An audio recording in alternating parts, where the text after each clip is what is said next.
You're watching the 420 Pace, found at 420pace.ca. Stay tuned. We'll be right back after this toke.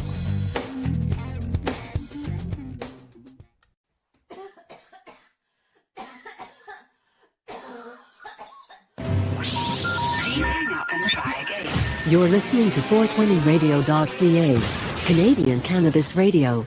The opinions of the individuals during this broadcast are their own, and may not be the opinions of their group or other organizations they may be involved with. All medical advice during our broadcast is not a medical opinion and should be checked with your medical physician. You like music, you like weed, well, we gonna be good friends indeed. This is how much I like more than smoking trees. They'll make you dance the do-si-do and teach you how the cheese will grow. Smoke a bowl on the 420 radio show. On Lifestyle Radio.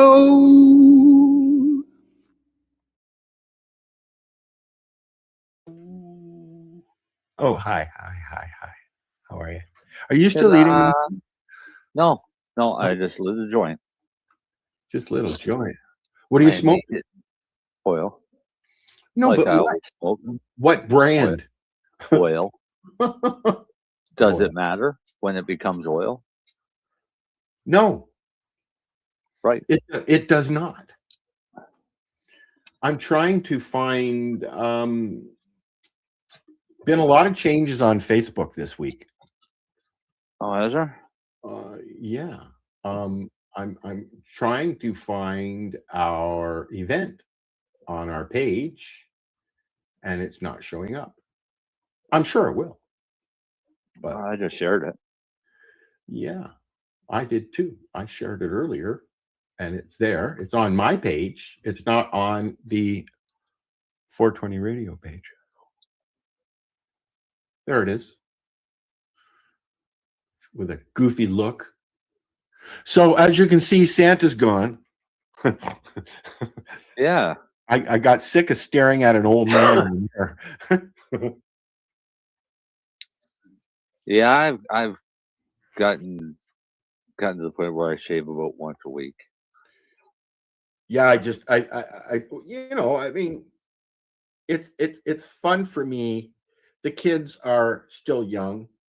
I think 6 and 7 now. So they get a kick out of seeing Santa at Christmas time, I guess.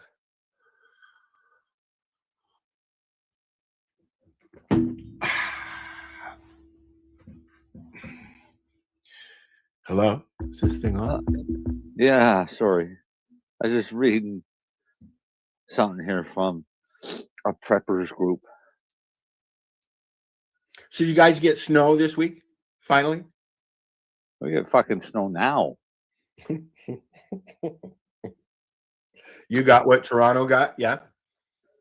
No. We left this morning. It was supposed to be cloudy all day. Went to Halifax. On the way to Halifax, we get to Darcy's at Truro, and it's just a fucking blizzard. Darcy's still in Truro? Oh, yeah. Yeah. Cool. That's where he lives. I know. And so it was a blizzard all the way through there until the other side of Truro, and then it was nice and sunny again. That's what happens up here. And then we come back, and it was the same thing. We hit snow just before Truro, all the way through Truro. Once we get past Truro, it was fine again, cleared right up. Yep. Then just as we started getting close to here, it started snowing again. So we get that because of the lake effect. And it will snow in Marathon an hour away. It will snow in Schreiber 10 minutes away, and we get nothing. Well, Darcy's an hour away from me, and we have completely different weather. Yeah. Well, I had sunshine. He had snowstorm. We're supposed to get hit Sunday night or Monday. Yeah, it was snowing a little bit earlier. Monday we're supposed to get hit with a big storm that was supposed to bring us 40 centimeters. I got this morning and looked, and now it's down to 10. Yeah, that happens here too. I'll take that. Or like this afternoon, it snowed. I'd say it snowed from about 8 o'clock until 2, and it wasn't supposed to. Yeah. Yeah. It was, Yeah, we got half a centimeter of snow right now. we got about that earlier today, right? Yeah. The weather as a whole year worldwide is messed up. We had an earthquake in Toronto this week. That it was really? 3.7. Well, most people don't know that there is a fault line that runs right down the middle of Lake Ontario, almost border where the border is. Almost, not quite. Mm-hmm. Yep, there's a fault line that runs right through Lake Ontario, and in a believe it was Aurelia, that area had a 3.7 magnitude magnitude earthquake on Tuesday, and people were like, "Hey, what happened?" So yeah, but I mean that's just enough just to shake things. Like well, a big truck going by can do the same amount. Yes, and they have them. You feel them. I mean, I felt the last one that I felt in Toronto. I had a basement apartment at Bathurst and Lawrence, and I felt a rumble and some things kind of rattled in my kitchen, and that was it. But that was the first time that I can remember feeling one. Right. My cousins in California have been through big ones. Right. Oh yeah. Yeah. Well, when I was in BC, I went to my first one in BC, and we were in a meeting upstairs in a building on the second floor, and I seriously thought somebody ran into the building because that's what it felt like. It felt like a truck ran into the side of the building. I'll tell you a funny story, Marcel. You drove a truck into the side of a building? No. Because you got high. Moved into a new house at Bathurst and Ossington, the top of just on the Jewish side of Little Jamaica. Okay. Oh yeah. And I had just moved in the next day, and I feel the house shake, and I go outside, and my neighbor drove his fucking van into the corner of my house. Turns out he's a drunk. Oh yeah. Yeah. I was like, dude, I just bought the fucking thing. Don't ruin it. Yeah, so Darcy will be along eventually, maybe. Otherwise, we're going to listen to some tunes and talk about stuff. What, Marcel? You huh? Don Lemon got arrested today. You know what? I saw that. Tell me what that is about, so I don't have to read it. Don Lemon basically went to a protest at a church. Yes, that I know. And he videotaped his whole thing. Was he working, or was he there just representing? Well, that's the problem. He claims he was working, but none of it was actually working. It was more representing and protesting. Okay. And that's kind of heard that as well. Yes.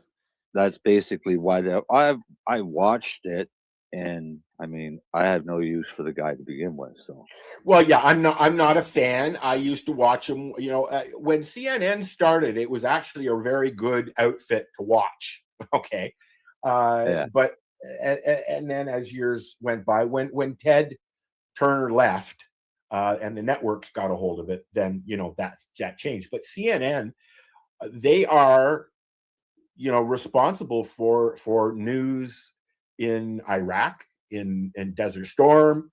They were there, so it's a shame to see that. happen. I used to watch CNN religiously. I'd go to bed with it on. I'd wake up with it on. Now I don't have any time for it. I don't like even Sanjay Gupta. His representation to me has faltered as well, because he just outright. I know facts about things, and he's telling everybody different. Yeah. So I don't like it. I mean, he's tried, I get, but I'm. It's not like I watch Dr. Oz or anything. But anyway, so the Donald got upset with Don Lemon and had him arrested. Is that what's happened? Well, that's what they're claiming, but I would imagine it wasn't the Donald, as you call him, that got upset. I would imagine it was pretty much everybody in the U.S. Everybody else, yeah.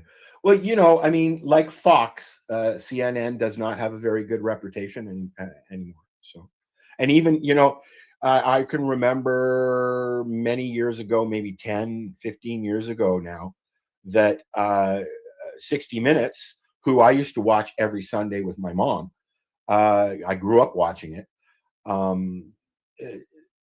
was fabricating stories, Yeah. I still check out every now and then. I still watch 60 Minutes, but what I enjoy is 60 Minutes Australia. I don't like the 60 Minutes, the US 60 Minutes anymore. I like Lefties Losing It from Australia. I don't know that one. Oh, it's funny. Sky News Australia. Oh, Sky News. Yes, I know Sky News. Yes. And they make fun of pretty much all the lefties out there. They don't hold back. I enjoy Graham Norton out of England. Yeah. And he's huge there now, but he only does a show once a week. I did not know. I thought that he did one every day. Right. But I mean, everybody's been on that show. I still enjoy Letterman. I mean, he's still very active. He still makes posts and does blogs and stuff. Letterman's it. Right. Grew up watching that man. I enjoy Letterman even more than Johnny, and I like Johnny. I don't mind Jimmy Fallon, but I can't get him. I don't have that channel. I watch the other Jimmy Kimmel, and I watch Stephen Colbert, which is new, just about a year now. Right. I don't like Seth Meyers. Do you like Seth Meyers? No, I don't watch You're any not of up them that anyway. late. You're not up. Well, that no, late. I don't really fucking follow any of them. Jon Stewart is kind of like a mini Letterman, right? He's a little more mouthy though. I like Jon Stewart. I'm glad that he's. No, he pulls some dick shit too. Yeah, no, they all do, but right? That's what they're there for. It used to be at one time that as soon as Nancy Grace's voice or so-called Dr. Phil voice come on the television, I just turn the TV off. Yeah, I don't watch that shit. Now I don't bother to turn the TV on because I really don't want to hear any of their fucking voices. Well, but you see, that's the nice thing about having streaming services, and not depending on, like, I like the live feature on Prime, and on Tubi and all that, right? Because you can watch what you want, and if you don't like what's on, then you change it. But what I've been watching lately is YouTube travel stuff.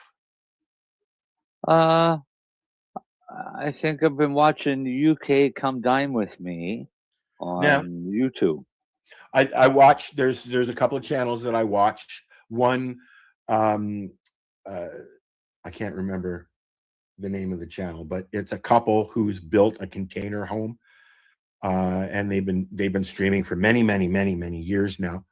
And so I've watched them go from there's the start of their build to now they've got 3 kids.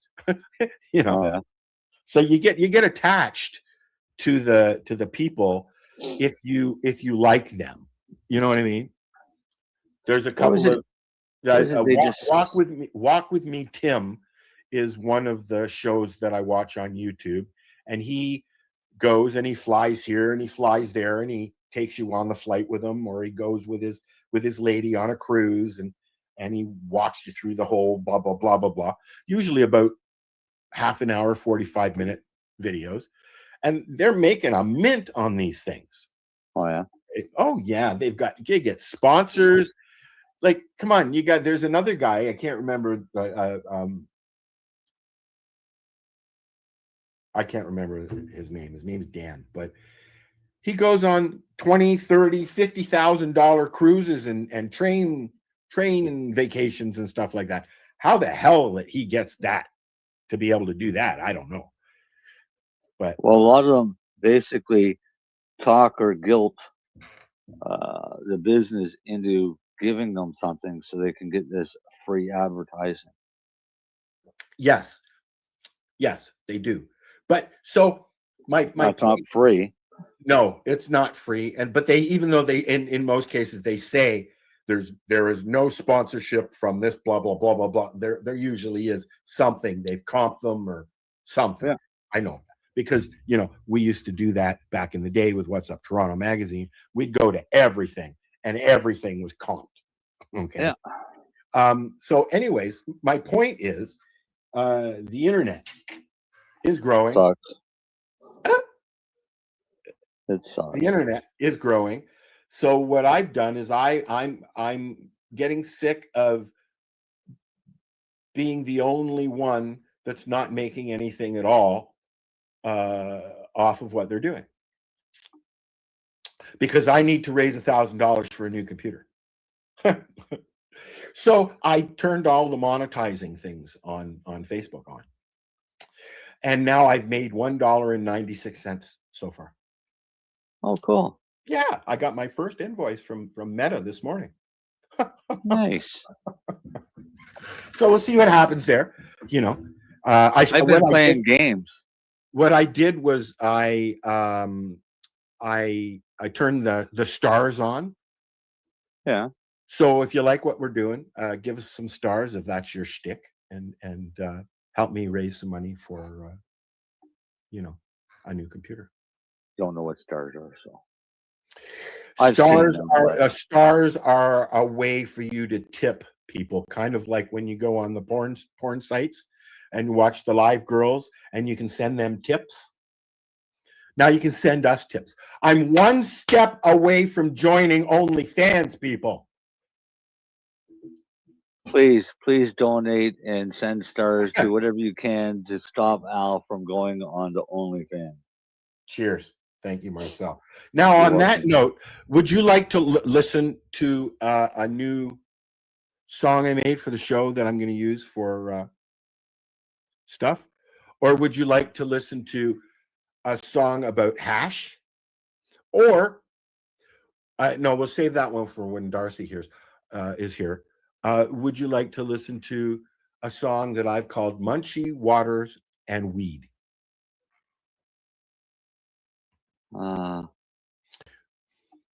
Mostly reggae. Almost all of them are, aren't they? I think no. I've been playing with that. Like for instance, this afternoon, and we can listen to it in a little bit if you like. I did a song called "Proudly Canadian." Cool. Yeah. Trying to promote our A-ness. Do the Friday 7 p.m. one. All right. So you can make your comments after. I'm not going to say a word. I will. Fuck AI. Yeah. Friday evening, turn up the sound. Yeah, man. Story time on the airwave now. Hey, I'll myself on the mic, set the scene out, snap back, coffee in a one and steam, laugh loud, say fam, we go deep tonight. Turn on up, red light, studio so bright. Mary Jane stepping with a notebook full ice. Half moon, but her mind stay full. Talk straight, name turf. Talk so sweet, make science feel like lime in the street. Oh gosh. It's the 420 radio show. Friday, 7 on the dot, we roll. Turn the dial, let the good vibe grow. From the north side snow to the island glow. We there you live, belly bus with Joe. Healing talk, mix up with smoke. Tell a friend, let the whole town know. It's the 420 radio show. Bro guy Darcy with the silent name nail. Phone full clip about from seed to scale. Talk like, talk root, talk you. Plant patience, harvest me sure Lenny. Hot matches with the grin so sly. Drop big word, make the doctor them shy. From capsule tincture, rub down rub. He flip textbook into street side love. It's the 420 radio show. Friday, 7 on the dot, we roll. Turn the dial, let the good vibe grow. From the north side snow to the island glow. We there you live, belly bus with Joe. Healing talk, mix up with smoke. Tell a friend, let the whole town know. It's the 420 radio show. Oh wait, oh wait, oh wait. Ay, ay, ay, ay, ay, ay, ay, ay, ay, ay, ay, ay. Oh wait, oh wait, oh wait. Ay, ay, ay, ay, ay. Yeah, yeah, yeah, yeah, yeah. Who they on the line? Call us speak. What they on your mind? We reach. From first time puff to lifetime pain. We reason clean, take off the shame. One heart, one love, one plant, one light. Same schedule every week, same time, same vibe. When the world feel heavy and rough outside, touch that dial, we there, yeah, we ride. It's the 420 radio show.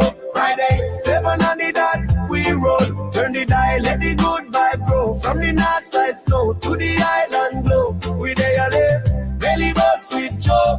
Healing talk, mix up with smoke. Tell a friend, let the whole town know. It's the 420 radio show. 420 radio show. 420 radio show. I say please, Darcy La Flow. Lenny drop last gem. Mary Jane said time to go. Same place, same life, same flow. Friday, 7, 420 radio show.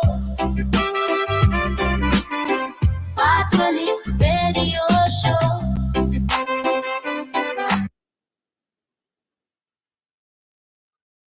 I like that.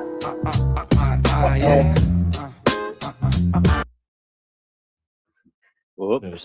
Little preview there for the next one. I like that. It came out really well. And now, unfortunately, because of the way I wrote it out, it combined your name and my name and your name together. So it didn't use your name in the song because I guess it's assuming that Marcel was my last name. Because I had them together, I didn't put a apostrophe or anything in between them, or an and or anything. Because when I write it out, I'm just like, you know what I mean? So, but anyways, I'm going to chop it up and use it as a new promo and blah, blah, blah, blah, blah. Yeah. I like it. Did you like it at least? Yeah, it's all right. I know it's not your genre. I know you don't like it. I should make some things in your genre. Rock. Well, I got another one Like for when Darcy is here, called grow shit loud. Yeah. Yeah. Right. So, yeah, man. Oh, excuse me. No. Burping on the air, there's no excuse. It was the chili. I blame the chili. The chili. Do you medicate your chili? No. But you could. I can medicate anything. I know. So, do we except water? Did we I already refuse to medicate water. Did we already make mention of Catherine O'Hara dying? Yeah. Did we? I think so. Yeah. Oh, Yeah. right. Yeah, that was before we were talking about Don Lemon.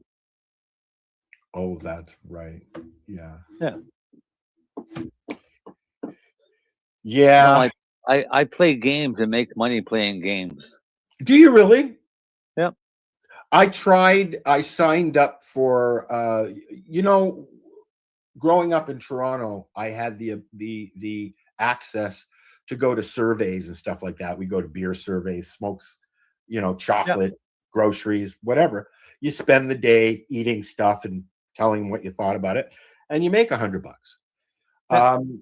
So I thought that I'd sign up. There's there's one website that you can go to, and I don't know, Life Hacks or something like that.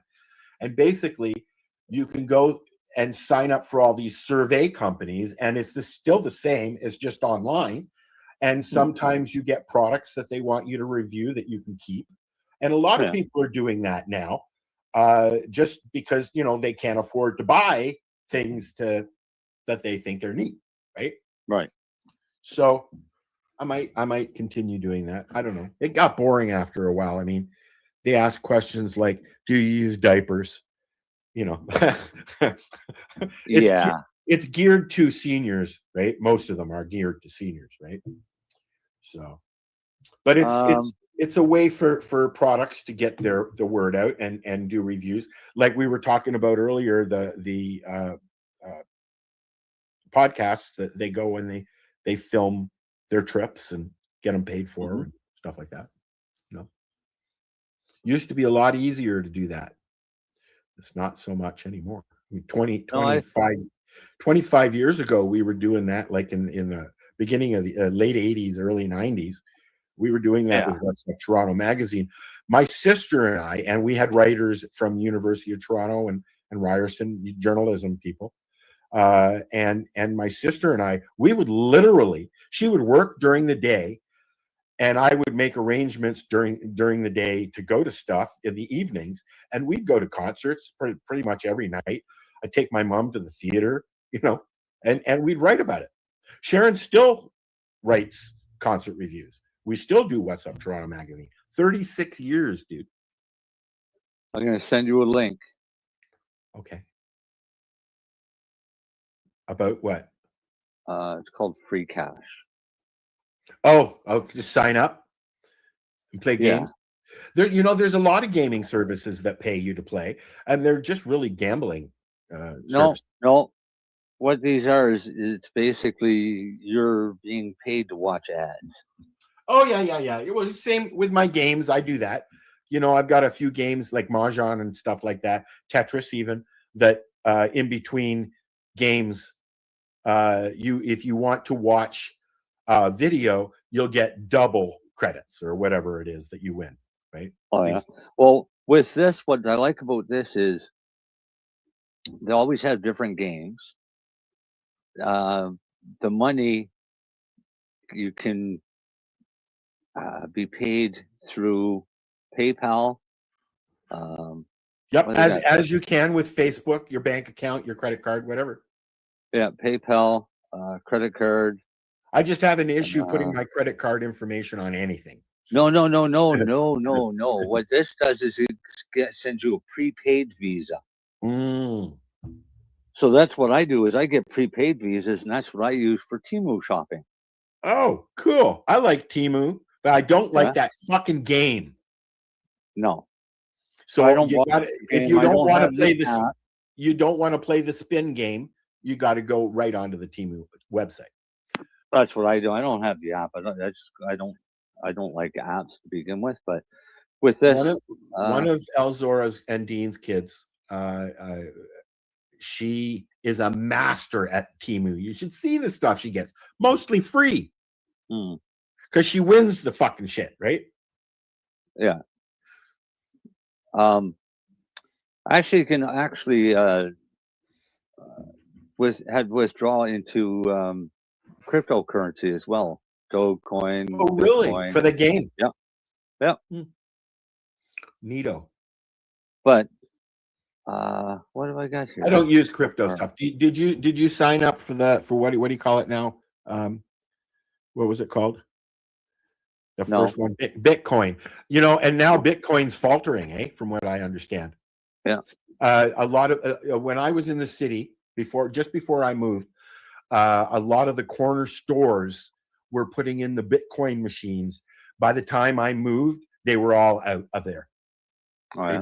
They didn't stay in the stores very long. No, I don't get it. I I understand it's invisible money, but when you get into making art that's worth money instead of cash, like what was that called with the art, the digital art thing that was worth millions? Oh, it wasn't worth anything, but no, it wasn't. No, I mean, neither is a painting. No, Darcy and I get into this all the time because Darcy will say, he'll say, "Oh, well, such and such got a baseball card and it's worth $20,000." Right. To who? Exactly. Somebody Right? who's crazy about baseball cards. It's a piece of paper. Yes, it might be worth $20,000 to somebody, but it's only $20,000 if somebody is willing to pay it. Correct. Until then, it's just a fucking piece of paper. Art's no different. Art is just a painting that's worthless until somebody agrees to pay for it. My mom, now we don't know where it's gone, but my mom had a Kerstead, and very, very old painter. She bought it. He was still alive. She also bought some of the Group of Seven artists' pictures because my grandfather used to go up there and paint with them, with A.Y. Jackson? Yeah. And some of the others. That's where my grandfather learned how to paint.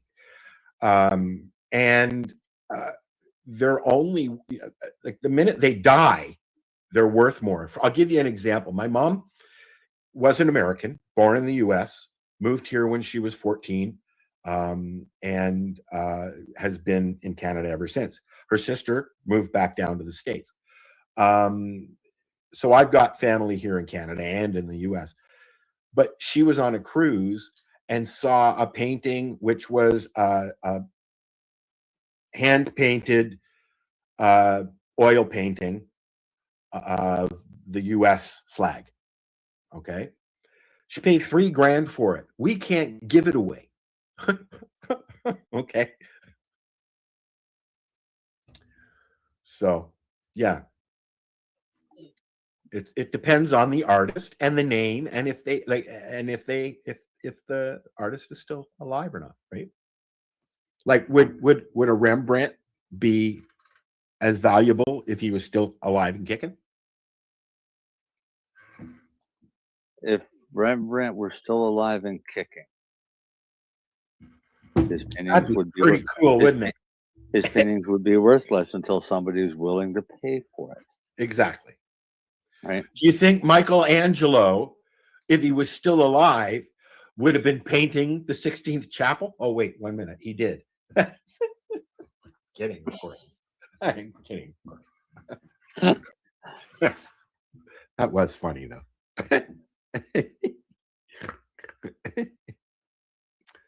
Another song?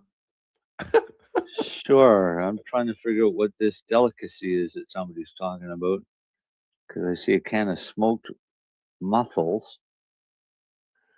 Well, you figure that out, and we'll talk about it when you come back. Here's a song called Chunk of the Hash.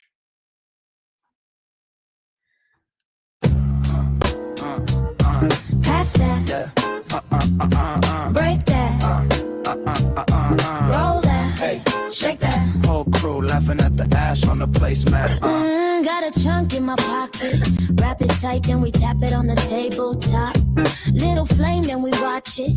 Turn the room into syrup, let the chatter stop. Male voice. Eyes low, still I'm locked in the pocket. Beat knock hard, feel the rattle in the floorboard. I'm the one with the lighter and the locket. You the one with the smoke and the encore. Chunk of hash in the ashtray. Pass that big laugh. Whole squad laid back. We don't rush, just groove and crash. Every joke hit hard off a chunk of hash. Chunk of hash hash in the ashtray, pass that, pass that. 2 hands on the cup, lean back, lean back. Life too fast, let it slow and splash. Every night feel light off a chunk of hash. Socks off on the couch, I'm the loud in the lounge. Got a crumb on my lip, brush it off, then I bounce. I'm the bass in the floor, I'm the thump in your chest. Got a cough in the grin, call it smoke in a vest. We trade lines like we passed that glass, yo. Talk fast, I just let time drag. Half burnt piece in the cheap old bag. Whole day heavy, but the night we laugh. Chandel now, now. Shut them One little spark, whole mood tilt. One little cloud, wash off guilt. One more pull, then I'm off this planet. One more joke, then I swear I can't stand it. Friends on the floor, records on repeat. Crumbs on the table, rhythm in our feet. Chunk of hash in the ashtray, pass that. Big laugh, whole squad laid back, laid back. We don't rush, just groove and crash. Every joke hit hard off a chunk of hash. Chunk of hash in the ashtray, pass that. 2 hands on the cup, lean back, lean back. Life too fast, let it slow and splash. Every night feel light off a chunk of hash. Every night feel light off a chunk of hash. Every night feel light off a chunk of hash. Chunk of hash. What kind of hash are you smoking, buddy?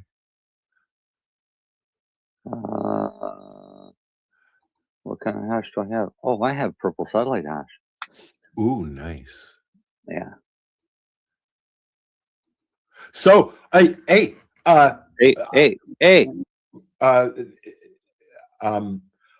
my plants are growing.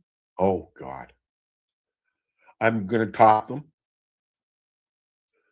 and let them go, and then and put them under the big light. Yeah, and then I'll decapitate them for outside in April. The mothers. So you're gonna put your mothers out? No. When you're gonna start cutting clones? That's what I'm gonna do with the mom. I'm taking the tops off to do now. Yeah. And then by the time about halfway through, I guess, I'll start clones for outside in April or June, whatever. April, May. I've lost 3 windows already this winter again on my greenhouse. So and I'm not going to use the pots outside. I've got big 20-gallon ones that I'm going to sit outside. And I'll keep the auto pots inside. Right? Oh yeah. I was not impressed by the size outside with those. And I think that's just because of the length of time that you can grow out there. Yeah. Right. So this year they will be going out as the minute I can put them out. But I've just read this morning that it's going to be a very chilly spring with a lot of frost. So that might be an issue again. But the good thing is I'm learning downstairs is I can do whatever the fuck I want with them. That's right. So, because I'm God. You are God. I am God. Downstairs. God. Anyway. Downstairs, anyways. Yeah. Yeah. At that house. You're God. At that. Yeah. But no, they're doing really well. I'm really surprised because, as I told Marcel a couple of weeks ago, every time I go down there, I'm like, they're going to be fucking dead. Because they look dead. I'm sorry, but they look dead. Are you going down there every day? Once a week. Go every day. Why? Well, one is exercise for you. Fair enough. Two, go in and manhandle your plants. Touch them. Touch the leaves. Well, there is a fan going. What I did was I set up my blower, my drying rack. Yeah. And I have that in there because it blows the whole plant around, blows everything around. Because I set up a closet for mumps. Yeah. Right. And then I've got the big room for when we're flowering. Right.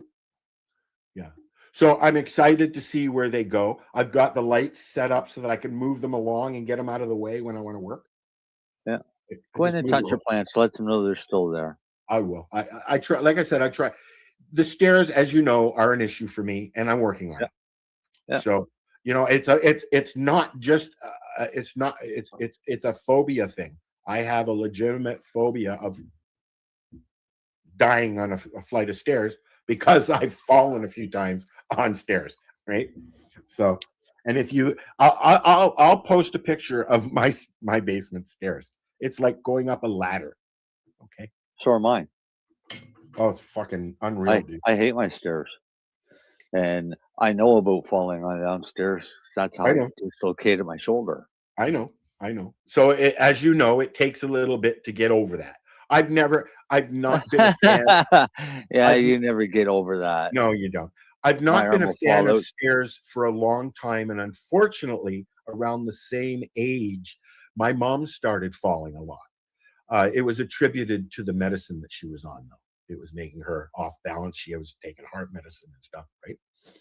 And other stuffs. What MAOIs, is that what they call them? Brain stuff, right? Where'd Yeah, you go? I'm here. Somebody distracted you. I'm lost. I'm tired. Why are you lost? Because I'm tired. It's been a long day Oh, and a long week. you know, I've had a long couple of weeks, Yeah. and I'm getting that. What is it? SADS, seasonal affective disorder, is it called? It's starting to affect me. Just being inside all the time. I don't go out much because of, again, the fear of falling. And there's not really anywhere to go in the winter here. If I was a skier, oh, I'd be there every day. If I was 18 years old, I'd be skiing every fucking day. Get a You know, snowmobile. Lots of snowmobile trails there. again, yes. And actually, my driver's license now has snowmobiling on it. So What? I can drive my license has that says I can drive a snowmobile. I Right? didn't know you had a license for snowmobiles. Oh no, you guys can drive snowmobiles on the roads up there, can't you? Oh yes. Oh yeah, Yeah. all the time. Yeah, along the side of the road, yes, but on the Yeah. highway. And I think they do that because this is the Trans Canada highway that goes right through town. So, Oh yeah. but and they've got street signs and that on the trails are monitored, and the cops are out there on their sleds. There's a And town in New Brunswick that snowmobiles and four wheelers were like Tim Hortons drive-throughs. oh yeah, here that they're all over the place. Yeah. Yep. Yeah, Well, and golf carts here because we have a got to golf drive cart. down the road to get to the drive-through at Timmy's. We don't have a Timmy's yet, but we don't have anything You other should put than one in. Put uh, one in. Get yourself some foreign labor workers to work there for next they to don't nothing. they don't want fast food here. Even though there's really nothing else, we have I a wouldn't call Tim Hortons fast food. I wouldn't no, call Tim Hortons food. So they're trying, but we've just they're just finishing up on a truck stop just outside of town because they don't want the trucks parking on the side of the highway to go shopping and things like that, right? yeah, that makes sense. What they will have out there for them, I don't know. Nothing right off the bat. They haven't even put bathrooms in yet. So, but apparently there's going to be bathrooms with shower stalls so that they can do night stops and stuff like that, because they always stop at the gas station when they're closed. And sometimes you go by there in the middle of the night and there's 20 or 30 fucking trucks parked in there for nothing, right? It might be like one of the ones they have in the U.S. where it's full of vending machines. I watched a documentary on YouTube about the largest truck stop in the world, which is in, it's on one of the interstate highways in the U.S. down south. And they have hotel rooms, like the new thing in train stations and airports are these mini hotels. They're like bed and breakfast. It's just a room with a bathroom. That's it. Like they used to have. So lots of that stuff is popping up. There's restaurants in this truck stop. You can have shower. You can have a nap, like a lounge at an airport, right? Yeah. Okay. So Okay. I'm just looking at the largest truck stop in Canada, Where's that? Belleville. Makes sense. Yep. It's Makes sense. called the 10-acre truck stop. I've been there. It's right near the Apple place, I think. 8 diesel lanes, a truck wash, repair shop, extensive parking. I don't know how elaborate they're going to go up here. I know one of the kids works for the company, the construction company that's doing it. Iowa 80 is the world's largest truck stop. That's the one that I watched the documentary on. Yeah. Which I'd say pull it up, but we'd get in trouble. Probably. Yep. Trying not to get in trouble. So do you want to try It's and massive. get there's a what? It's massive. It's huge, dude. Like it's a couple of miles to walk in from the fucking parking lot kind of thing. Huge. It sits on 220 acres. Right, that's what I'm saying, dude. And there's everything. There's a mall, restaurants, shower facilities, everything,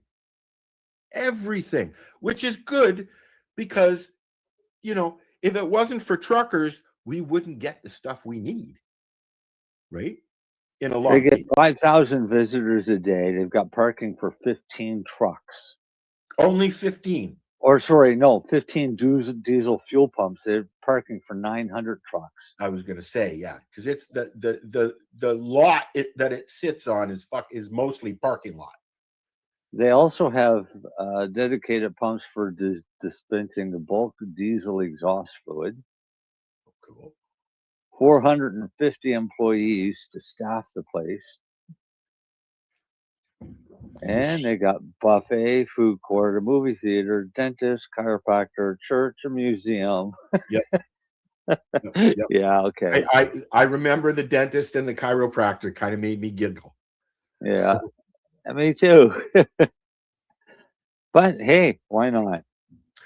One of the channels that I watch is a couple who are truckers, and they went in there for the first time, and they were just flabbergasted. Like they go around in their truck to different truck stops and countries, and not countries, but around the U.S. and stuff, right? Your brother's a trucker, isn't he? Nope. No, must be Al's. No. I know somebody whose brother is a trucker. One's a carpenter and one's head of IT. Huh. Must be Al. Blue collar worker and Al's a nerd. brother. Yeah, I think it's Al's brother. What? A blue collar worker and a nerd. And you're right in the middle? No, I'm not in the middle. I'm the oldest. Are you? Yeah. Well, I mean, out of us two, Sharon is a bookkeeper and office manager for now. They do, I want to say, kitchens and stuff like that, like fabricating. Yeah. But she used to work for a company that made dyes. She ran that company, like did the bookkeeping and stuff like that. But now she's got several clients on her own now too. It's tax time, so. Oh, good for her. If you're in Alberta and you need a tax person, Muse Bookkeeping. Yeah. Yeah. So yeah, it's tax time, eh? That's again already this year. 2025 went just flew by. Marcel. Oh yeah, time is just. The older you get, the faster time goes. Oh, yeah, because you sleep more. Although I'm unable, I don't remember the last time I had an 8 hour sleep. I go in 2 hour, 3 hour spurts. Every now and then, if I'm not feeling well, it's all day. Right? I consistently live off of 7 hours sleep a day. I wish I could. I can't. Every time I move, I wake up because of the pain. Oh man, I make sure I'm not in pain when I go to bed. If I had enough product to do something like that, I would, and I have. Yeah. When I become God downstairs, and then that will happen. There you go. For now, I'm just be a god. I'm trying. I'm being a demigod, demigod, a fake one. I'm gonna message Mr. Darcy. Yeah, he should be on his way soon. He said he should be home by 9:20.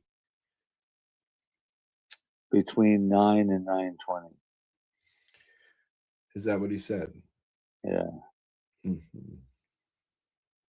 So, question: did you see Wrecking Crew yet? Where's it at? The Wrecking Crew. It's on Netflix. I know you don't have it, but that doesn't mean you can't watch it. No, I'm not watching. But, okay, I'll give you a site where you can watch it. But anyway, I don't want. Okay, fine. No, then you can wait until it's on another service that you have. What's it about? The Wrecking Crew is John Batiste. Is it Batista? Dave Batista. Dave Batista and Jason Momoa.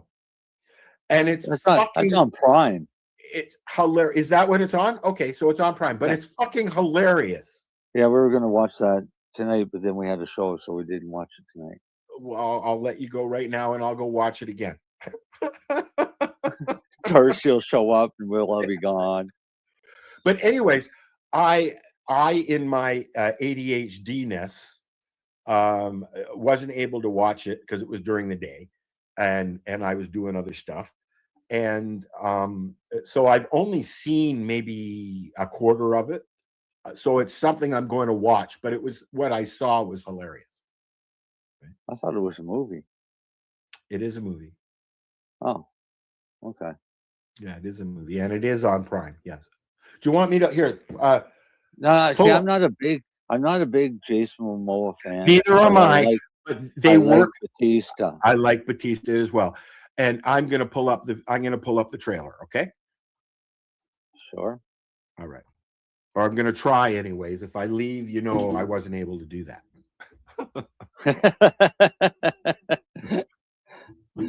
I got kicked off trying to share YouTube videos on YouTube.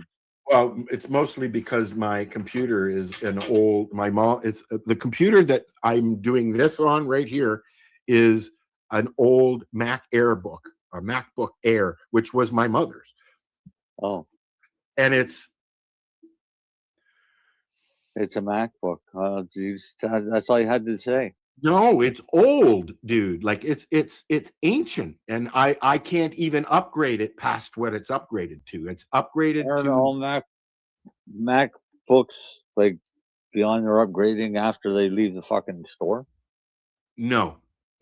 Like Windows, you can upgrade to when the company says we don't want to upgrade you anymore, like they're doing with 10 right now. Right? They do the same thing at Apple.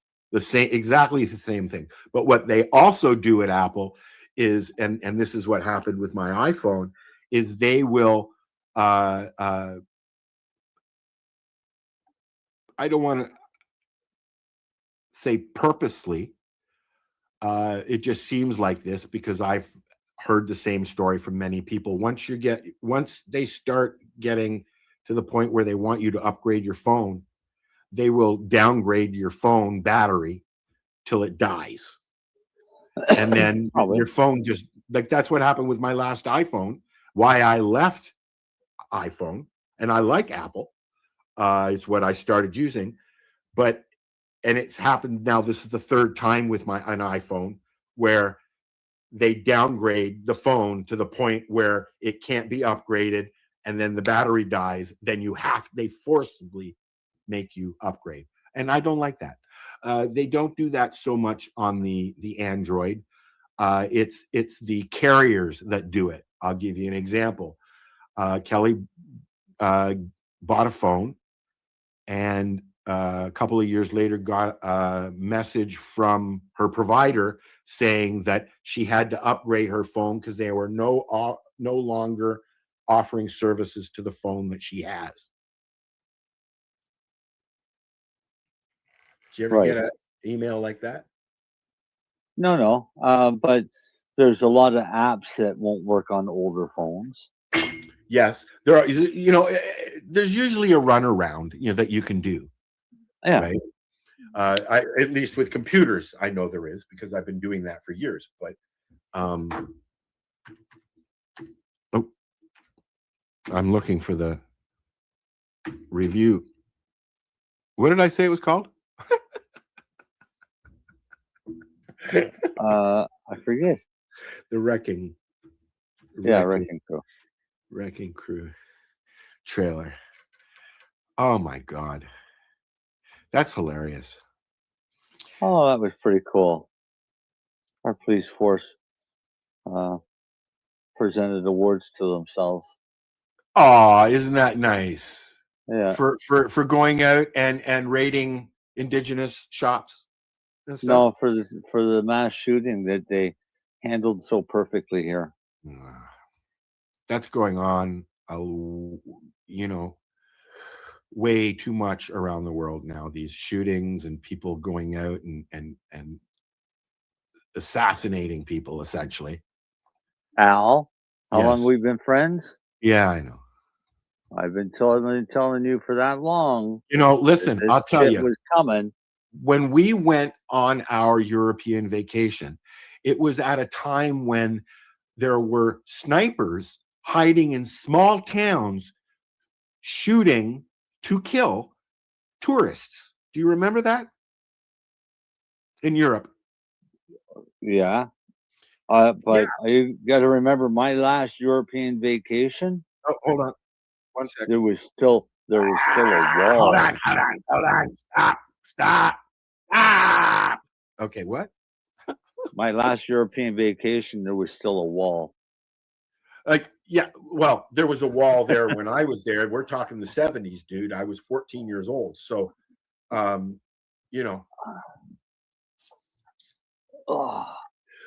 year did they tear the wall down? You know what? When we flew to London, we took the train to Amsterdam. We rented a VW camper and drove around London.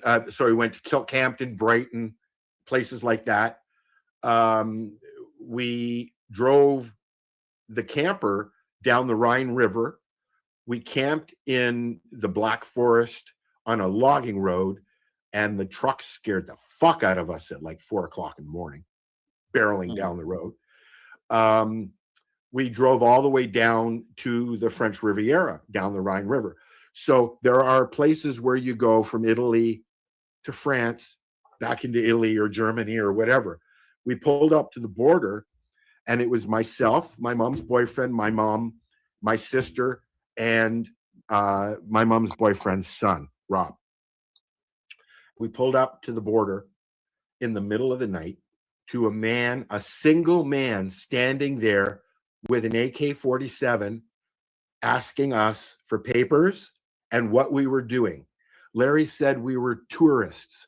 He said, "Terrorists," and put his gun up to Larry's head. Okay? That was our terrorists. No, tourists, children, he said. Okay. They're fucking terrorists too. So, but I remember that. Yeah.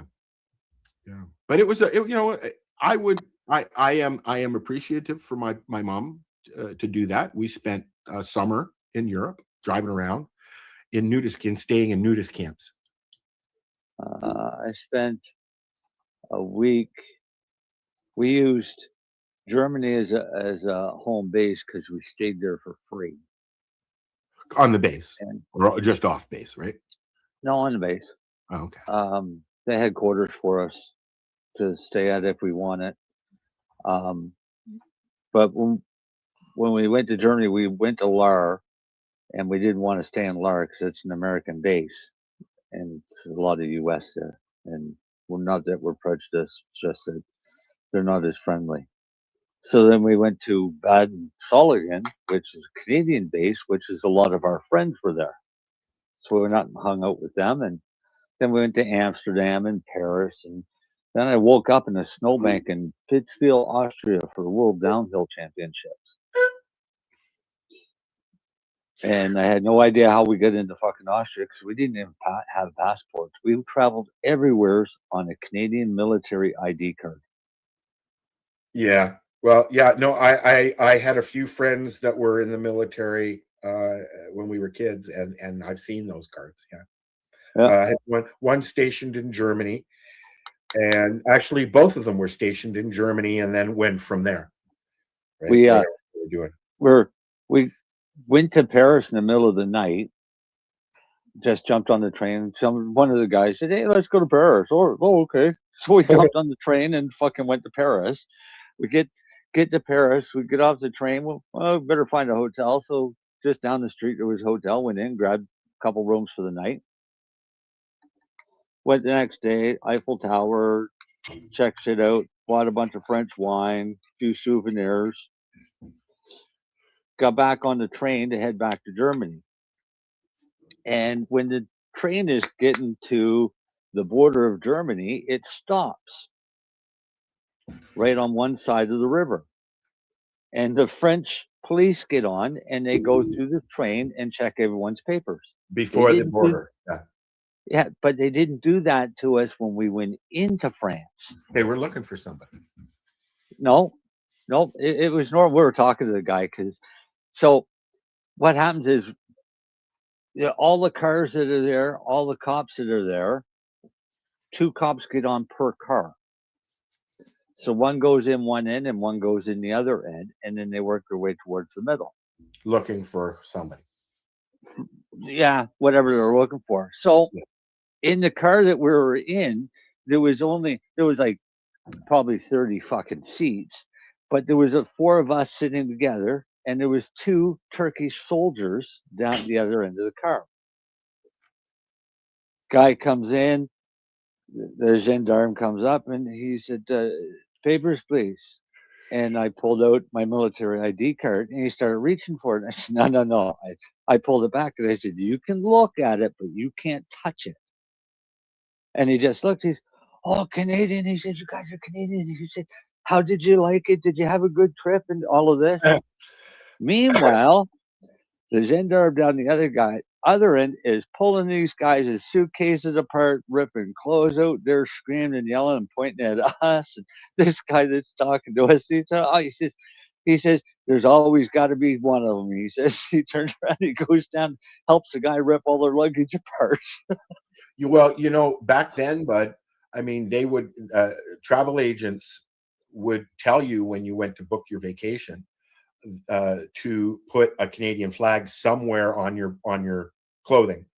Oh yeah, because Canadians, even now, Canadians are respected around the world, as far as traveling goes. And the first night we landed in Lahr, we went to a bar. Like, we left the base and decided we'd go and get a beer.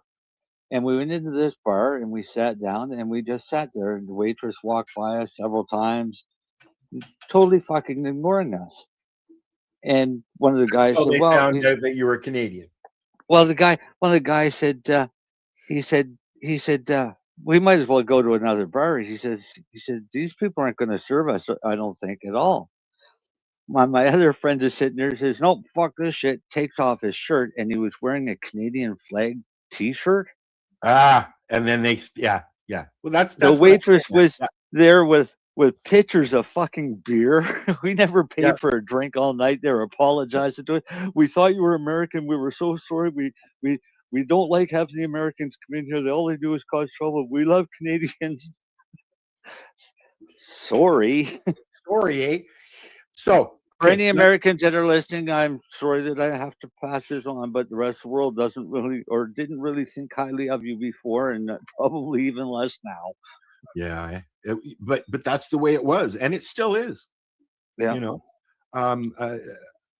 we've been warned here in Canada not to travel to several countries, and I'm ashamed to say One of them lately has been the U.S. Yeah, they have warned us off the U.S. and they're making arrangements for Canadians with Canadian passports to be able to travel and not have to go through U.S. security when traveling to other countries. Because in Toronto, anyways, when you go to France, for instance, and get on a plane in Toronto, you're still going through customs. You're still going through U.S. customs because they run. No. Regardless what country you come from, if Or you go land to. in a you land or even where you're going to. So for example, I'm here and I want to go to Mexico. I can't get a direct flight from here to Mexico. You can now. That's what they're trying to change. Right. But before I'd have to go to Chicago to O'Hare. Yes. And then transfer on O'Hare. Well, as soon as I land in the U.S., I've got to go through U.S. customs. That's right. And did you know, I'm going to just throw one thing at you. Did you know there's no physical border between Canada and Alaska? None at all. You just walk across. There's no significant crossing signs or anything. It's just Canada. You don't even know you've climbed into Canada or into the U.S. up there. I did not know this. Alaska. There's no Canadian-Alaskan border. There's no real Canadian border, Canadian-U.S. border anyways. There's no... We have border crossings, Hold but on. in between border crossings, there's nothing. There's no fucking wall to stop you from that's crossing. What I'm saying at, Marcel. There is no border crossing, as of now anyways. There is no physical or otherwise border crossing, anything to do with a border at all at the border of Alaska and Canada. There's no reporting. There's no booth. There's nobody standing going, hey, how's it going, eh? Nothing. And you know why? There's too much bush. How would you protect? No. How would you stop that? There's nowhere for somebody to go into the U.S. once they're in Alaska. No. Why? For them to get there, they had to go through Canada. That's what I mean. Like you can't go anywhere else. For them to get there, they had to go through Canada. So they went through Canadian customs. All right. When they came into Canada from the U.S., yes. Right. To going from Alaska back into Canada, I don't think it's going to be much of a matter because Alaska ain't got anything more than Canada. I'll give you another example.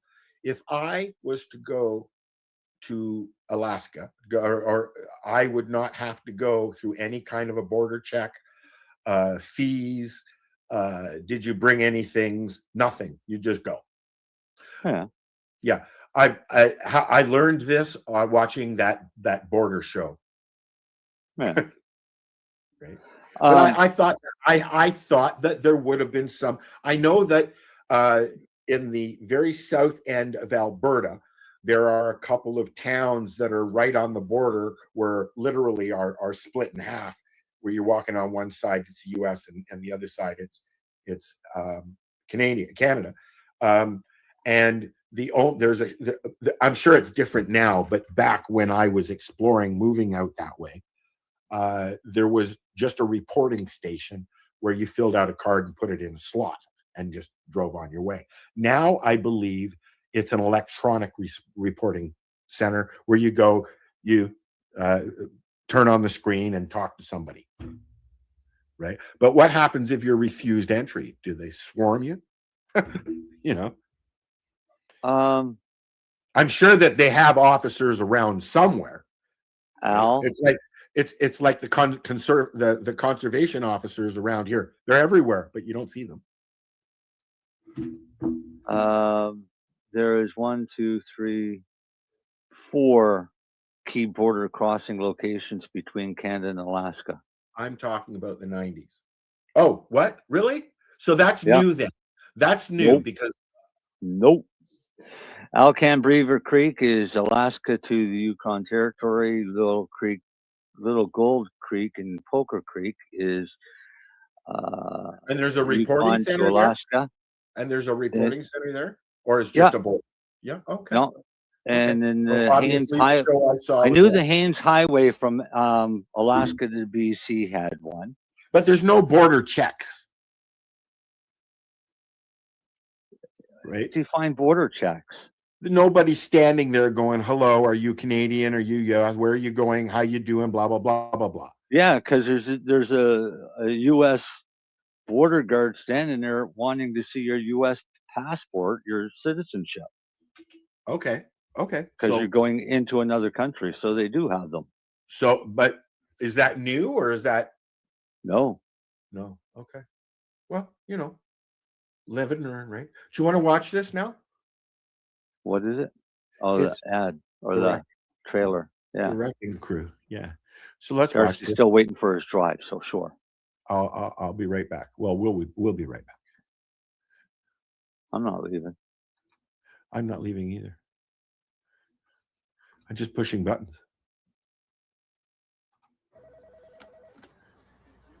This doesn't happen here every day. I can't have 2 guys who look like they eat steroid pancakes for breakfast turning my island into Beirut. Detective, that is uncalled for. Are you gaslighting us? You want to tell me why the Yakuza want you dead? You have to ask them. Yakuza?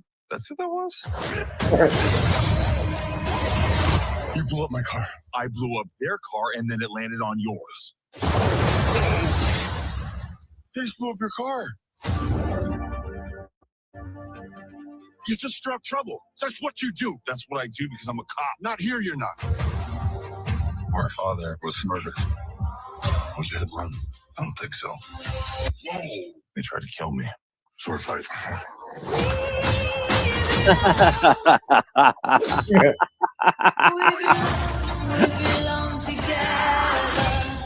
This should be fun. Yeah, I'm pumped. We gotta find out who killed him. I guarantee you'll end up poking a bear that doesn't want to be poked. Take my word for it when I tell you that I'm the bear.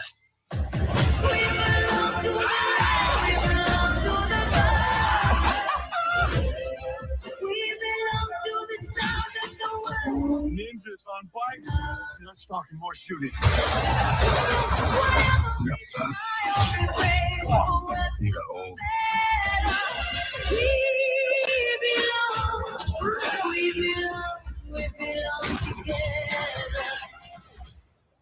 So, Well, don't have to see the movie. YouTube We and just saw chasing the best murders part. in a minivan. Yeah, no, it's pretty good, but That's not what Surprised happened. me at all. Literally like I what said, I've happened only was seen about half an hour of it.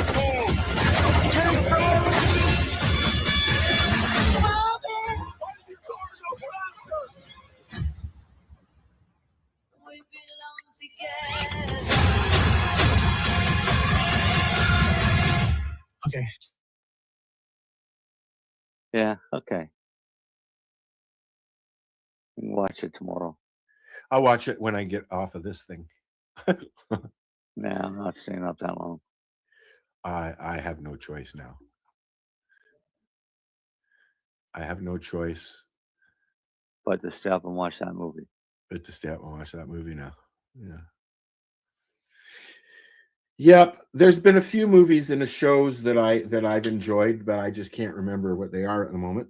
So I want to move on since we're waiting for the Darcy again. You always seem to be waiting for Darcy. Yep. Do you have a scale handy, Marcel? No? No. Why? I'm gonna. You I were want get to. me to weigh a joint. Yes, What joint were you going to get me to weigh? the one that you're gonna roll right now. I'm not rolling joint. You don't have a joint rolled? No. No, and my joints are going to weigh completely different anyways. Because I'm not rolling a pot joint. I rolled a joint and weighed it earlier. I'm still smoking it. That's good.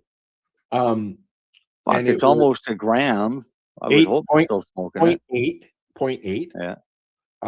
And it's so probably 5.5 of a gram of weed and a nice chunk, or snake, as I like to call them. I don't like breaking up hash because I always end up with holes in my shirts. They're called inevitable pinhole burns.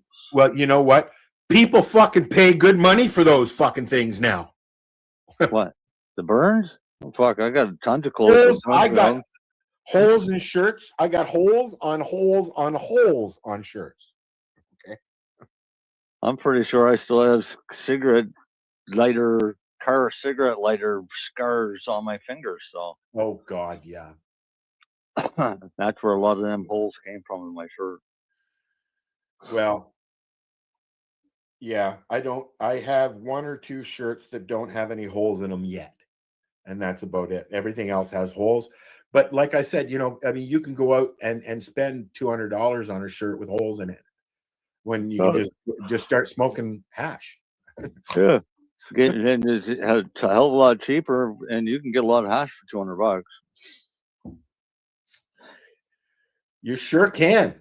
You could make a lot of hash for $200 too. Yeah. I have my bags. They're sitting right there waiting for me. My bags. My bags are sitting with the machine. I just haven't taken them downstairs yet. That's all. I haven't had any. I haven't used them since last year. No, it wasn't even last year. It was 2 years ago. No, I didn't have enough to use them last year. I used mine in October. I think October is when I made that. So I got a question. Yeah. I'm getting comfortable, so I'll move the mic over here. Can you hear me okay? Yeah. All right. My plants downstairs, I've got so far I have the auto pots set up in the grow room and the tank all hooked up and everything. Yeah. I ran a full tank of just water through it. Yep. I want to run another full tank with the maintenance in it. Yeah. It's a 15-gallon tank. I think we worked it out too. Yeah. How much maintenance should I put in and let it run through to clean everything out? It'll say on the back of the bottle, and I think it's 1 ml per liter. I think Darcy said it was 120. I have it written down somewhere. I'd have to go and dig out a bottle and look. It's the one I pulled up. This is what we're talking about here, people. Yeah, system maintenance. The Flow Max. Yeah. I'll have to get my take a picture and look at it. But I think he said it was. I got it written down in my book now. So, but a good idea to do that. Yes, it was my point. Yes. Okay. Because it cleans all the lines and everything. Just without the plants in it, right? They're all full. They've all got dirt. Doesn't matter. Okay. It doesn't hurt plants. No, I realize that, but I want to run it through before I even get to the plants because there's nothing in the soil yet. Yeah. My next question is should I take the tops that I'm going to put out to flower? Should I put them in cups first, or should I just put them right in the soil?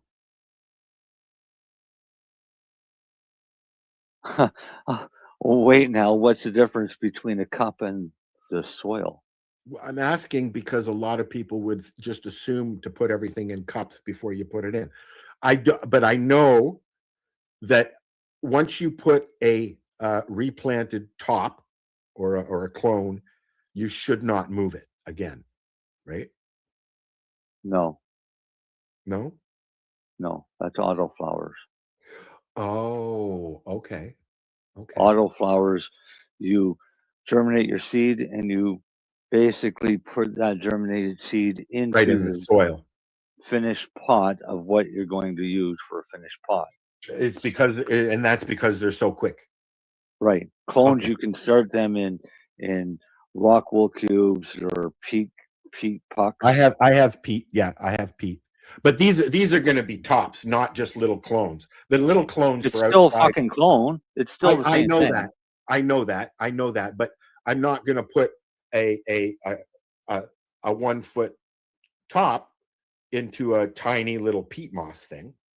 I would hope you don't have a 1 foot top. Well, it's maybe 8 inches. 8 inches, maybe. Cut it into 2. Well, yeah, I don't need that many, Marcel. Then don't Right. bother rooting them. I mean, cut it back. It doesn't have to be that tall. It only has to be. They're all about boob height right now, right? Well, when you go ahead and cut them back, cut off what you want, root those, and throw the rest of it out. That or give them to somebody else. Yeah, that was. Yeah. Yeah. But ideally, if you're going to give them to somebody else, root them first. Why? Because I know. because when they can't get them to root, they don't get mad. Yeah, no, I realize that. But and that's happened because I did that. That's what happened to the stuff that I took over to Dean's. Oh yeah. Right. A couple of them didn't root and died, and a couple of them got eaten by the squirrels or chipmunks, or maybe the dog, or maybe the cat. Somebody ate them. Yes. Or a bear, maybe. So I've got. Have you got any wildlife chirping around over there? I've got some kind of a canine is sniffing Rose's poop, and it's culling season, so it's probably a wolf or a coyote. Wolf or a coyote. Yeah. Could be a fox. Could be a fox as well. I've seen them around. What was a white, pristine backyard without any tracks looked beautiful for a whole day. And then you're like, fuck, man. Now it looks like a highway system that the fucking deer have been using back and forth and up and down. So we don't have deer here. Not in town anyways. And every now and then a moose will wander into town. There's a bridge on each side of town. I'm going to send you some deer. And unless there's a moose that wanders across the railroad tracks, or goes for a swim across the river, they don't usually come into town. Now and then, the bears got no issues getting around town. Of course, I saw a deer literally just on the other side of the bridge a couple of years ago when my sister was here. We were coming back from shopping in the next town. And there was a moose just came out of the woods out of nowhere. And I was like, get your camera. Yeah. I've had 2 moose sightings since I've been here. Once coming into town when I was coming here with David. And then a couple of years ago. Mostly bears. See the odd wolf. Coy dogs, because there's a lot of them around here, because the wolves mate and the coyotes mate with the female home dogs, right?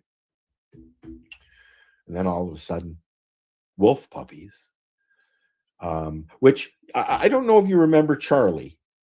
Charlie was a puppy that Kelly got from her sister who bred, she doesn't anymore, and he was an Alsatian, which is a German Shepherd.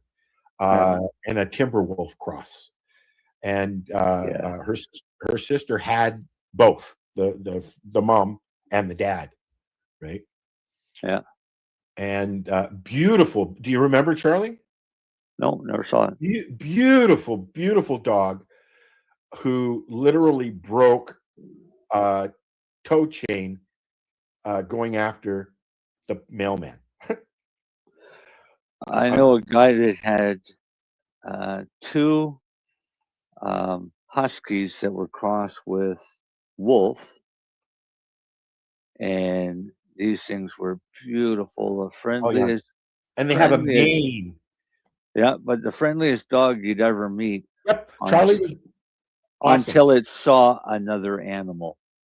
Charlie was really well behaved. Other than the whole other animal thing, but he zigged when he should have zagged, and he got hit by a car right out front on the highway.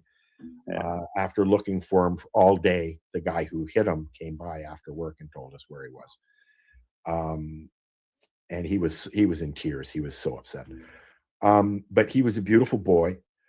He was only a couple of years old. And I miss him. My buddy had his husky. They were playing ball on the street, and a car hit her and smashed her hip, and she was never the same after that. Why would you be playing ball on the street with a dog? Because you're in the middle of Parks nowhere. are You're not expecting a car to come barreling down the street when you're living in a small town in the middle of fucking butt-fuck nowhere. Yeah, but I wouldn't be playing on the fucking street with my dog. I don't either. I mean, I play with my dog in my backyard. Yeah. But I'm bound and determined this year to get the fence finished and get it so that I can let her out when I'm out there without a tether. But I don't think I'll ever leave her out there unattended without a tether on, though. I don't think I will do that. She's taken off twice since I've been here, and luckily somebody was. She broke her lead twice. Once, and then got out of her harness another time because she got stuck under the porch and took off after some puppies that were across the street. My dog must just like me more because my dog doesn't leave my side when I go outside. She stays with me the entire time. If I go into the garden, first thing she'll do is she'll go all the way around the garden, inside and out, check everything out, and then she'll lay down with her back towards me. I'd like to be able to do that with Rose, Yeah. But I can't do that until it's fenced in, because the minute she sees somebody else, an animal, especially a dog, she's gone. And once she goes into that, once she trips into that, I'm going mode, there's no stopping her. The odd time, Rosa is like, when I go, she'll stop in her tracks, right? With Sadie, all I do is I just say stop, and she stops dead, and then turns around, looks back at me, and then usually she'll come back to me, or she'll just stand there and growl at whatever she was going after. Well, that's what I'd like to be able to do, but Rosa is a twat waffle when it comes to other dogs. She'll walk up to them all nice and friendly, and then just go in and attack. No, not Sadie. Sadie won't even attack. Sadie looks at me before she does anything. Well, unfortunately, I got Rose. She was 2, and so there was not a lot of puppy training there. Although I've known Rose since Kelly got her. I've known her since she was 11 weeks. I wasn't there every day doing the training thing. It wasn't my dog. Yeah. She wasn't my dog until Tim and Kelly split, and I had Buster. I'd lost Buster recently, so that's when. And Rosa and Buster were so. My God, she went into a false pregnancy twice because of Buster licking her up and schmoozing and stuff, and I miss that guy. He was literally all over Ontario, as Rosa's been with me all over Ontario, a travel dog. Oh, yeah. I just discovered that I can take the Canadian train. It's called the Canadian. Via runs it, I can take it from Toronto to Vancouver and possibly have them pick me up here. Well, they're going to go by there. If they go by. If they may not go by here, they may go up 11 and around. I don't know. But I can definitely get on a train because anyways, so the Canadian is a route that Via Rail has been doing forever. And it's Canada-wide, well, from Toronto to Vancouver. And it's an expensive trip if you get a room on the car, what do you call them? A sleeper car. A sleeper car. But I've been watching, one of the shows I watch on YouTube is about trains and stuff. So they also service all these little towns between Toronto and Vancouver, because there's a lot of towns in Ontario that you just can't get to other than by train. And so you can request, what I'm hearing, you can make requests to stop at certain places along the route. So I'm hoping that maybe, because I'd like to take a train. I've been on a train before. I'd like to see if I can find some way of getting on a train around here and going and visiting my sister in Alberta. And I can take a train to Edmonton, and then she'll come and pick me up. She in Edmonton? No, she's in Clive, which is about halfway between Alberta and Edmonton, I believe. I may be wrong there, but it's not close. She flies out of Alberta when she flies. It's out of close. Calgary, you mean? Out of Calgary, yeah. Sorry, Calgary. Yeah. I've never been there. I've been to the mountains. I've been skiing in BC, but we flew in. We went to Banff when we were kids with my mom for a week. I drove across the country, so I got to go through all of it. I want to drive from here to Alberta so I can bring Rose, because I get bad anxiety when I'm not with my dog. Like in all honesty, Al, from your place to Alberta is the most boring part of the entire fucking drive. I know that. We've been looking into different ways, but it's also I think a 5,000 kilometer drive, and no, not that far. No. Okay, No. But anyways, my point is the gas alone. Like, it costs me about $500-600 to drive down to Toronto last summer and back, right? With food and not including weed and plants that I brought back, but it wasn't cheap. Luckily, gas was down when I went. It's down even more now. But you know what? You thinking about taking a train? You can't smoke weed in a train. No, you can't. Yeah, that would suck. But I can't. They do stop when they have smoke stops, and that's when they stop to refuel or get new passengers or drop off people or pick up food, whatever, right? So you can't. They call them smoke stops, and and that's the only way that you can smoke while you're taking a train.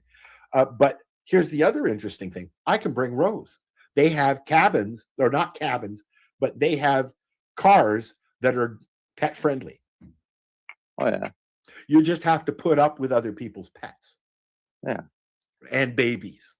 I don't know if I could do the babies all the way. No different than a fucking beagle or an airplane. Yeah. Yeah. Yep. But yeah, so I'm wondering if we're boring people. Nobody said anything. They haven't said hello or anything today. Kind of offended. Where are they all at?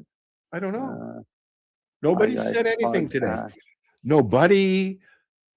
No. No D. No dog. No I can hear Rosa. Rosa's bugging because she wants more food. Actually, They all knew Lenny. They all knew Lenny wasn't going to be here, so they didn't show up. Yeah, that's what it was.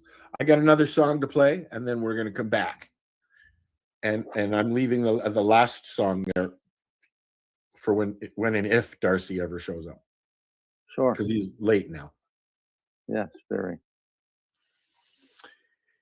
Yep.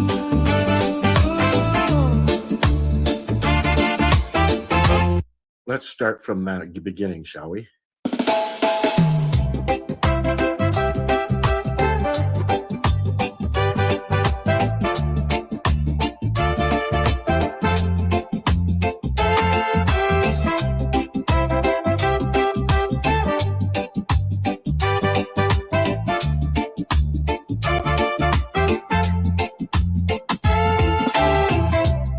Pass the jar around the couch, ashtray leaning on a plate.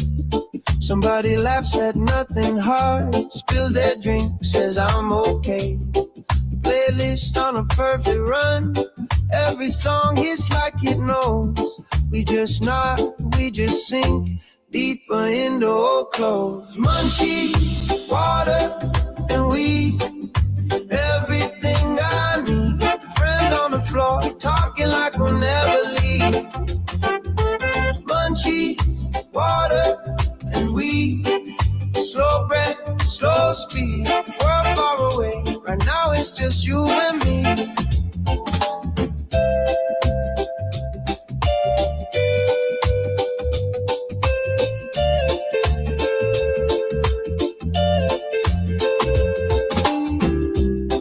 Chips open like a firework, crumbs falling on the rug.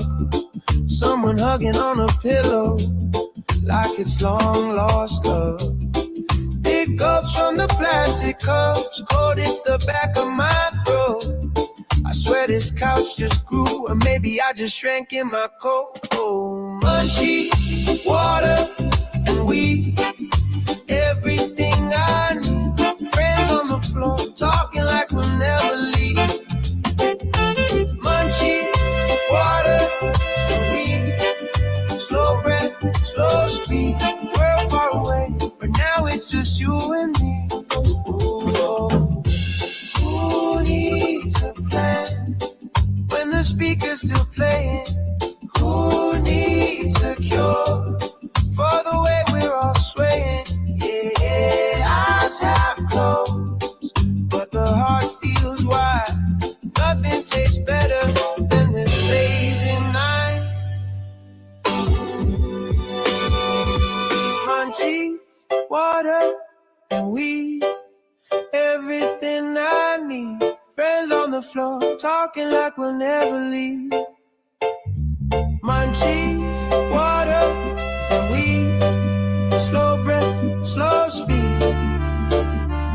If this is all we ever get, it's all we'll ever need.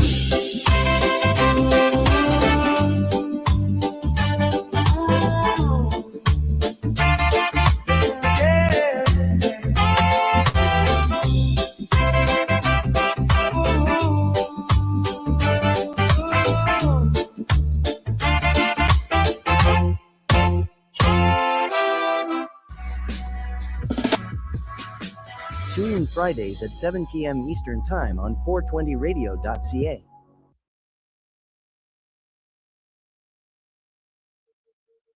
What the hell happened there? I don't know. Rerolled Saturdays. Check it out. Nothing but non-stop cannabis and psychedelic programming. Find it at 420pace.ca. There. That's better. Now I've done my due diligence posting other things now. Oh, okay. I didn't know what you were talking about there for a minute. Oh my god. So you're gonna watch that movie, huh? Yeah, tomorrow. Did you like Landman? I enjoyed it. I never watched it. No, you should. You might like it. It's kind of like it's kind of like Yellowstone genre kind of thing, but with oil. And they brought in Sam Elliott and Demi Moore, and of course Billy Bob Thornton is the lead. It took an interesting twist this second season. I'm looking forward to seeing what they do with it next. And apparently, there's another Yellowstone thing that Kevin Carson is going to be a part of, and they're trying to bring the Blue Bloods crew over to the to Danny Wahlberg's new show, where he's in Boston now. Boston Blue, I think it's called. Have you seen that? No. No. You don't watch network stuff, so you wouldn't see really. That. There are shows that I enjoy, that I watch. I enjoy the Law and Order stuff, except for SUV. I don't like that one. But I enjoy the Law and Order, and the new one, the Law and Order Toronto, which I don't know if they're going to do any more of. And I like the Chicago stuff, on Wednesday nights. Fire. I don't like Med, but I like Fire and PD. PD I really like. Oh yeah. Yeah, they're really good. I enjoy those. Right. I don't know. I tend to watch more comedies than anything. Well, there's a new version with the same actors of Scrubs starting in February. I'm looking forward to that. Let's get rid of this, shall we? I enjoyed Scrubs, and I was sad that they left, but the whole bunch of them are coming back, so that's kind of cool. There's a spin-off that they're just talking about now of from Penny and what's his face. They are going to be a part of it from Big Bang Theory. Oh yeah, that's a comedy. That might be good, right? I like the tongue-in-cheek of Scrubs. It's a lot of one-liners, right? Yeah. I'm not a big Zach Braff fan, except for when he's on there. The combination of the two guys, the main characters there, are very funny, and then you throw in a bunch of other people. Yeah. But, well, I would say Darcy stood us up. That's twice in a row. Yeah. Why does it even? Yeah, I forgot what I was going to say in mid-sentence. Just as well. Probably, yeah. So Safer I got way. what? Safer that way. I think we'll wait and we'll play this song when he's here. So I'm going to say goodbye to that song. We're almost done anyways. I was going to bring up a thing. The guy who owns Raw and recently bought High Times, the whole High Times outfit. He's like, it's like he's just walked out from a curtain, and he's so visible now. He's out and about. He does videos and stuff. And so he did a video called 3 Seconds for the Win. So you can obviously figure out what it's about. For a long time, people would tell you that the longer you hold it in, the more stoned you're going to get. Now, I used to do that. I used to do that with tobacco, and I would have seizures because of it. And the minute I stopped toking my tobacco, because I quit smoking tobacco, they stopped. I still get them every now and then, but from other things. So this is Josh is his name, right? Josh. I can't remember his last name. I don't know. But anyways, he did a video on how long you should inhale. And it might be a little bit choppy just because my computer sucks. But, here you go. You can watch it and you be the judge. Be the judge, Marcel. Sure. How long should Bob and you hold your breath?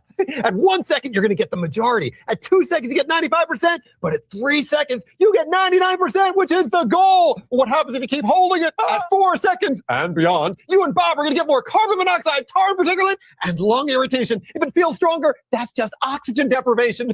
This is according to John Hopkins Link Type Research and the National Institute for Health studies on breath hold. You might have funded that. This ain't bro science, bro. It's real science.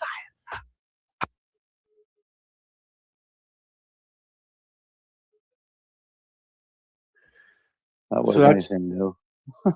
no, but to us, yes. No, I've been telling people for years that you hold your breath, get really high. No, it's oxygen deprivation. That's It's right. Like brain. when I was a kid, our thing was okay. Excuse me. Excuse me. Oh, so Excuse you me. could go unconscious and wake up with a headache.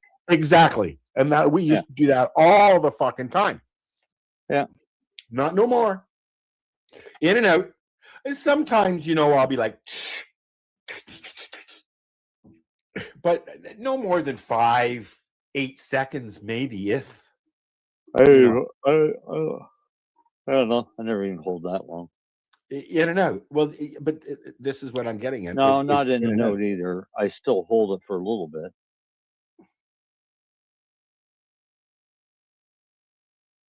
I'd probably do 3 seconds. Yeah, well, that's what I do now.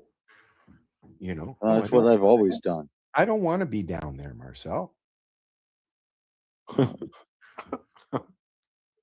We're leaving in a minute, Al. It doesn't really matter. No, it doesn't matter now. No. But yeah, no, I just thought I'd bring that to light for people who didn't know, because it is one of those, I get that. Yep, moments. Yeah. Right. I know what You that don't feels need like, to man. hold it in that long. No, don't. You're just harming yourself. I saw Darcy shared a cool thing earlier. About Darcy's not here, though. We're not talking about Darcy. Yeah, I know, but it was about whole plant stuff. Oh. Where did you share that? Where is it?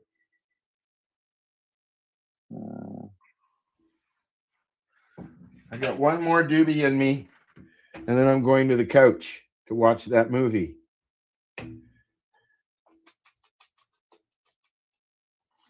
I got a big bag of bud thing. Yeah. Which is, a half and a half, right? A half ounce and a half ounce. So 2 different strains for $128.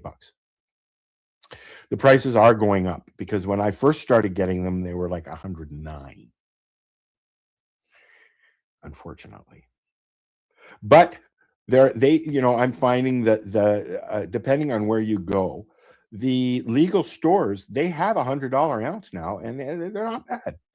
They're not great. Some of them are. I find a strain and a product that I like, I stick with it, because then I'll go and I'll try something else and I won't like it. For instance, I tried something middle of the month that I got a half ounce.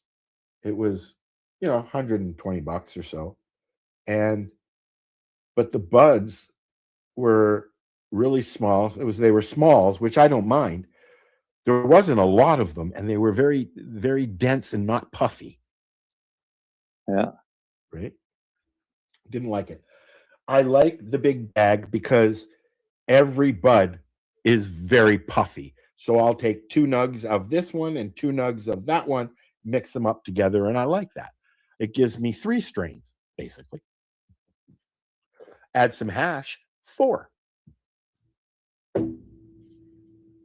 Although hash is usually made from multiple strains, is it not? Can be.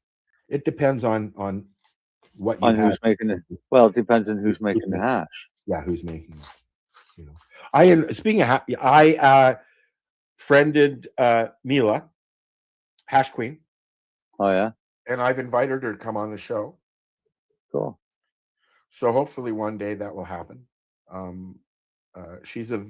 met her before at one of the events that I went to over the years.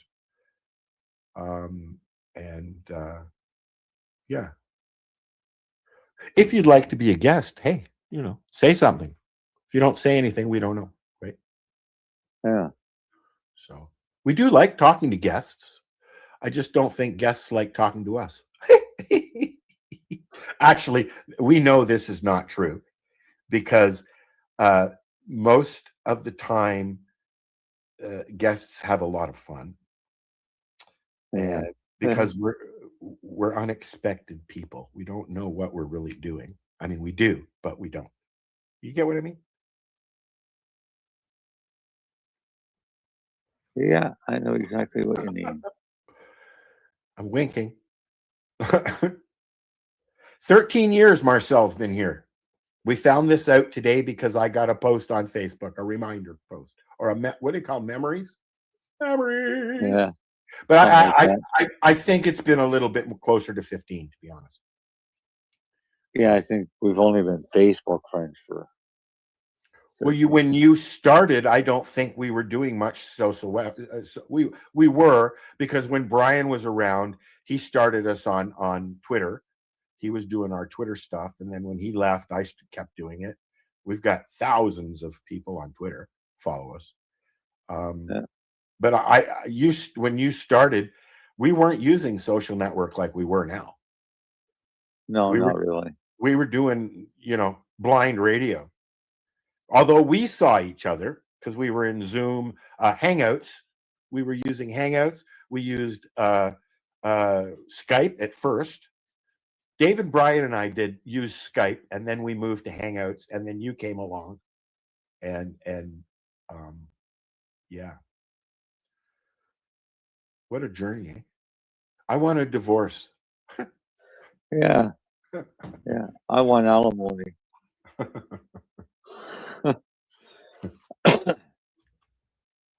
So we're going to wind things up, and I'd just like to send a message out to Don Lemon.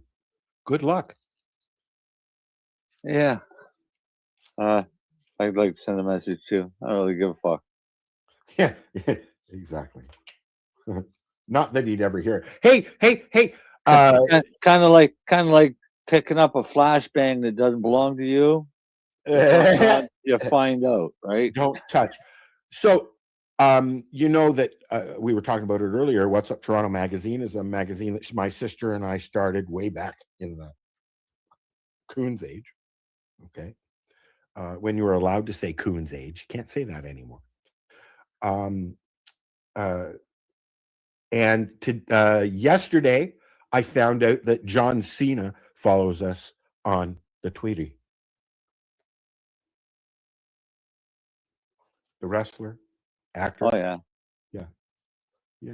A few people follow me on various Twitters. Gordon Ramsay follows us, the show, on Twitter. Yeah, why? I think that's really cool. Well, you know what? He added me because I shared my thoughts on a show. He did a series of shows where he got complete access to the cartels and went into the jungle, and they made cocaine in front of them. They showed them how they harvest it, make it right from fucking crop to streets. And the reason he did that was because I believe his brother overdosed on cocaine. And Gordon Ramsay does stuff kind of like Anthony Bourdain used to do. Yeah. Anthony Bourdain was a chef as well. I don't know if people know that. Before he was a journalist, he was a chef. Right? And I loved watching his shit. He did a lot of really cool shit. Okay. But again, drugs got him. Right? Yeah. It's a shame, Oh. Hey, guess what? It's time to say bong bye. Yeah, and I plan on being a little more awake for next week. Well, that would be nice, especially when it's just the two of us. Because you kept nodding off like an old man. Yeah, my eyes didn't close; they stayed open. Marcel. Yeah, I'm here. What? But you know what? I do that on a daily. So in the mornings, sometimes when we do Hi Guys, Tuesdays at 10 a.m. right here at 420radio.ca. Al and I are, sometimes he's even unshaven. Oh my God! I've got to get off Facebook because these people are just pissing me off. I don't enjoy Facebook as much as I used to. I use it for station stuff and posts and stuff like that. And I talk to people that I know personally, and that's it. I don't usually engage other than when we're doing a show or in comments with people I don't know anymore. Yeah, well, Trump is now arresting Black and LGBTQ journalists for doing their job. How do you like him now, people? That's all I got to say on that one. So, Black, gay, fake news actor starts a protest and incites a protest, and everybody thinks he's a fucking hero. This fucking Because world Trump said so. Listen, bring on the fucking asteroid. Kill this fucking species off because it doesn't deserve to live. Fuck. It's a pretty negative thing to say at the end of a happy show. No, I'm sorry, but it's just a fact. Well, this species is a bad species for the planet. We are 5 steps away from another world war, and we've been like that for a while now, and that's not going to stop, unfortunately. I disagree. I think World War III started. Oh yeah, no, it's going, but that's what I mean. We're 5 steps away from a full-blown thing. The only thing we haven't seen yet, I guess we have seen it in Europe, is a nuclear attack. Yeah, we haven't seen one in Europe yet. Well, no, but in Yugoslavia, they're in Ukraine and down there, they're bombing people, and Russia's, I don't know what Russia's doing, but nobody's gotten nuked yet. That's the only thing that hasn't happened yet. Thank God. Fucking aliens haven't shown up yet. But soon we're going to have China in our back pocket, so it won't fucking matter. Come and get us, Trump. China's been running this country for fucking years, ever since Trudeau got into power. Probably. Yep. But they don't run me. I run me. I also run this station, and we have to go. Well, but just remember the Project Bluebeam. Project Booby? Bluebeam. Oh, Bluebeam. Bluebeam. Another conversation. We will have an alien invasion. Please come and say hi. Aliens will come out of the sky and bring some smoke with you. I want to try your shit. It will be terrible. They don't have any. They don't. Why? Because that's why they're fucking coming here, man. They're coming here to get ours. Yeah. So they're coming here to steal our weight, is what you're saying. Well, yeah. Say goodnight, Marcel. Good night. Why else would they come? There's nothing else here. See you next week. All right, talk to you. The opinions of the individuals during this broadcast are their own, and may not be the opinions of their group or other organizations they may be involved with. All medical advice during our broadcast is not a medical opinion and should be checked with your medical physician.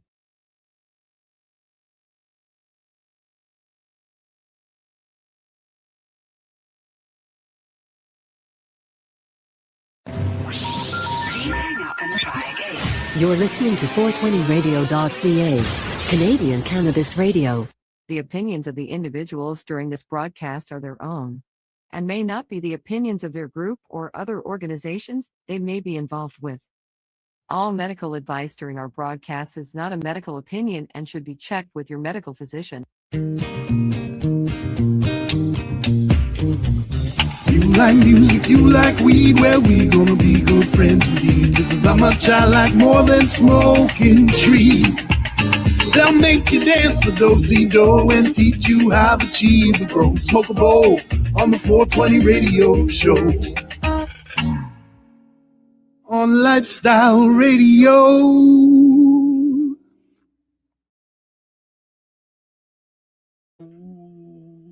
Oh, hi. How are you? Are you still eating? No, I just lit a joint. Just a little joint. What are you smoking? Oil. No, like but I always smoke.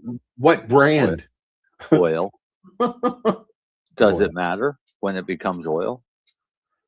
No. Right. It does not.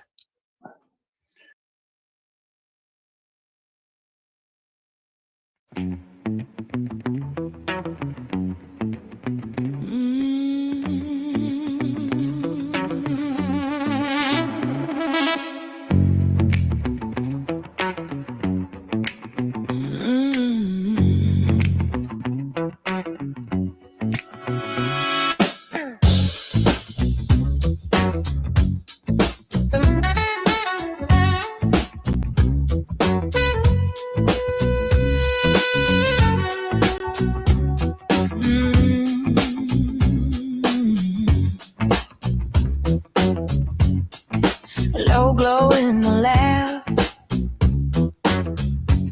white coat, dark shades, beakers on the table, science on parade. I pull it from the plant, drop it in the vial, charting every change, every little smile. CB1, CB2, talking to your brain, slide into your system. You never feel the same. Cannabinoid groove, sliding through your veins, so smooth. From your head to your shoes, every little cell approves. Cannabinoid groove, body talking back in truth. Let it all line up and move to that cannabinoid groove. Cannabinoid groove. Got a map of your nerves laid out on the wall. Lock meets key, now the dominoes fall. Pain takes a seat, worry drifts aside. Tiny little molecules taking you for a ride. Cannabinoid groove, sliding through your vein, so smooth from your head to your shoes. Every little cell approves. Cannabinoid groove, body talking back in truth. Let it all line up and move to that cannabinoid groove.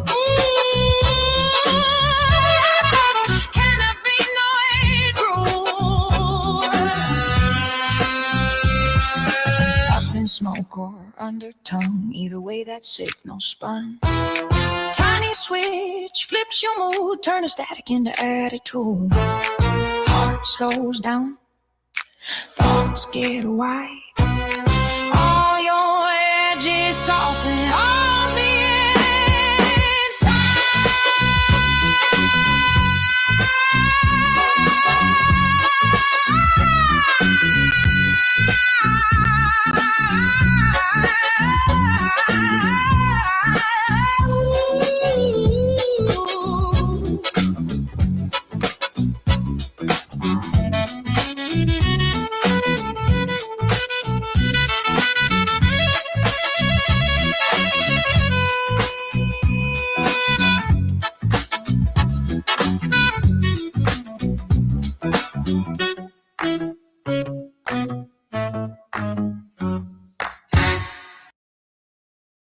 You're listening to the Pace Radio Network here at paceradio.net. The views expressed by the individuals during this broadcast are their own opinions, and they may not be the same as those of their group or other organizations they may be involved with. All medical advice during our broadcast is not a medical opinion and should be checked with your medical physician.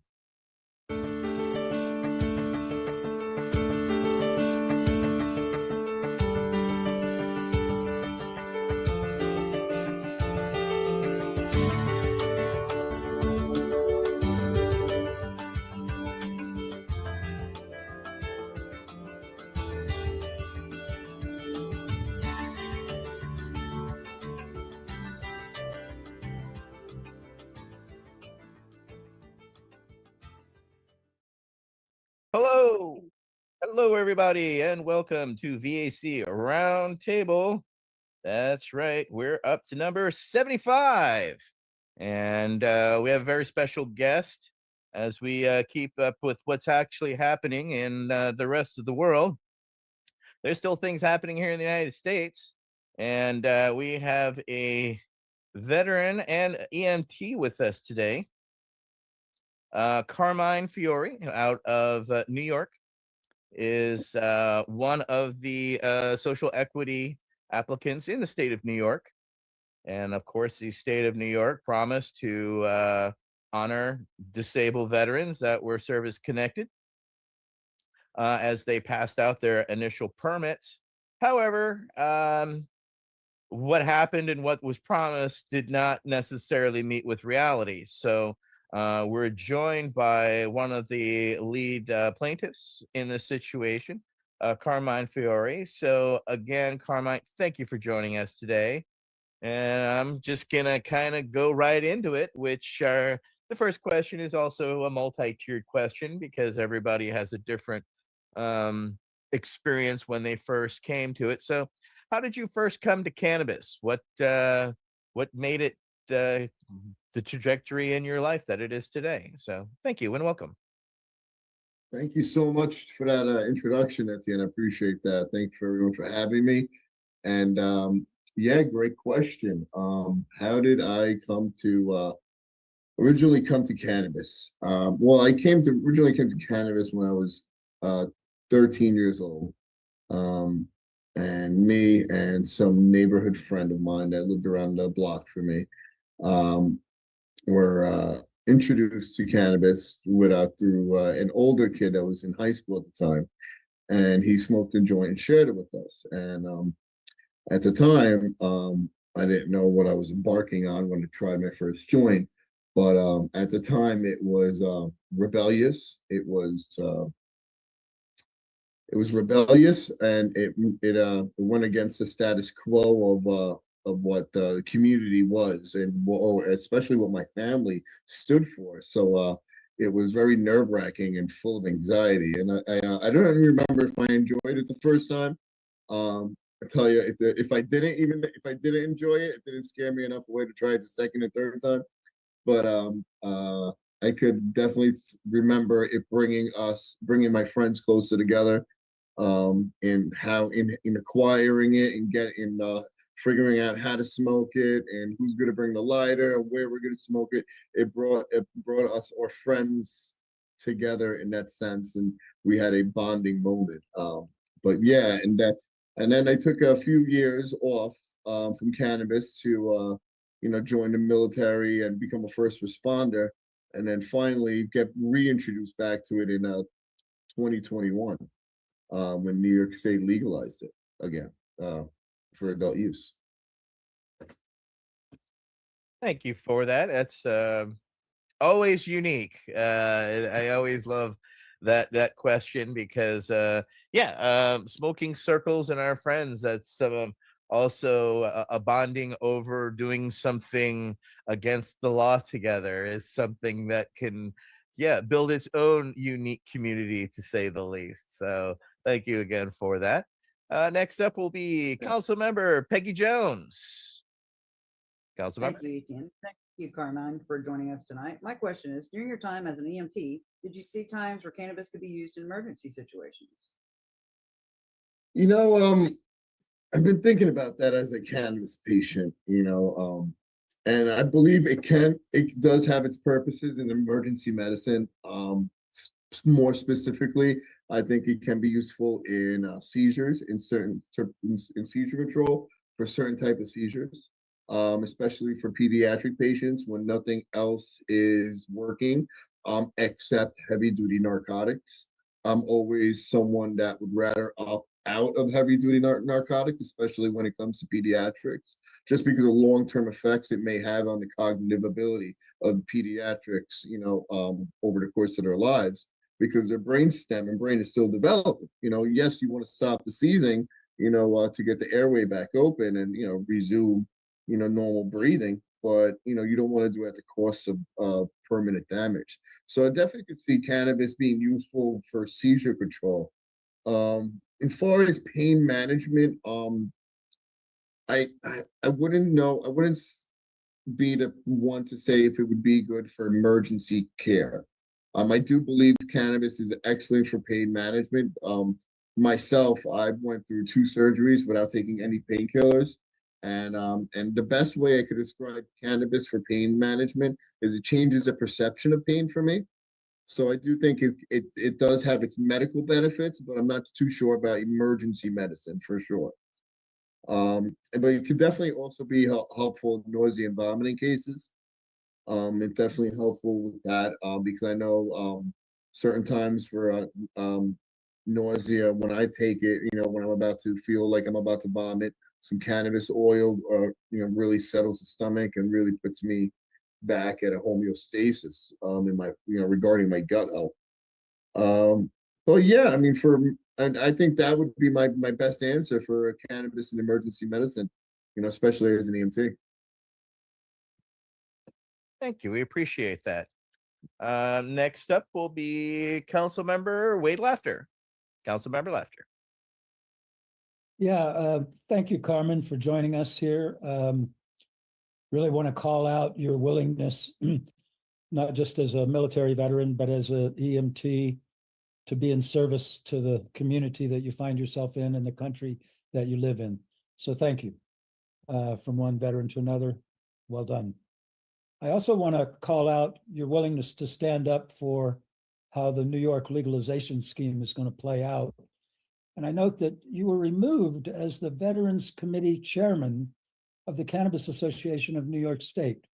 Can you tell us a little bit about that and why that happened and what it's like going forward for you and your activism? Thank you. Thank you for your support, first off, and it's my pleasure to meet another veteran, and thank you for your service as well, sir. And yeah, I was elected as the chair of the Veterans Committee for Cannabis Association of New York after the first committee chair stepped down. She stepped down and the committee elected me to become their chair. And as chair, I became very engrossed in the law and regulations of licenses for veterans because the law, gave veterans prioritization. But unfortunately, the state wasn't prioritizing veterans. They were only prioritizing one group of that was in the law, that was written in the law, and they were somehow forgetting us. So, I told the Veterans Committee, how I felt about this, and they all agreed that there should be some representation for veterans in the law, whether it's on a regulatory body or at least in action via licenses. And that wasn't happening. And I became a very public advocate about how the New York State regulators were not following the law and were not prioritizing veterans as the law stated. And the Cannabis Association we didn't have the same opinions on that. Their opinion was that the law was created and the licenses program was created to help those that had justice involved history. And that's great. And I am in support of that. I am in support of social justice 100%. But unfortunately, the law wasn't written that way. And I was just an advocate for the law. As a veteran and first responder, we know what the op guide looks like. We understand how that looks, how we have to read it and memorize it. And those are the bounds in which we could act.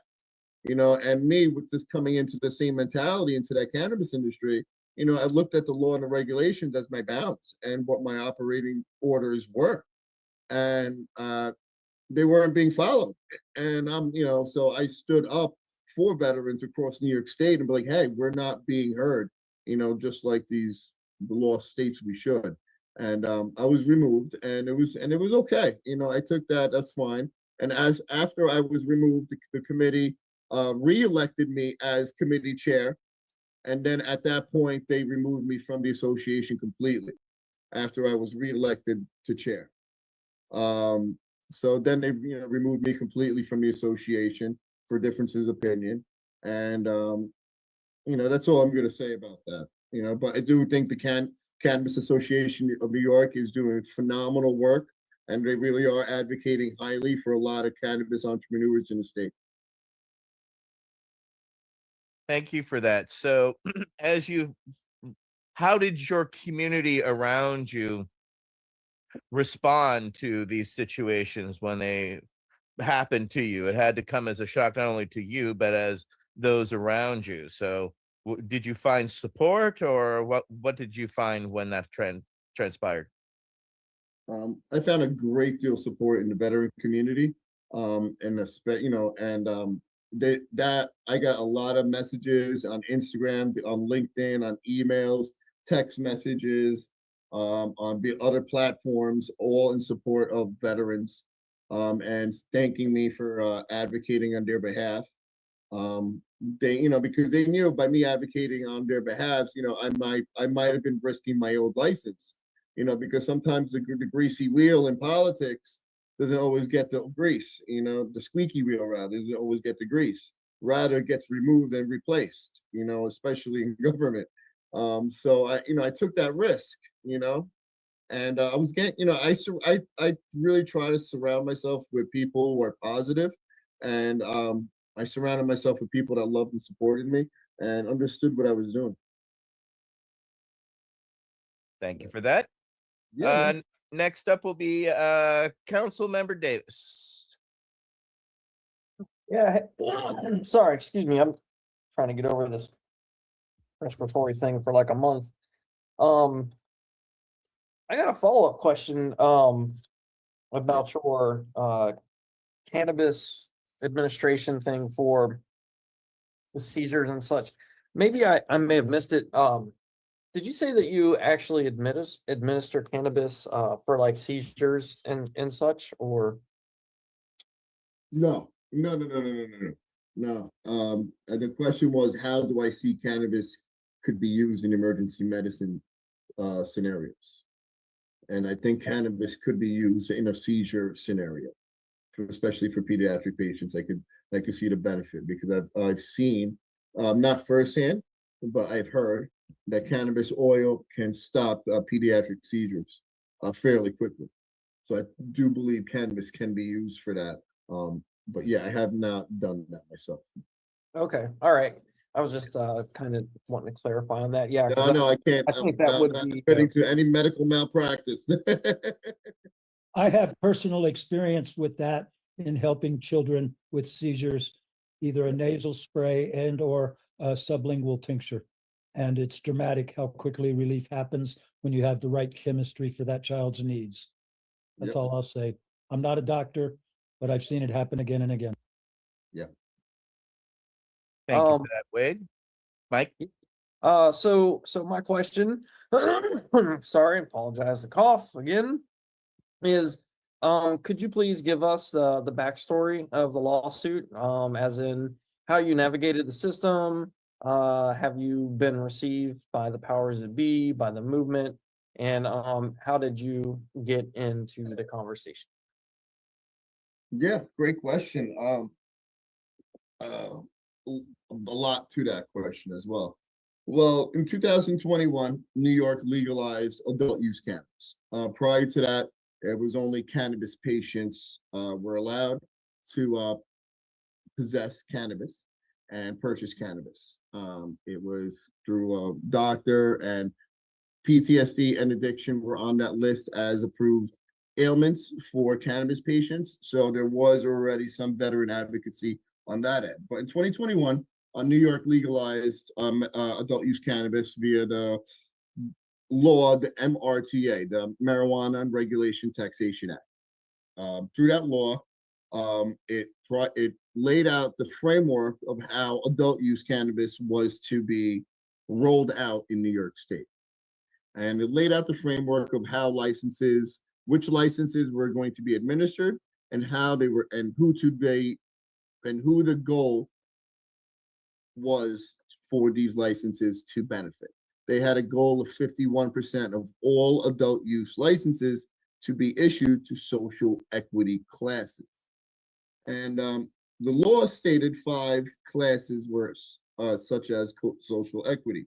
There were distressed farmers, minorities, women, service disabled veterans, and people who lived in communities disproportionately impacted by the prohibition of cannabis. So think zip codes and areas like that when I mentioned it. Okay. So, but there were also 2 caveats to that. There were bills that were passed for called the conditional processors and the conditional cultivators.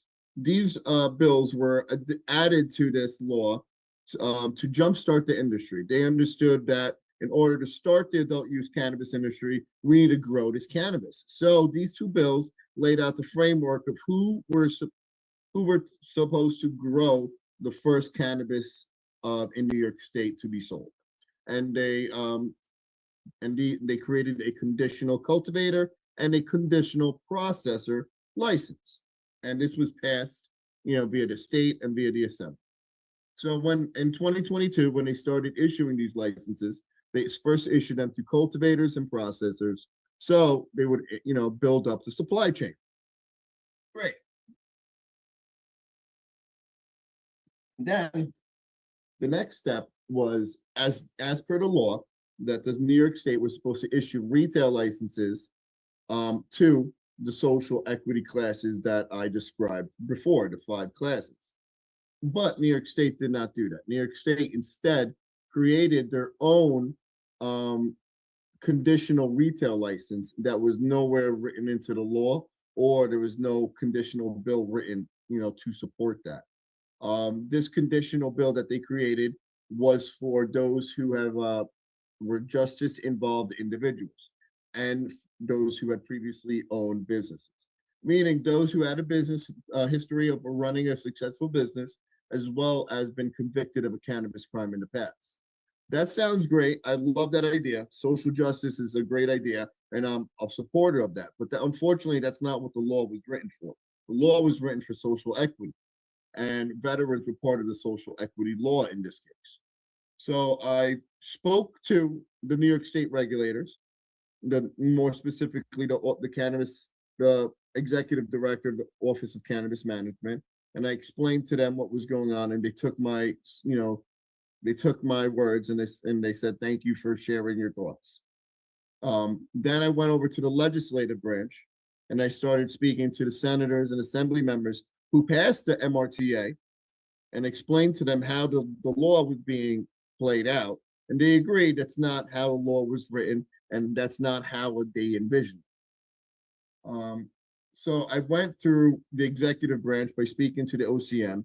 I went through the legislative branch, and I even had them sponsor a letter and write a bipartisan letter with senators and assemblymen, Democrats and Republicans, all signing this letter stating that the conditional retail program was not a legal program and veterans were being left out and they needed to change. All right, so this letter was sent to the Office of Cannabis Management, and it was sponsored by the chair of the Veterans Committee for the Senate of New York State. And I was really happy that I was able to get that done. This took about months of meetings and months of. You guys know how difficult things could get, especially when we're talking about a bipartisan letter. Things could get really iffy and touchy sometimes. But we had about 12 senators sign on to this letter, and it's something I was really proud of getting done. And unfortunately, this letter went to deaf ears and fell on deaf ears, unfortunately. So I had no choice but to go the judicial route, because I knew otherwise we would not veterans would not get a choice. We would not get a voice in this industry at all, because we would be overlooked, and by the time we would get a chance, there would be either no property for any potential real estate owners, and we wouldn't have a chance in this industry when capital and real estate is so important. So I got together with a bunch of veterans that I knew, and we spoke to a few lawyers. And the money that we all had invested originally into our businesses, we decided to invest into a lawsuit, and that's what we did. We started a lawsuit, and we settled on that lawsuit in the beginning of December, and I received a license in that settlement, as well as getting a lot of support for veterans across New York State. Um, yeah, it was 120 days that the lawsuit went on for, and at the end we got a lot of advocacy in New York State. We created a veteran task force for veterans in New York State, and a lot of the veteran task force is to help business development.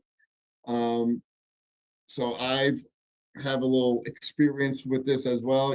I've helped other veterans across New York State. And now with this settlement that I was a part of, New York State has a task force to help veterans through business development, through education and training, and through community engagement. So now we have that written in black and white that the New York State Office of Cannabis Management has to help veterans in specific ways across New York State. So now it's not just pancakes and handshakes. Now they actually have to get down and really get to the VFWs, go to the American Legions, meet the veterans, and tell them, hey, we have a law and you were prioritized in this law. Come and see where you fit in. And, we need veterans in the New York cannabis industry to really, fill in these positions all across the supply chain. And yeah, that's the synopsis of the lawsuit.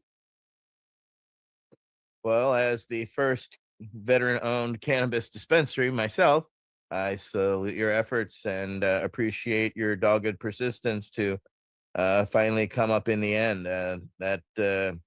When you take that jump into the legal world, even though how much support you have, the questions are still in doubt until you have permit in hand. So congratulations on navigating the process, but navigating the process successfully.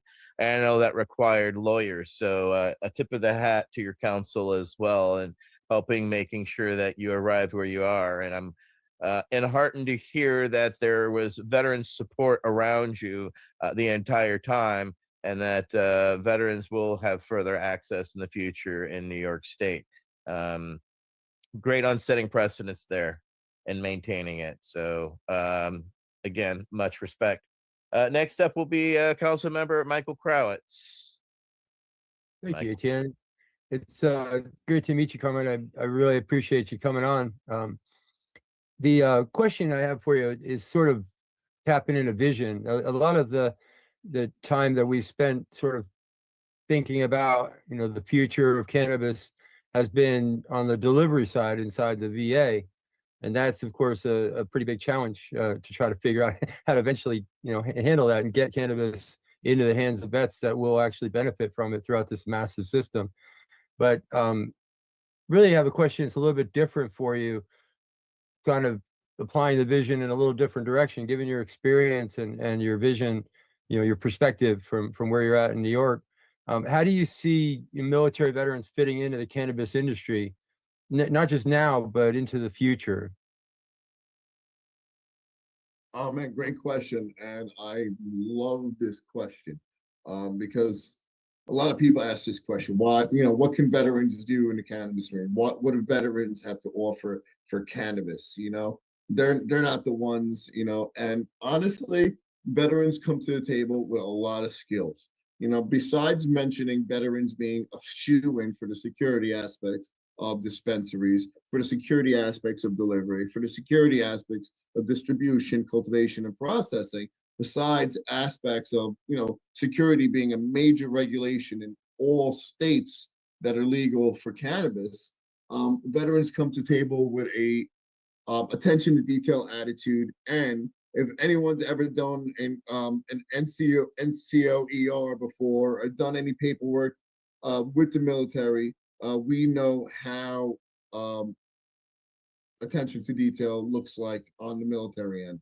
And we bring that to the table when it comes to management style general management, store management, accountant management, marketing management.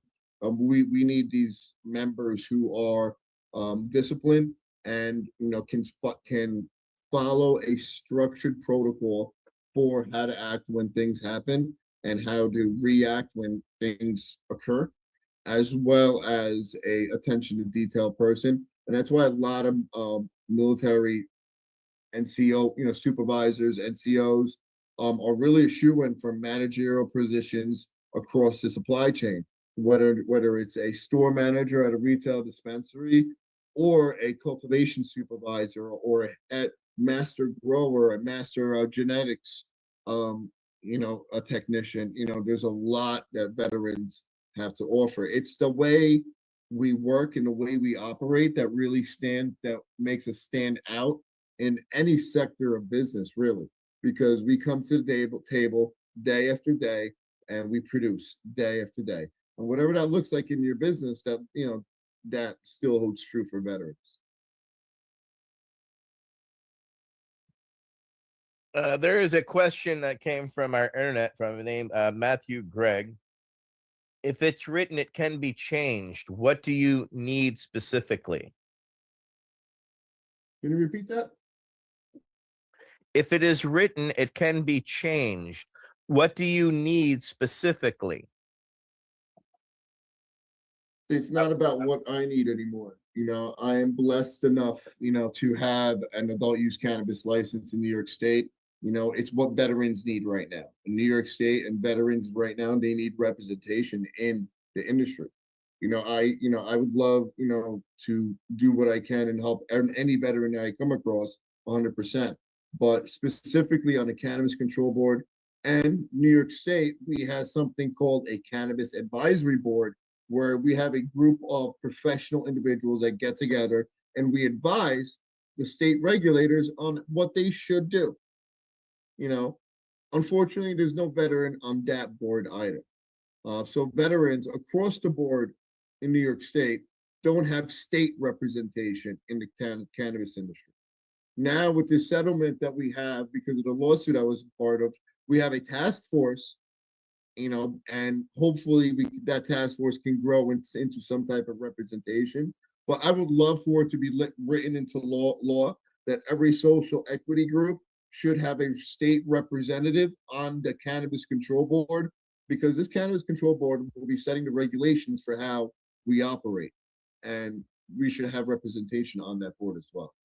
So I really think we should have that. Yeah, it's an important part. and to maintain it. We don't want to end up like VFWs. All right. Next up will be Council Member Jones. All right. Thank you, Carmine. My next question is, New York seemed to have a disproportionately large amount of counterfeit products claiming to be Cali products, etc. How is New York doing regarding this?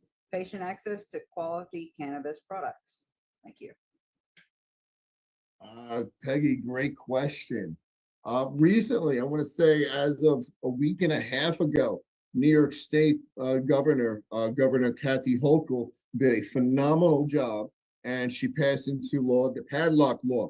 So now anyone that has an illicit cannabis shop in New York State will be subject to being padlocked with severe penalties, and these are enforceable by law. Before, these illicit cannabis shops were operating in the gray area. For example, New York State is legal to gift someone cannabis, but I cannot charge you for cannabis. So the way these illicit markets were working around that law is people were buying a sticker for $50, and then I would gift you $50 worth of cannabis. So that's why they call it the gray market, the gray area, because they were operating in that gray legal loophole. So now New York State created this padlock law in order to enforce any operators that are operating in that illicit gray area. So you won't know. So now well, when you're walking down the street in Manhattan in New York City, if you see a cannabis store, it's a legal cannabis store, not an illicit shop that is selling non-tested product, because all products that are regulated are tested. So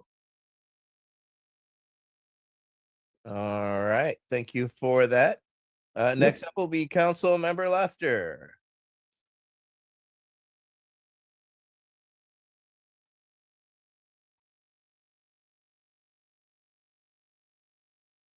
That was question number 7, if I believe. Yep. Correct. Okay. Oh, yeah, this was good. So Carmen, you have a dispensary. How would you see catering to any specials for veterans that might not be currently seen in the industry? And I sort of had a follow-up question on the counterfeit product. As a dispensary owner, I'm imagining you do occasionally see folks who are trying to sell you things that might not be 100% legit. How do you deal with that? And are you encountering that? So that's 2 questions. Have fun. Thank you, Carmen. Yeah, no problem. My dispensary is not open yet. It'll be opening end of September, beginning of October. More to come on that. But yeah, regarding the illicit market question, yes, they have been illicit distributors trying to offer you product to sell on your shelves, and they give you enticing terms like I'll front you the product and you just pay me back whenever you want, hoping that I'll pay them back that product and also make a reorder. The way I deal with that is just I ignore them. I don't listen to their sales pitch. I say thank you, but no thank you. But if you're interested in selling me products, send me, email me your license number to this email, and I just deal with them that way. If they can't do that, then they don't get a follow-up call from me. And what was the other question, my man? I'm sorry.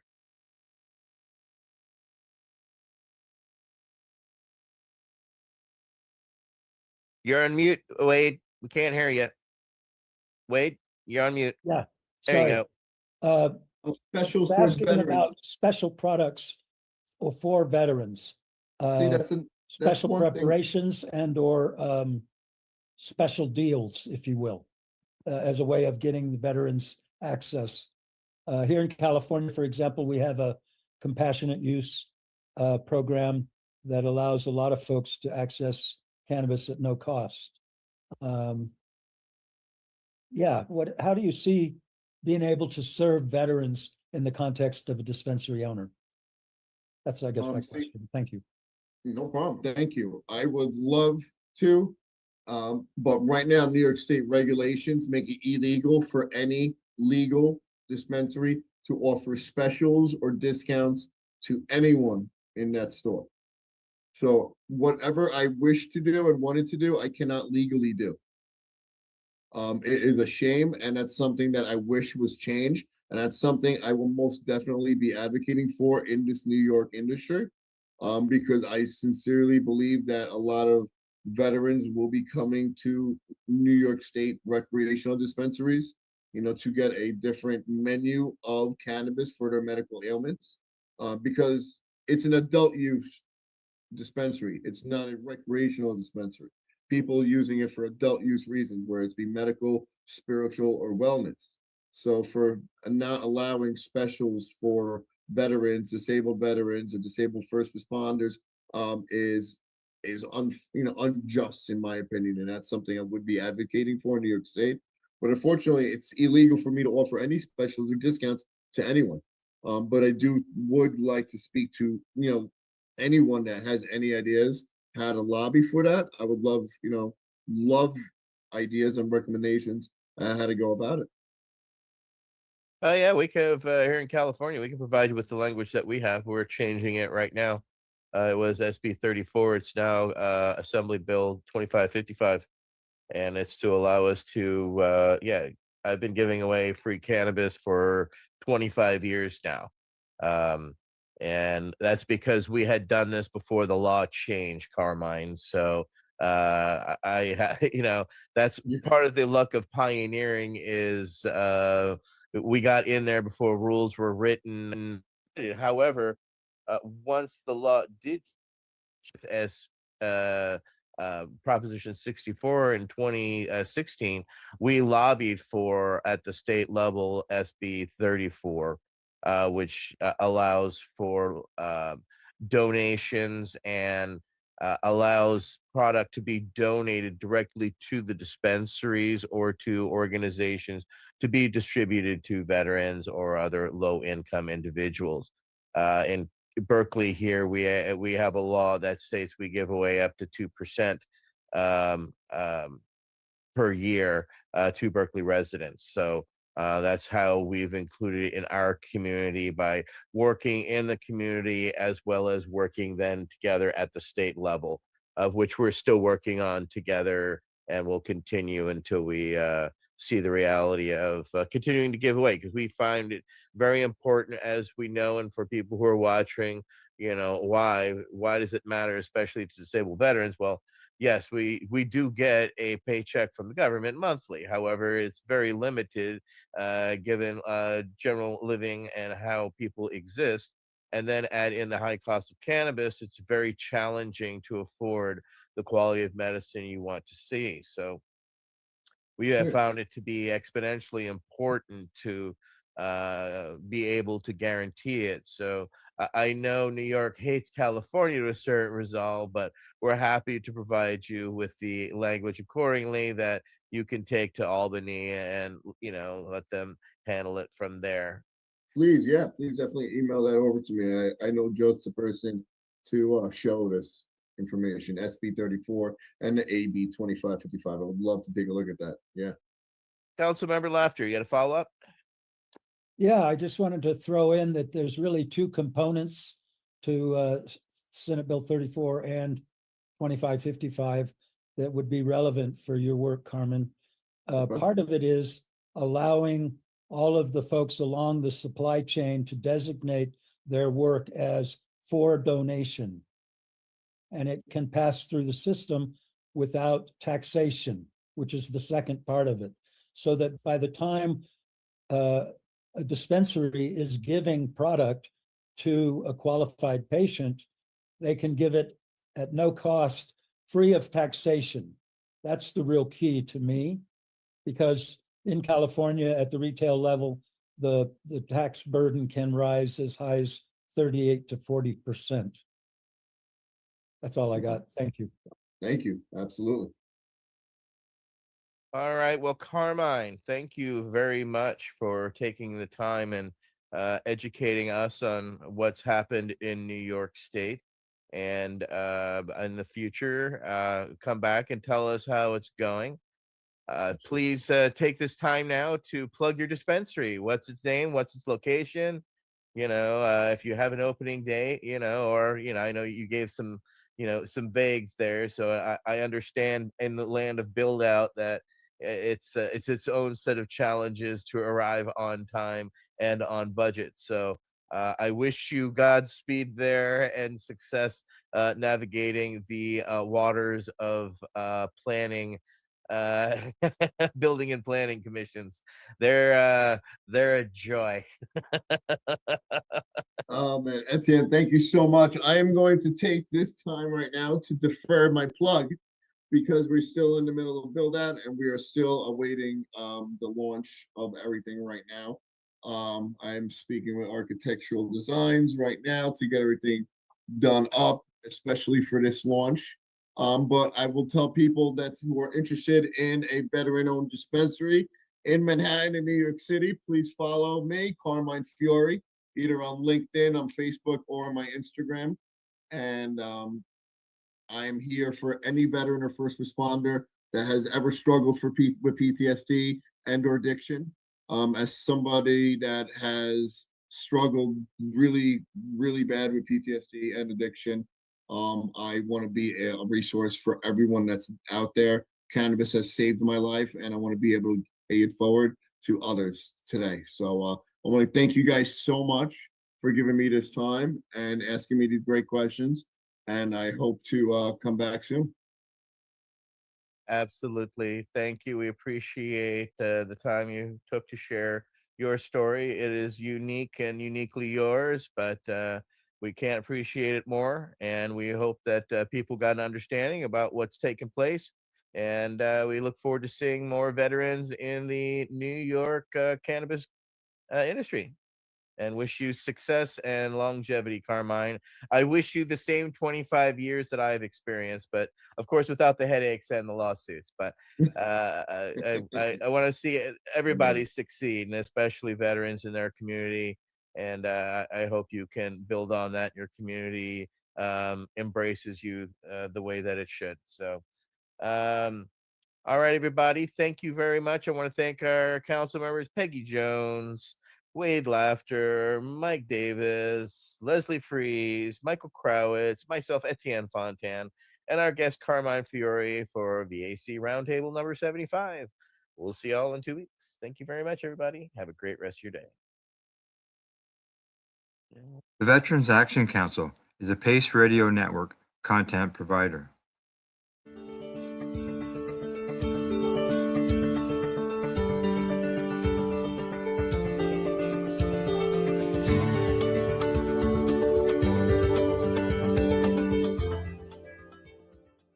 You're listening to the Pace Radio Network here at paceradio.net. The opinions of the individuals during this broadcast are their own, and may not be the opinions of their group or other organizations they may be involved with. All medical advice during our broadcast is not a medical opinion and should be checked with your medical physician. Enjoy the buzz of legalization with Campbellford Lifestyle Shop. From lights to plant nutrients, books, consumption accessories, and more. We've got all your basics to grow or consume cannabis. Visit our info center or take a look at our piercing services and body jewelry. Now available in-store through Campbellford Lifestyle Shop. 17 Bridge Street West, Campbellford. Limestone City Hydroponics is Kingston, Ontario's hydroponic shop. Take your growing to the next level and create the optimal environment with a tent kit, or maximize your yield with an ebb and flow flood table kit. Either way, Limestone City Hydroponics has more sizes and options to fit your needs. Are you looking for the power of the sun that adapts to your budget? Then look no further, as they have professional grow lighting. They have indoor grow systems that are easy and cost effective, with many options to fit your living space and lifestyle. Cultivate your growing potential. We have everything you need to succeed. And if you can't make it to the store, they offer local delivery to the greater Kingston area. Remember, when you're looking for experts to help you grow, you look no further than the locally owned Limestone City Hydroponics, 105 Sunderland Drive in Kingston, Ontario. Call them at 613-548-0420. We are people advocating cannabis education here at paceradio.net.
sneakers, green leaf pins on our shirts, waiting at the crosswalk, counting out the hurt. Name tags, diagnosis, story written on our skin. They called it a crime. We call it medicine. We walk for our medicine. Feet on the ground like a heartbeat rhythm. Patience, teaching patience again. Pass that truth like a torch in the wind. We walk for our medicine. Risk on our backs, but we still step in. If care is a crime, then here here we are again. Kitchen table, late night, printed study, highlighted lines.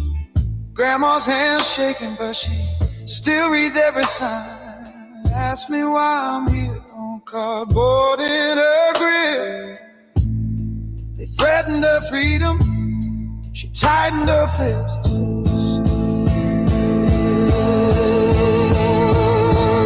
Hands up, sleeves rolled, scars out, stories told. Arrest us for healing.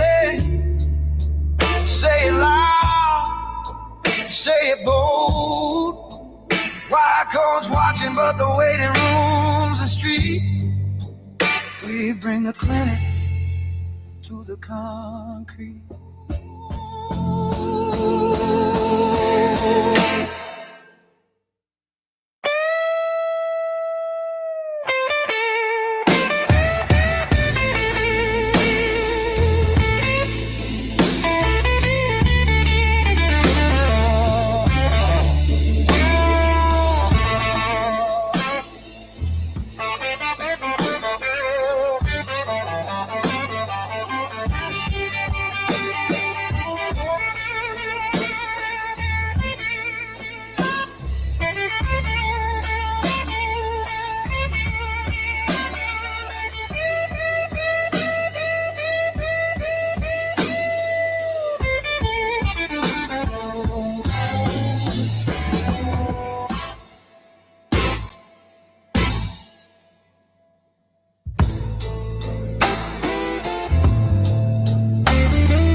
You're listening to the Pace Radio Network here at paceradio.net. The views expressed by the individuals during this broadcast are their own opinions, and they may not be the same as those of their group or other organizations they may be involved with. All medical advice during our broadcast is not a medical opinion and should be checked with your medical physician.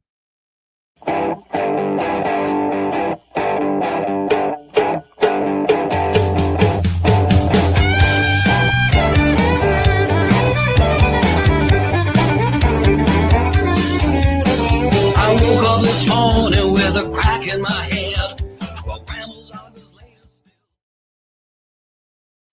Hello, everyone, and welcome to the Pace Radio Show. We're live here at paceradio.net. Hello, Tamara. How you doing? I'm rolling. You're Some- rolling? Yeah, some nice smelling stuff that I got from a friend from Ontario. Oh, really? Wonder who that was. What's I it just smell tried- like? It smells fruity and yummy and yeah, almost like lemony. I don't know. It's got a yum smell to it. That's all I know.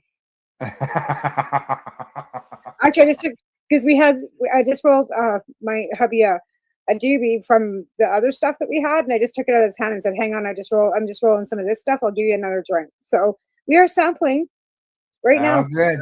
Sampling. Yeah. And did that This is have a was it GK. labeled? Yeah, this is the GK. You said it was GK and then G. This is Okay. the GK. You'll have to let me know what the strains are. That GK is grape kush. Grape kush. I figured it was a kush of some sort, just even by the density of the buds.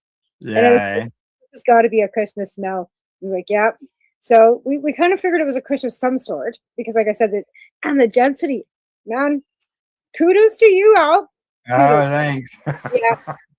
These are top notch. These should be actually, probably maybe even like judged in a cup because Oh, really? Well, thank you very much. yeah, no, I'm thinking here. I got this phantom behind me. That's why I've got the background on. Oh, Yeah, well, he's just had hernia surgery on Monday, right? So he's still Right. like, I mean, it's day 3. He's like, yeah, stitches or whatever. They got steri strips on him. right. 14 days and then they come off, but he can't do much, right? So we just had Right. to Oh, yeah. Yeah, that's refer- a painful. Yeah. That's not fun and exciting surgery. No, he is in a fair amount of pain, and he's pretty stubborn. And they only gave him Tylenol 3. It's not like they gave him some Right. extraordinary. Well, hopefully this gift Will be- can help relieve some of that pain from him. Well, that's what we're like. I said, that's why it couldn't have come at a better time, right? Yeah, that was actually that was the first time that I've used the vacuum seal machine. It was open when it got here. It wasn't sealed anymore. Oh, what was open? The package or the box? No, it was all sealed, but the vacuum itself, like the vacuuming itself, had popped. Right?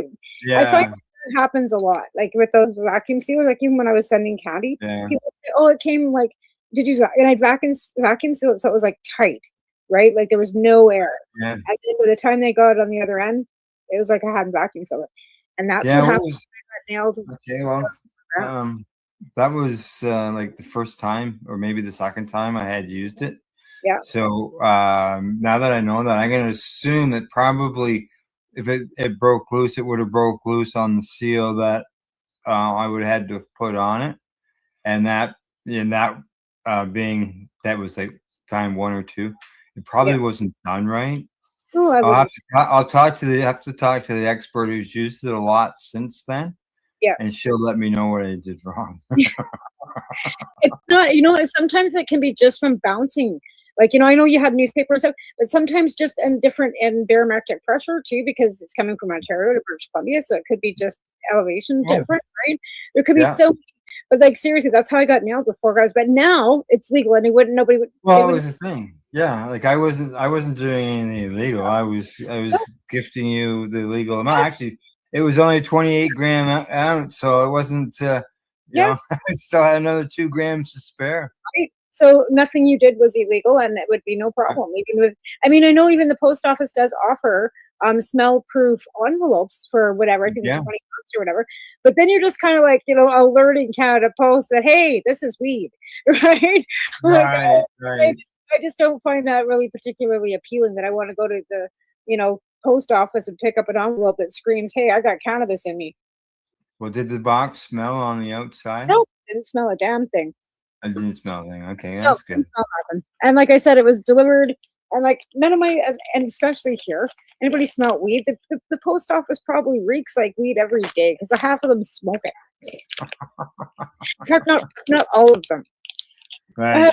I had a conversation today with a lady. It was quite funny. She come in for her cigarettes, and she's an old lady. She's only been in there a couple times, and she goes, I said 4 packages of Next Smooth, and she goes, oh, you got quite the memory, eh? And I started snickering. I says, yeah, not bad for a pothead, eh? She kind of looks at me. She goes, what did you say? I said, I got a pretty good memory for somebody who's a medical, I said, I'm a patient. I can't use cannabis for medicine, and I have since 2012.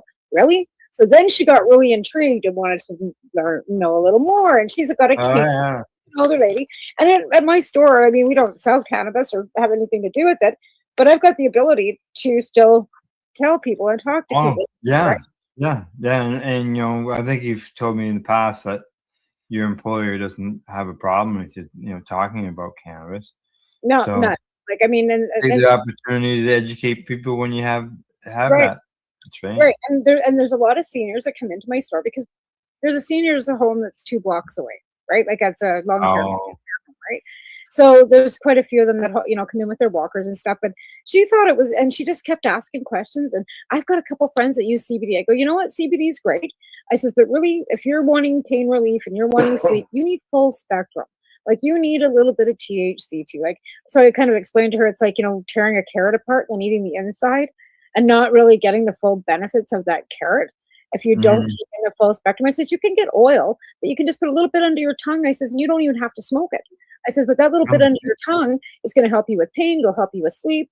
I says, then you can take that oil and you can make your own edibles if you'd like to. So I was kind of like, and she goes, and what's your name? And when do you work again? So I assume that there are going to be a lot more visits and a lot more questions. Yeah, there's a product that's coming out. I believe June, I think. And you'll be able to take that and stick it in between your lip and your teeth. Your gum, so like chewing tobacco. Oh, like a Zion or a Zonic or whatever they are, those little tobacco pouches. I don't. Yeah, it's just a little packet. Yep. And you'll be able to stick it in there, and then it'll dissolve, and you pull the packet out. And yeah, for somebody Is that recreational or is that medical? Like what well, is?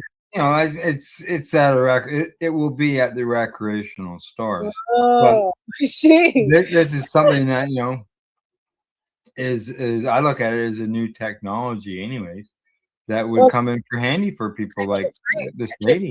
it's fabulous. Actually, it's funny too because I had the owners of Rocky Mountain Cannabis that come in my store all the time too, and she comes over and she says, "So you know any trimmers?"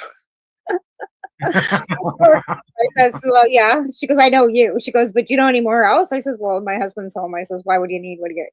She goes, "Well, we need to come down in 2 weeks." She goes, "And I want it banged off in 2 days." I says, "Tell me the days." I says, "And I go, well, what are you paying? Minimum wage?" And I started laughing. I go, "Look, I make more than that here." I says, "You got to pay me at least what I'm making here."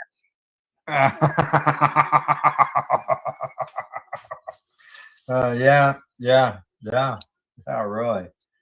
Well, yeah, like they're looking for trimmers. Because they hand trim, right? They want people that are going to come in and Oh. hand trim and do it properly. They don't do, and it's a micro craft, right? Right. And then they usually All Day, which is the name of the branding that they go under, All Day, which is Yeah. a BC distributor, is usually picks up their cannabis and sells it. And I've had some of it; it's pretty good. But yeah, 420, I'm seeing it's getting closer and closer because I keep forgetting about 420 because I'm working and it's like 2 days or 3 days away, and I'm like, holy fucking, Asia's doing all these things for 420, and we're supposed to be going, but apparently we're not because Alvin can't drive that far. Well, yeah, you got a husband there who just had surgery. He's not going to be healed by Saturday. No, he's like 4 weeks minimum, 6 weeks. Oh, like yeah. 4 to 6 minimum, like kind of thing, right? Like he can't even lift anything for like 4 weeks. Over 10 Yeah. pounds, like nothing. Mhm. So it's supposed to be going, like he's supposed to be keeping it pretty, yeah. But, okay, this is Yeah. really tasty, y'all. Is it? Yep. Oh yeah. I'm glad you're enjoying it. I'm really enjoying this. Like I said, nothing better than the first one because this is my first duty of the day because I work. Oh, is it? Oh, okay. Well, that's good then. It's So this is the first joint of the day, and then I got, like I said, I got home from work, and my bed has been an issue. Like the plyboard, I think whoever sold it to me, it got wet, right? So the other night we were in bed at 3 o'clock in the morning, and the fucking thing folded like a cracker. I saw that and I thought, "Fuck, that's a new We have bed. You just got that one." Well, they bought it last August from the brick, but then her son had it, right? And then they moved, and it wouldn't fit in her house, whatever. But it was out on her deck, so I'm thinking that it might have got a little bit wet because there's no way plyboard, even when it's this thick, is going to fold like a cracker like that, no matter how much you weigh, right? Anyways, so then we're like, every time we get into it's creaking, and I'm worried that okay, we've moved the bed, we've moved the boards back and whatever, it's going to snap again, right? So we took it all apart when I got home from work and added some more screws and put some fucking underneath the board. I put some cores and some 2x4s and fucking so it's sitting on something solid. Yeah. But in the interim of putting it together, we realized that it's missing pieces. And Oh. that's probably why it wasn't. Yeah, it's missing several pieces to the bed. Mhm. So no wonder. anyways, That's we've, why we've, it's we've falling screwed. apart. We've taken screws and screwed everything. Me and Taven, because Alvin can't really. Alvin did what he could, but he can't be lifting stuff. So Taven and No, I know. Yeah, yeah. but we got her done. So I made it in time.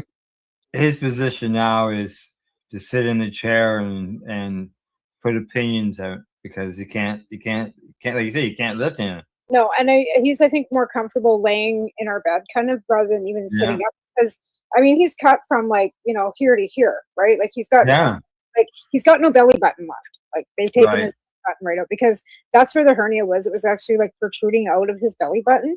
So what they did is they've gone in and they did laparoscopic, right? Laparoscopic surgery, but they went in and they pushed everything back together and then covered it, like put a mesh around him, right? Like stuffed on him and then closed him back up and basically just stitched him up with no belly button. So he's gonna have no belly button left. No belly button. Yeah, there's the mesh inside there. Right, and so Trying that to hold everything together.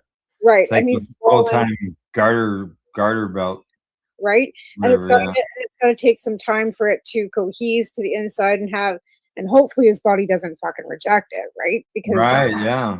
right, because that's always it's not always a possibility, but some people's bodies just don't take well to foreign Right. objects in Yep. it. Him, on the Yep. other hand, he's got a plate in his head and he's got, whatever in his hands, and I don't think we're gonna have an issue, but again, you never know, right? So yeah, but he's pretty much, he's pretty sore. Like, and I can empathize. I had a C-section.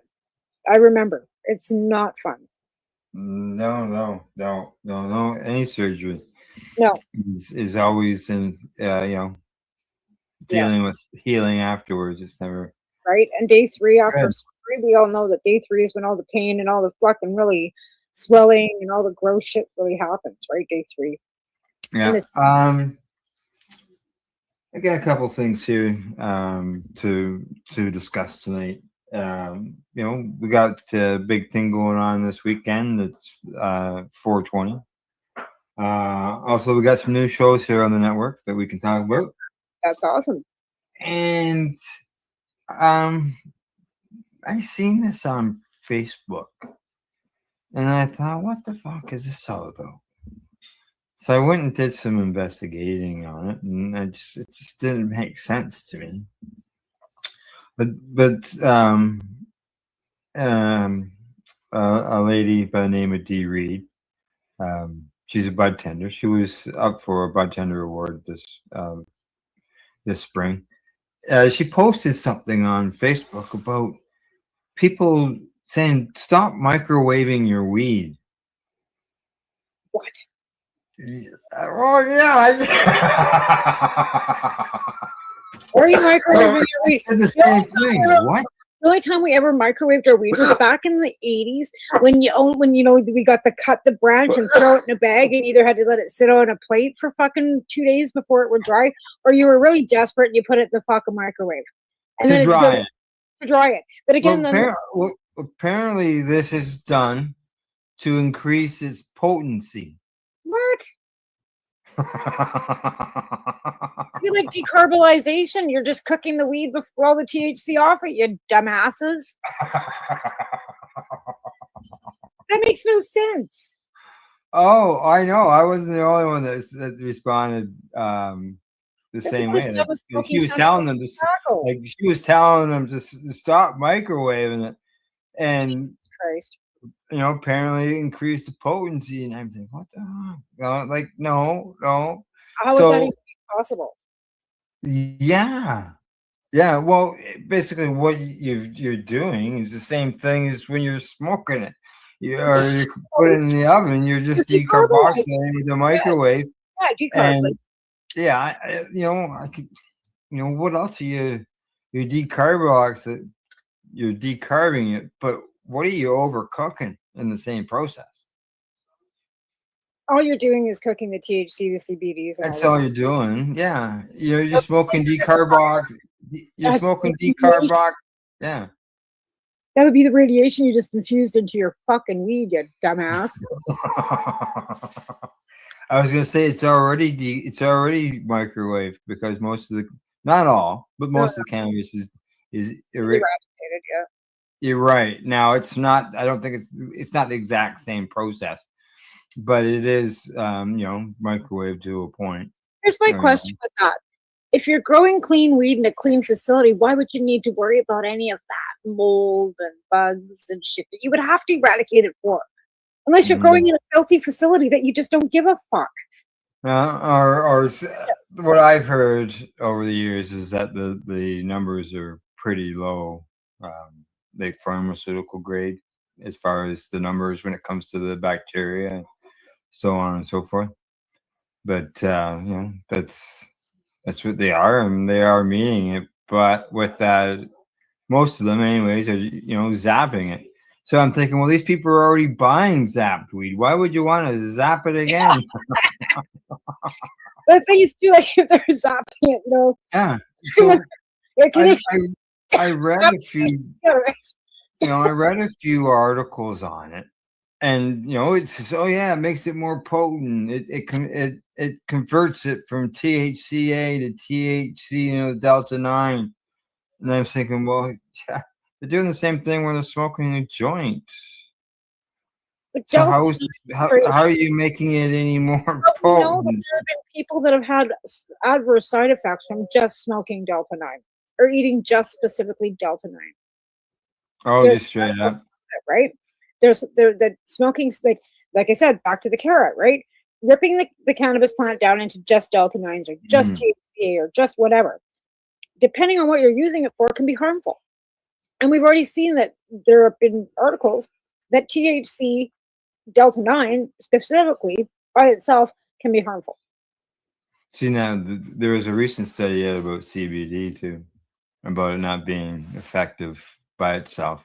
It's And not. everybody in I will comments was saying, well, 110% it's that not I don't the whole find it. plant, right? It's the whole plant. I've been saying that for a while. And like I said, we wanted the government to legalize cannabis. So we fed them a whole line of shit about CBD because it won't get you high. And it fucking worked, didn't it? We got cannabis that's legal now. And now we're going to tell you the truth. CBD is a hoax and it's a bunch of shit. It's like snake oil. It does fuck all for you by itself. You need a full spectrum. Here's the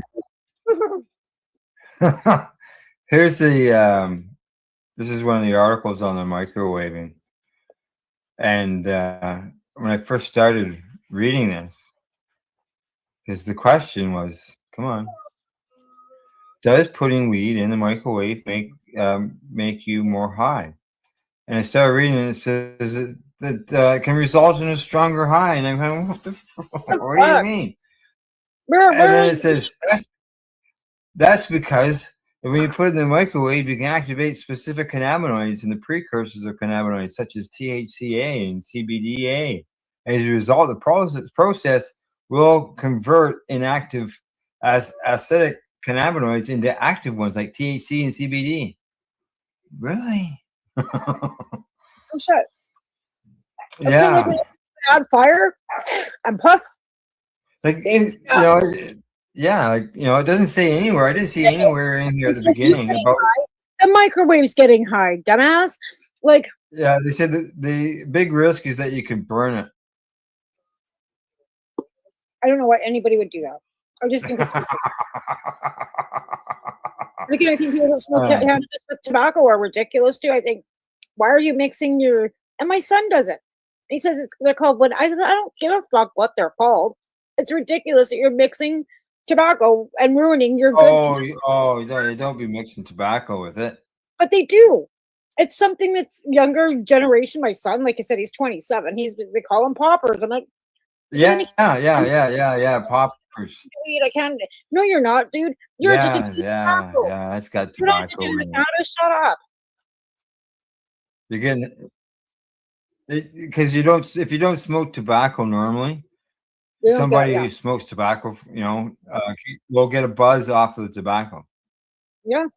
It's all those chemicals, the formaldehyde and rat poison. Then you're going to get addicted to the tobacco because you're mixing it with the cannabis. Yeah. And then if you don't have tobacco mixed with your cannabis, you're going to get that anxious, gross, withdrawal feeling because you don't have any nicotine. And then you're going to assume that you're withdrawing from cannabis because you don't have. It's not the cannabis; it's the nicotine from the. Yeah, it's nicotine. It's the tobacco. Oh yeah. No, what that's mixing death with something that's preserving life.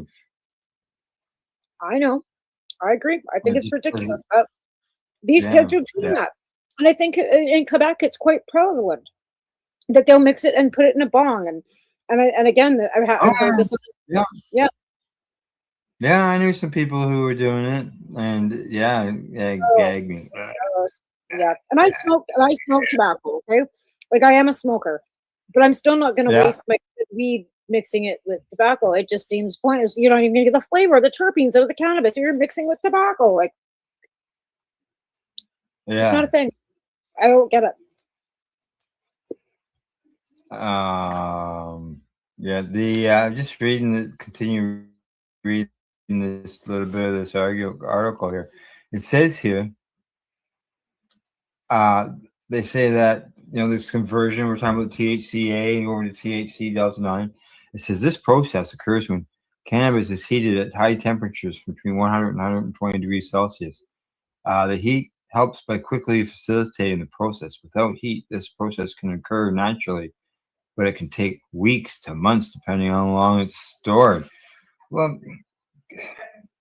Who wrote this? I'm just not into this microwaving cannabis thing. And I mean, who wrote this article? What did they do their research? Like, who? Well, Seriously, who wrote that article and who published it? 'Cause Yeah. that's bad. That's bad journalism.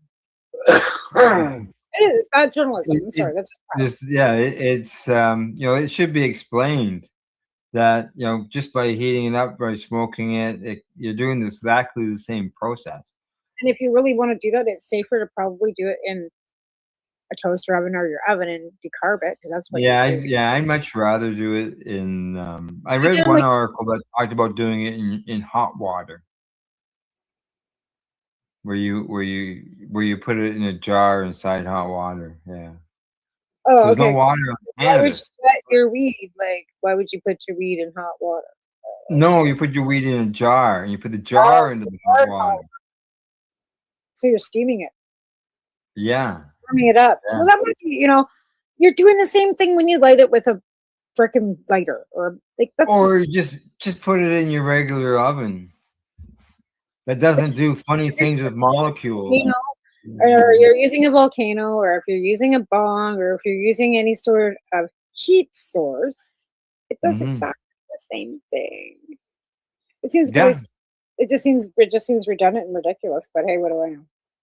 Yeah. The one article talked about how back in the day, people were using it to just basically to dry their cannabis, but it seemed like now it's from her posts and the comments afterwards, and See, I've heard lots of people that don't dry their cannabis. They cut it off the branch and they throw it into their deep freeze. And then when they want it, they pull it out and they dry it and then they cure it. And I'm thinking, what the fuck? yeah. There's people who do that. Yeah, they freeze it. I'm like, but wouldn't you dry it before you froze it? No, it was live frozen. Okay, Yeah, so- it's live frozen rosin. I guess, right? Because then you can press it Yeah. with high heat. That's Yeah. how. Yeah, I just it's thought that was weird. frozen. Too. Thinking, like, Yeah, right off the bat, right? but then again, when I make honey oil, I always freeze my ISO, right? Always. Yeah. Well, yeah. And then it I do a helps. quick rinse, and it's golden, and then it gets heated up, right? But Yeah, because the cold helps remove the trichomes. yeah, and that's exactly you want, that quick raw, like you don't like. I don't know. I've got a whole different opinion on some people. I don't soak mine for 48 hours. I don't leave mine on a stove for anywhere than 45 minutes when I make it. Yeah. The chlorophyll kills me. Like I cannot do the green, right? So and again, why I shock it with ice water, because I've Yeah. made it into a ghee. I cannot do the green. It kills me. No, I had no problem consuming the green oil, for years on paper and stuff like that, and rolling it in the joint.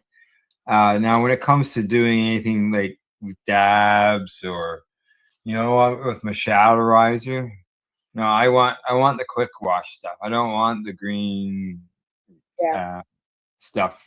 Yeah. It's like I said, it's like you're just leaving the chlorophyll out, and the chlorophyll really has no benefit. It really doesn't. Like I said, the acidity of the THA, right, in that plant is well gone after it's no longer a sprout, because that's where the acidity. You've decarboxylated it before you've put it into your whatever you're putting into it. You put it into coke, or we're making it into. The sprouts are raw and not cooked. They're heated. Yeah, I'm looking at it as the cooking end So of the things. raw cannabis has got acidity. As soon as it's dried, Yeah. it loses the acidity, right? And it's the Yeah. acidity in the cannabis that some people need for their health.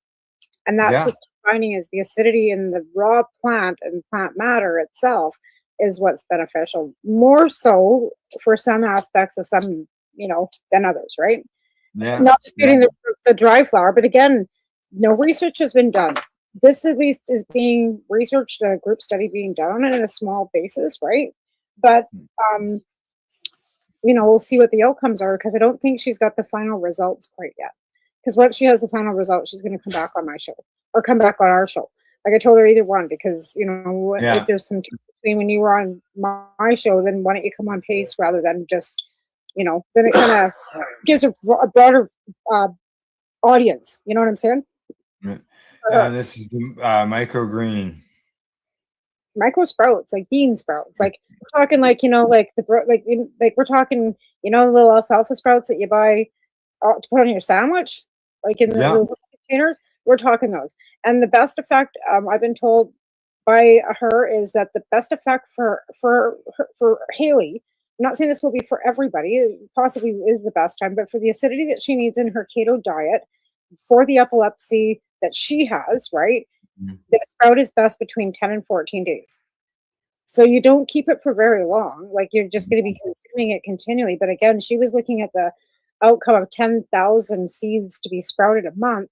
So technically, according to Health Canada, that's 10,000 plants. And nobody's going to be licensing for 10,000 plants. Even though they're never going to flower, they're never going to come to maturity, they're never going to be a clone. They're going to be, but again, they're not really going to be a plant. No, they aren't. But according to Health Canada, as soon as that seed's popped, root, considered a plant, right? Yeah. And that's $1,000 per plant, blah, blah, blah. It would just be, if she ever got caught, it would just be a fucking nightmare for her. So she's trying to keep people away, which is becoming increasingly more difficult because of the fact that that's a lot of 10,000 seeds a month, right? So trying to find somebody that can help her produce that, or even have it so that she can, because it's kind of a shit show. Yeah. Well, talking about show, I see it's the bottom of the hour. We've got some more things I want to discuss in the next segment, and one of them will be 420. Awesome. And talking about that, I've got a little promo going on here. I'm going to run Legacy 420. Our sponsor is holding an event on Saturday, and it will include indigenous foods that will be cooked right there on spot. Didn't they have one last year too that we were live at? Yeah.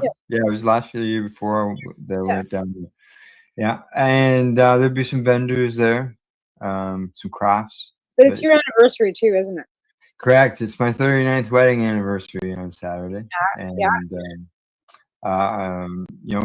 it wasn't planned to, and I had nothing. I know you weren't even a consumer when you and Gail got married, so the date meant absolutely. No, I was a consumer, but I was a consumer, but I didn't know about any 420 celebration. Like as far as like, you probably didn't have it in Canada. There wasn't even a 420 parade. Like I don't think there probably wasn't anything going on. No, there was none of that was going on. Yeah, I knew about the 420 as far as cannabis and meaning cannabis and everything. But as far as parades and things, I don't think that was even really happening at that point. I don't think it really was a thing until because in 2005, I think really. Yeah, it was right around the early 2000. I got sick in 2003, so I'm gonna say 2003, 2004 is when I started hearing about them being done. Levine, I think, did one in Edmonton back in '98. I think that was because he was living in Edmonton back then, if I remember correctly. I think it was 1998. I think Malmo tried something at the Edmonton Ledge. I think that's when he got arrested, actually. And I know when I found out about it, it had already been going on for a few years. Marco from Treating Yourself magazine, Marco Renda, he was involved with it then. There was a few other groups that were involved in it over the years. But so it's my anniversary, so it's just I'm going to be probably at home, having quiet time. I have to play both sides of it, right? So you have another event coming up in May, anyways, that you're kind of So that's the thing we're talking of too. So let's go. We better get to your break. We get our break, and here's a bit of a promo here on what I was talking about with Legacy 420 and what they're doing for Saturday's 420 celebrations. Talk to you all after the break. See you later. Hey, what are you doing this 420? Whatever you're doing, make sure to stop into Legacy 420 because the Indigenous owned and operated organic medical cannabis company is having an Indigenous themed 420 celebration.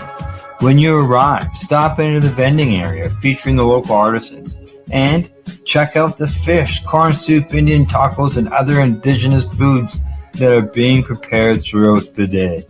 Whatever you do, also make sure to bring your pets as they have their own area to bounce around in. And while you're there, take some time to talk to Ollie Dog, who will answer all your pet-related cannabis questions. And for you, don't forget to check out the free cannabis-infused samples. This 420, make sure to stop into 346 York Road on the Tioga Mohawk Territory, home of Legacy 420, where the Indigenous medical cannabis legacy continues.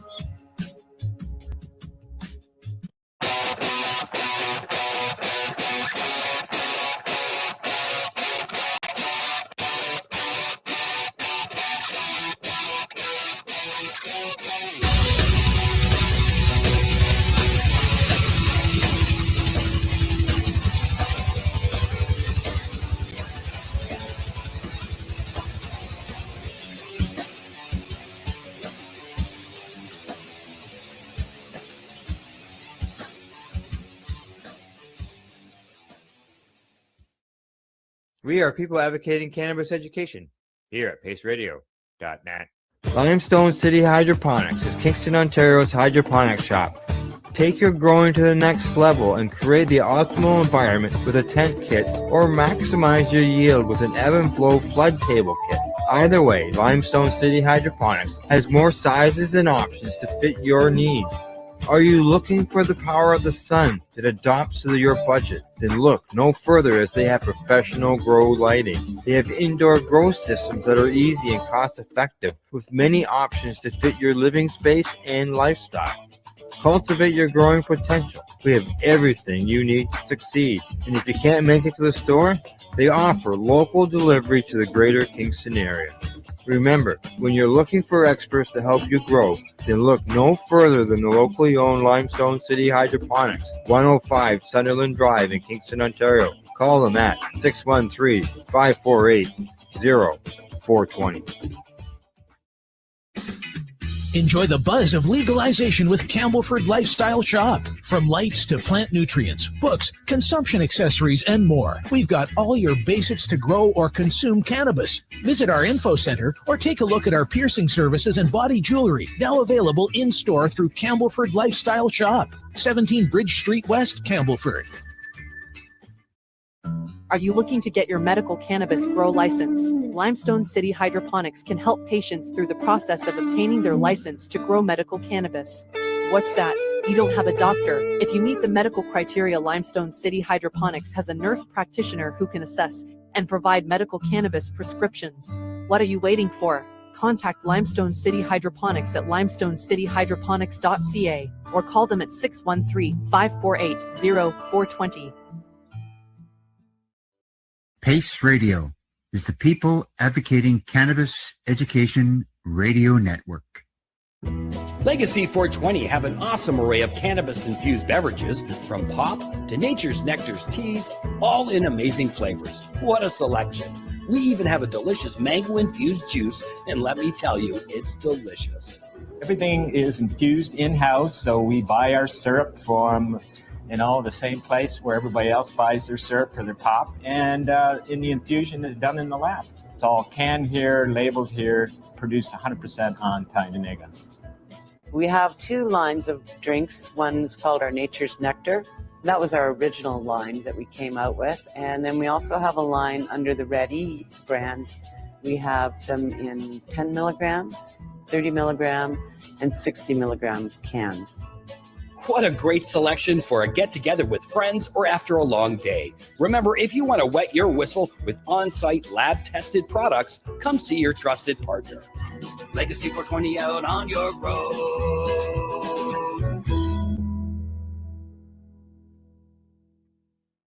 You're listening to the Pace Radio Network here at paceradio.net. Hey, you're watching the Pace Radio Show, and if you miss our live shows, you can always catch your broadcast afterwards as a podcast at our website.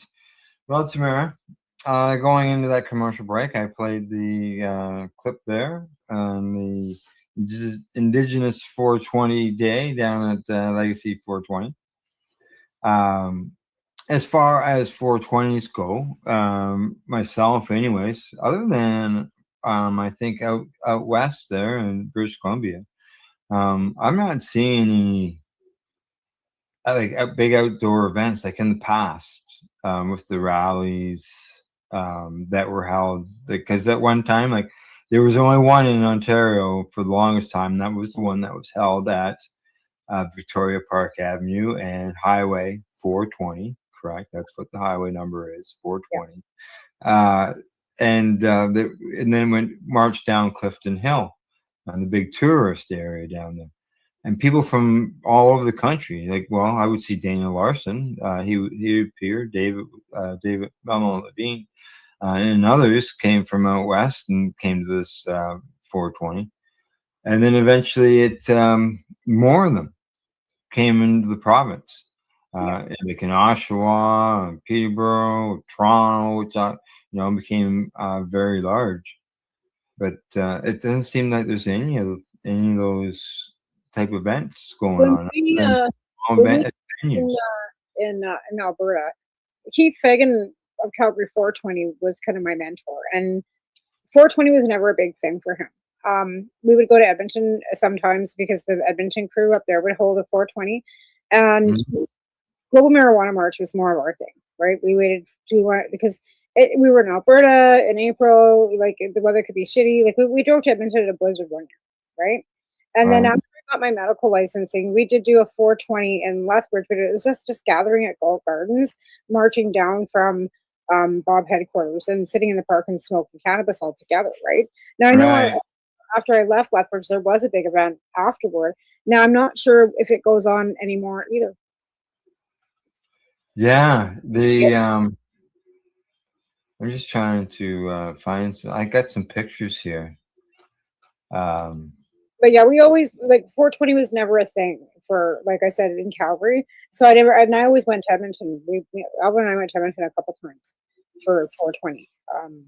And we all did. We all kind of traveled to Edmonton. I don't know, because that's where our legislation was. Like that was the capital of Alberta's Edmonton. Right? So. I know I got some here in my photo album of past 420s that I attended. Yeah, well, in the early days, it was I went down to wasn't it like Falls, right? That was the only spot. But the hash mob with Goodwins and stuff, and didn't they throw the great big party in downtown Toronto? Oh yeah. Even at library, there was one year they had like a seminar thing, not seminar, but speakers at the Hamilton Library, and Rosie Rothenbaum, the guy who served 20 years for hash in jail there, he spoke about how he worked his business, how he was able to smuggle hash into the country. Wow. So, and then they would have, draws and draws and raffles at that event. And I'd come home with a box of papers, stoked stones, and all kinds of goodies from buying raffle tickets. Well, I'm seeing some disdain going on at the West Coast as there's a few parties, but in one breath you see them originally, because originally 420 was always held at the Art Gallery, right? Yeah. And it decided to go big that one year and have the great big bash on the beach, right? And then after that, they had the issues, and then there's been nothing but issues. Now I see it breaking down once again, where there's a bunch going to be at the Art Gallery again, and then there's a bunch going to be at this 420 live party that Asia's doing, and then there's other things too going on. And then I saw Mr. Larson saying that he'll be at his mushroom store. He's not going anywhere. Yeah, I seen that. Yeah. So I don't know what the actual FDU double hockey sticks is going on out there, but I'm glad I'm not there. Here, this is some pictures I've got here. Okay, here we go. And this is from a Peterborough 420 rally. This was from 2013. I know, So right? 9 years ago, this was the beginning. Like we were all at the park, which was like a block south of the police station. There, you can see it says Peterborough Police, and we were just a block away from them. And we walked up past the police station, and Taking on the the, throttle away. You know what it is? Before we walk down there, and we're all like anticipating big, bunch of cops. We're all going to get busted for smoking a joint, and the adrenaline rush of all the cops being there. They're taking the thrill away because now it doesn't matter. well, yeah, yeah. Like, But that's the thing. There is, it anymore. yeah. But you can see here, we're not thousands of people, but we've got a group of us that are going around and make our way past City Hall. There in the photos, and we're heading downtown with our group there. Flags are going. We're downtown there now, through the lights, past the businesses. There's Pipe Dreams. I've been to that store. Yeah, I sure bought- you have. Look at that. Hey, come in. Get 420 off. That's the Peterborough head shop that I went to with Vicky when I went out there for my Right. first trip, my second trip actually. I bought my first cute boxer. Yep, Yeah, it's still there. Still there. Yeah. awesome. Yeah. Glad to hear that. With legalization, you're kind of worried about some of these places shutting down because they sell bongs and papers and everything in the stores too, right? But I'm glad to hear that they're still Right. kicking. That's good. So the sign says come in for 20% off. So you got 20% off on 420. Awesome. Okay, whizzing along. There we go. Still downtown, amongst all the traffic, and everything was good. Even in Lethbridge, Yeah. we never had any issues with the cops. Even with the global marijuana march, like we didn't impede traffic, we didn't hold up traffic. They didn't even really give a shit because that's what we were told. Like as long as you don't, cause any traffic Yeah. impairment, you guys can do whatever you want. Like, and I mean, not like they didn't want to smoke it out. We were, kind of mindful about smoking in public. But we also, like, my kids showed up and they were underage, and I told them to beat it. I said, as much as I love you for showing up, you both are not 18 because Alberta's 18. You have to go. I don't want you Mhm. here. Like, yeah. So here we are, downtown Peterborough, and these are the two local radio stations. Oh yeah. Owned by, yeah, and so they've moved from this location now. But you could look right in the window where the DJs were, right? So that's what we did. We got around the window, so the DJ, to say something, right? They were probably part of Bell Media, and they probably got shut down. Chorus Radio is what they're part of. It's funny. We've got Vista out here, and our local radio station's not going anywhere. But the other one, that's Palace. What's his name? Jim Pattison Broadcasting. That one might be going to. What else we got here? Okay. I wish that we had gotten more mainstream media coverage because we did for a bit, especially the big ones out in Vancouver. But remember, we would always say they always put the kids with the bong on the, that are underage on the lawn on the front page of a newspaper. Yeah. And that was always like the bad PR we always seem to get, which caused the stigma that goes along with cannabis, right? Look at those kids; like they look like a bunch of orphans, smoking the bong on a lawn, right? Yeah.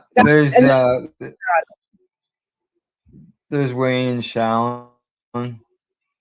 They're the ones who organized the 420 rally up there. They're also the Campbellford Lifestyle Shop that advertises here.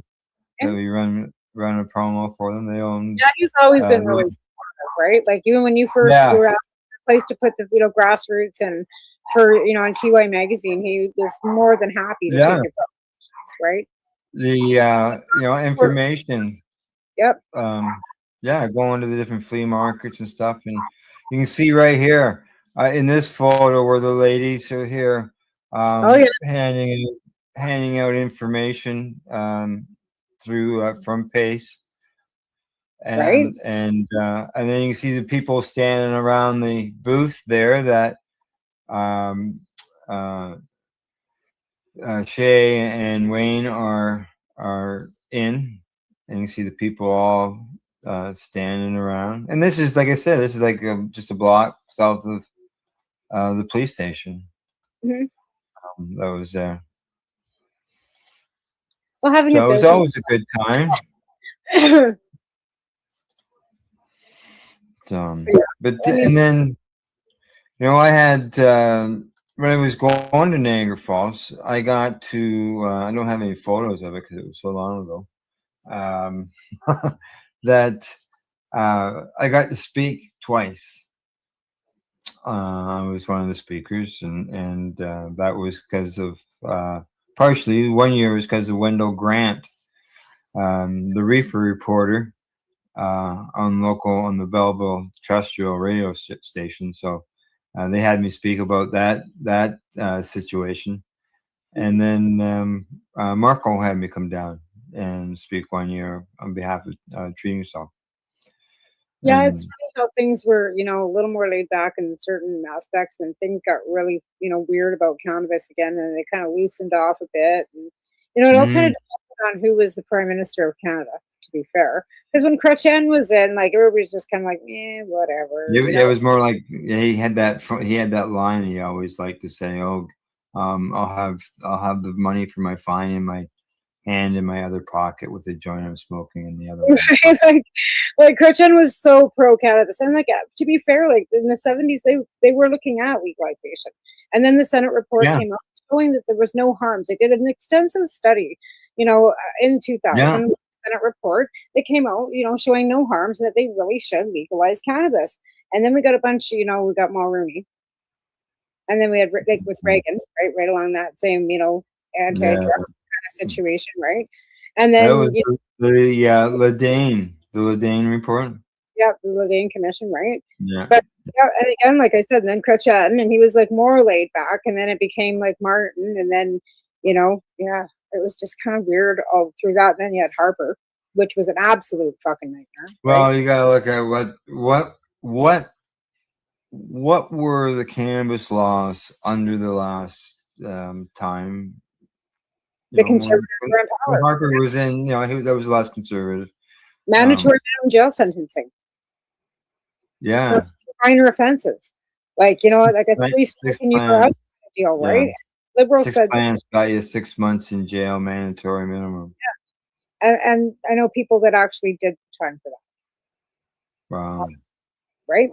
So again, in the 90s too, who was our prime minister in the 90s? Who the hell was that? Before him would it be Joe Clark? Yep, that'd be it. He was pretty hard He ass. was a conservative, conservatives have always been against it. Anything. I just shared today on Facebook. It was a quote from Rona Ambrose. Oh God. Yeah, I shared it on my Facebook. All of a sudden, it's like, oh my God, a flashback. I remember that douchebag. She's like, oh, well, because Macros, right? John and Bob Sear, and she was an instrumental like nightmare for them because they got busted. It was the first Compassion Club in Edmonton or in Alberta, right? And John was still, Bob's passed away now, but yeah, like she was a fucking nightmare. Yeah. Here we go. It was the letter of the day.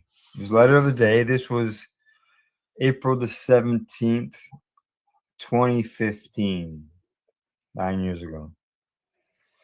And it says Tories oppose selling marijuana in stores because it harms kids.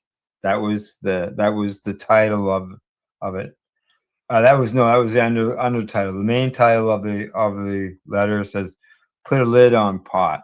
So, and normally those come by the person who is not submitting the article. It's put by the editor who's doing the layout and all that stuff, right? Doing all that stuff.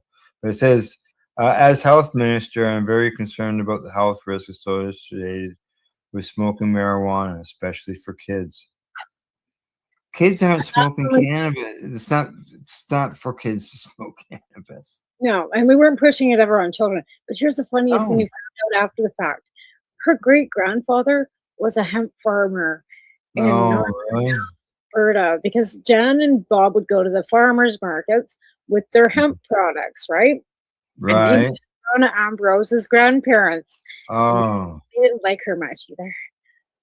Now, she goes on to say that a new Statistics Canada report confirms conservative government's approach to combating cannabis smoking is working.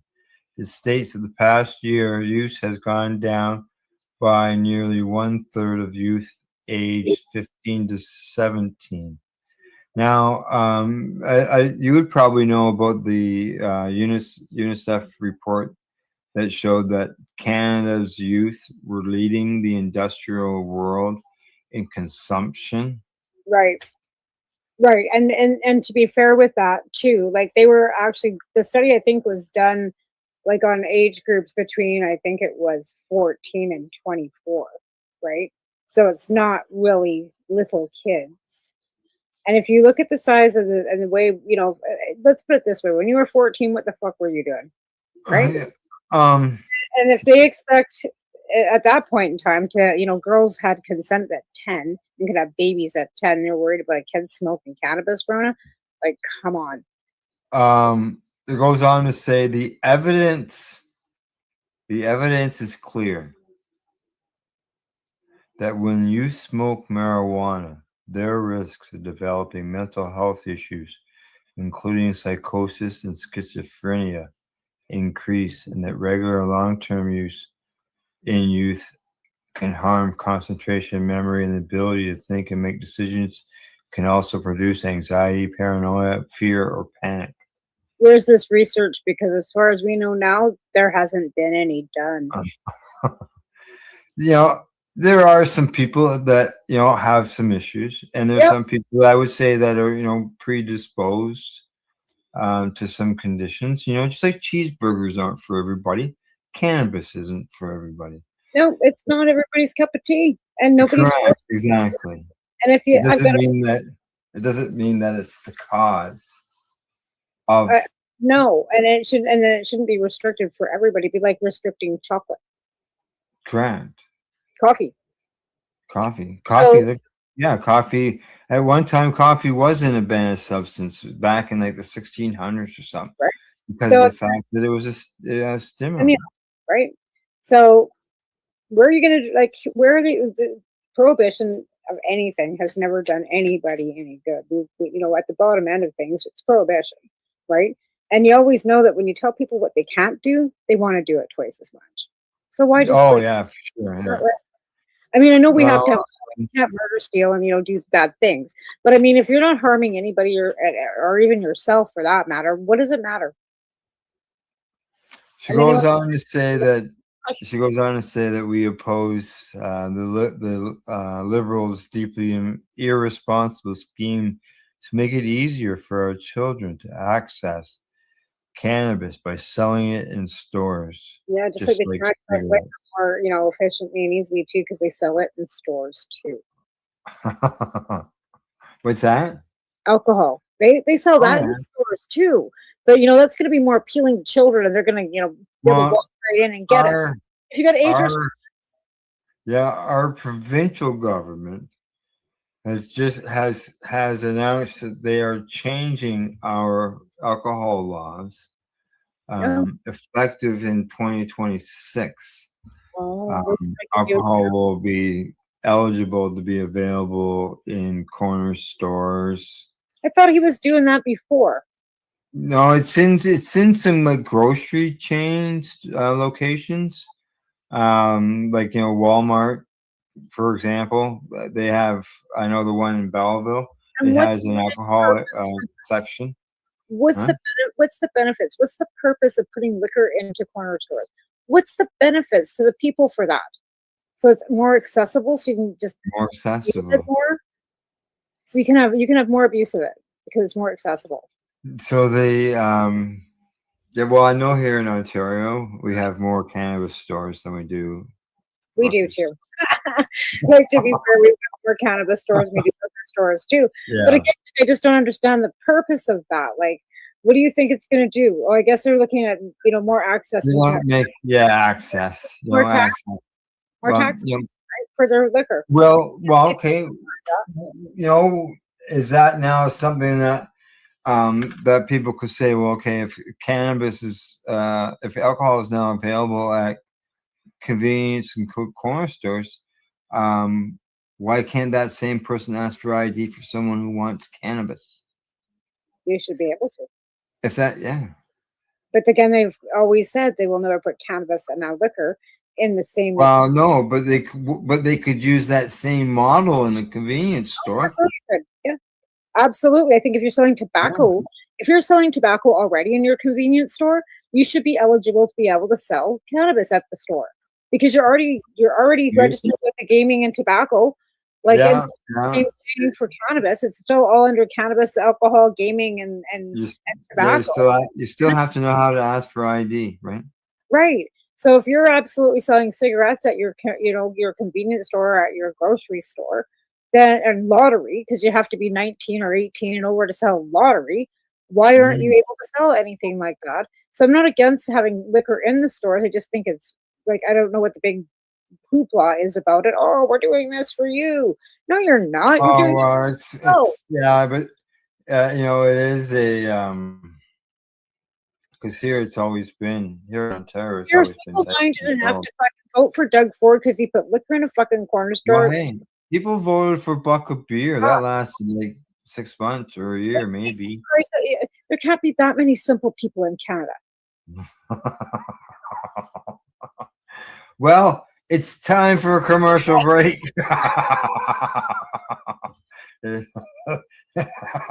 There must be people are voted in. People vote for it.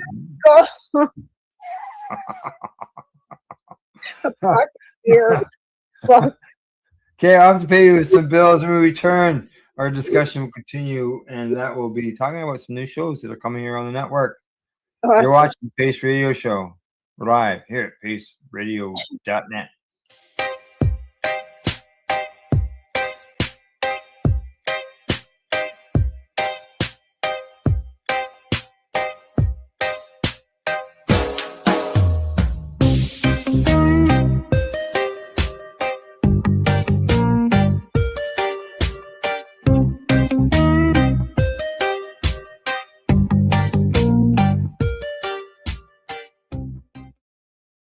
You're listening to the Pace Radio Network here at paceradio.net.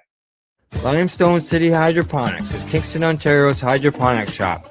Take your growing to the next level and create the optimal environment with a tent kit or maximize your yield with an ebb and flow flood table kit. Either way, Limestone City Hydroponics has more sizes and options to fit your needs. Are you looking for the power of the sun that adapts to your budget? Then look no further, as they have professional grow lighting. They have indoor grow systems that are easy and cost effective with many options to fit your living space and lifestyle. Cultivate your growing potential. We have everything you need to succeed. And if you can't make it to the store, they offer local delivery to the greater Kingston area. Remember, when you're looking for experts to help you grow, then look no further than the locally owned Limestone City Hydroponics, 105 Sunderland Drive in Kingston, Ontario. Call them at 613-548-0420. Are you looking to get your medical cannabis grow license? Limestone City Hydroponics can help patients through the process of obtaining their license to grow medical cannabis. What's that? You don't have a doctor. If you meet the medical criteria, Limestone City Hydroponics has a nurse practitioner who can assess and provide medical cannabis prescriptions. What are you waiting for? Contact Limestone City Hydroponics at limestonecityhydroponics.ca or call them at 613-548-0420. What do you find at paceradio.net? People advocating cannabis education. Enjoy the buzz of legalization with Campbellford Lifestyle Shop. From lights to plant nutrients, books, consumption accessories, and more, we've got all your basics to grow or consume cannabis. Visit our info center or take a look at our piercing services and body jewelry, now available in-store through Campbellford Lifestyle Shop, 17 Bridge Street West, Campbellford. Cannabis edibles are an effective way to manage pain and other ailments, especially when you deal with your trusted partner, Legacy 420, in Tyendinaga Mohawk territory. You see, we lab test every product on site to ensure proper dosage every time, which is critical when consuming cannabis edibles. All Legacy 420 edibles are made by our classically trained baker and chocolatier, and we also have super tasty vegan options. Our baker has been in the industry for 25 years. She's also a chocolatier. Everything from savory to sweet, your chocolate bars, brownies, butter tarts, you name it, we make it. Talk to our knowledgeable Cannatex about our incredible variety available. Give your trusted partners a call. Legacy 420 out on your road.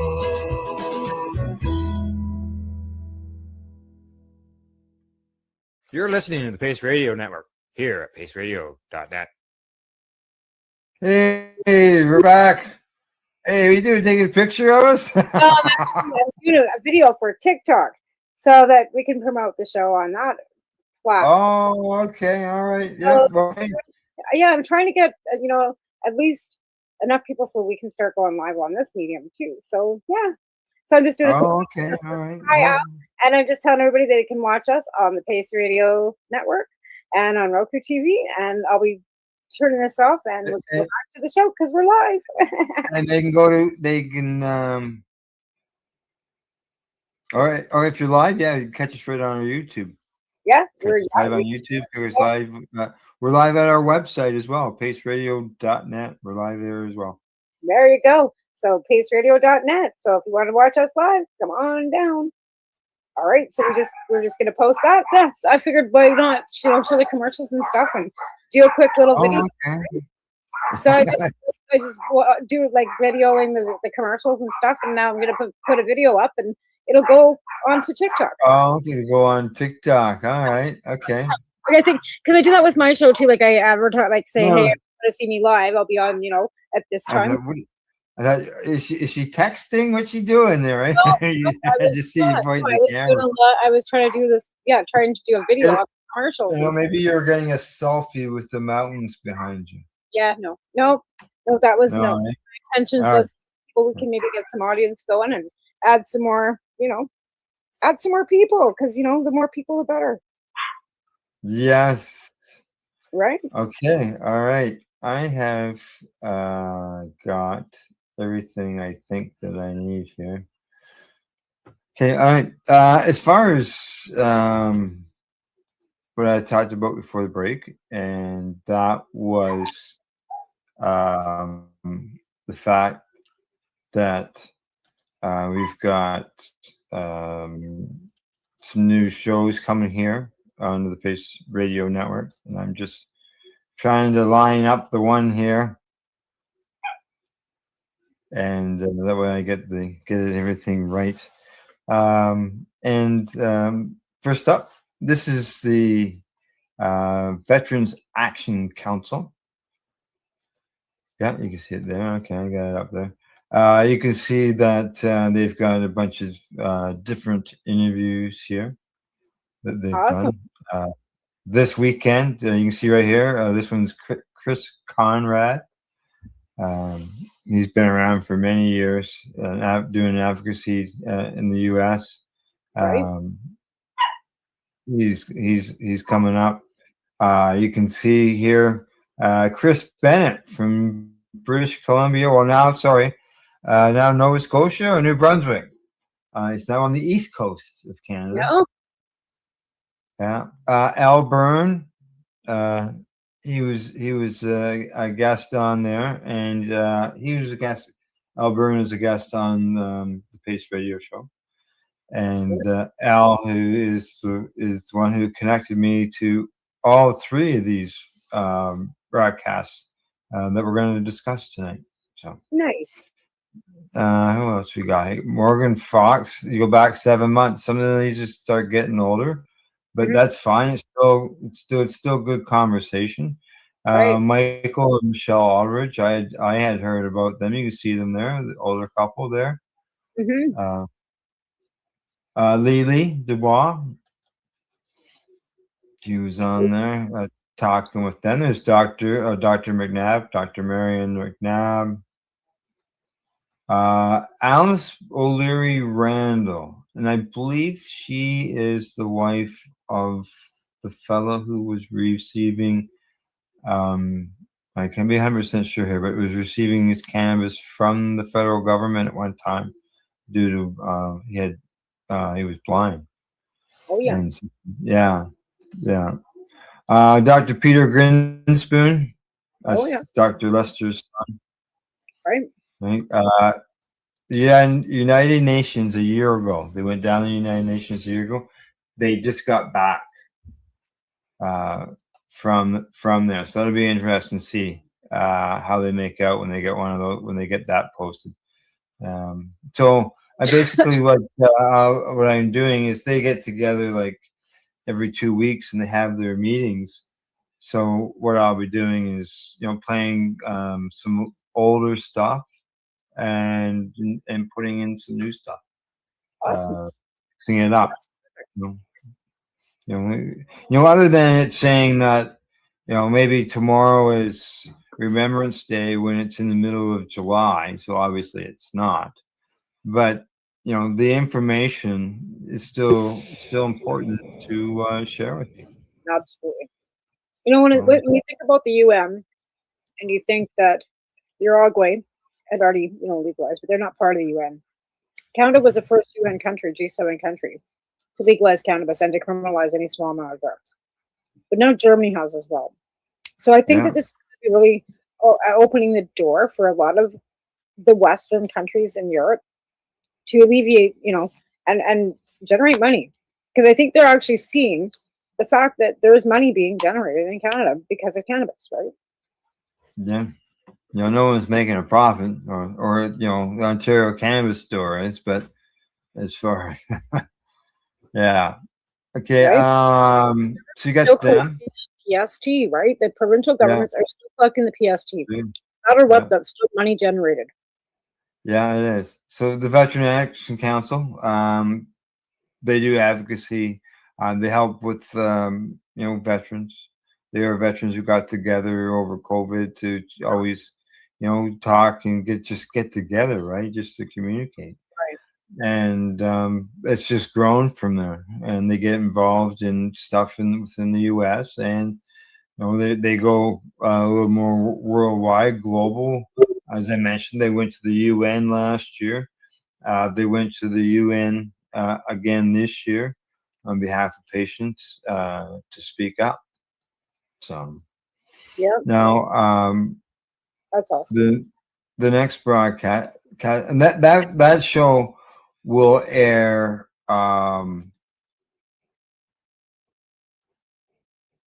Sunday nights at 8 o'clock. Okay. Now this next show, this is called the Humboldt Legacy Project, or the Humboldt Grace Project. It's connected. Lily Dubois, who I mentioned in the last at the Veteran Action Council, she's also a past past guest on the Pace Radio show.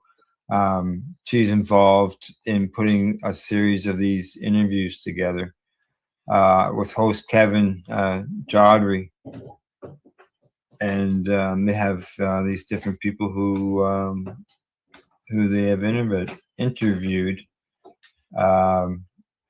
over the last while, and they're going to continue to do so. This fella Ryan Lee, it just aired this past weekend. He's a Canadian expert in cannabis botanist and geneticist. Awesome. Yeah. So it gives you a bit of an idea. Kind of Canadian. These guys Canadian, or are they American? No, this comes from, as I mentioned, Lily. She is located in the Emerald Triangle in California. Okay. She's I just think of the Humboldt. I think of the hockey players and Saskatchewan. oh yeah, yeah. Yeah. So I No, was this is just wondering. California. I can understand. Yeah, I can see why. Yeah, exactly. Yeah. So Lily is the Humboldt Grace, the Humboldt Legacy Project comes through that, and they get these different people come on and do interviews, and there'll be people, as well as the legacy people from right there and from the Triangle, right? Nice. Who are going to be involved in the interviews. Nice. So I look forward to that, and that's gonna that show's gonna rotate every other Monday night. It Nice. won't run. It won't run every Monday night. So every other Monday night at 9:00. Perfect. Mm-hmm. That's good. Fill them up. Yeah. The more the merrier. That's what I always say. The more the merrier. The more education. Yep. Now we got one more show that is being added to the network, and I'm just getting that one brought up as well. There we go. Yeah, it's so the third show that's being added, it will rotate on the opposite Monday to the Humboldt Grace Legacy Project there. So this one will go every other Monday, same time, 9:00. And this show is has been assembled by a veteran located in the U.S. Okay, located in the U.S. and has been on the air as a radio podcast. I'm going to say for just over 20 years. A bit of a break the last few years, but it's been around for at least 20 plus years. Had also done some video podcasting before then, did interviews. And to tell you the truth, this is the 11th year of the radio show. And the reason why the Pace Radio Show got a home was because of Time for Hemp. I was a joint host with Casper Leach of Time for Hemp when he broadcasted every day through the week. And he asked me to start my own show. So I started the Pace Radio Show. I was running Pace, doing all the shows for TY and everything as far as going, face to face with people in the public. And so Casper asked me to do a broadcast, and that's where the Pace Radio Show got started back in 2013. Right. Yeah. So Casper, like I said, has been doing this for over 20 years, and he's got some episodes here of content that he's been able to put together and create the different episodes, such as you can see here. Global medical cannabis markets require constant research. Marijuana is good for you, and each one will have there's different shows where he's taken the information and put things together. Awesome. We eliminated the ums and the ahs and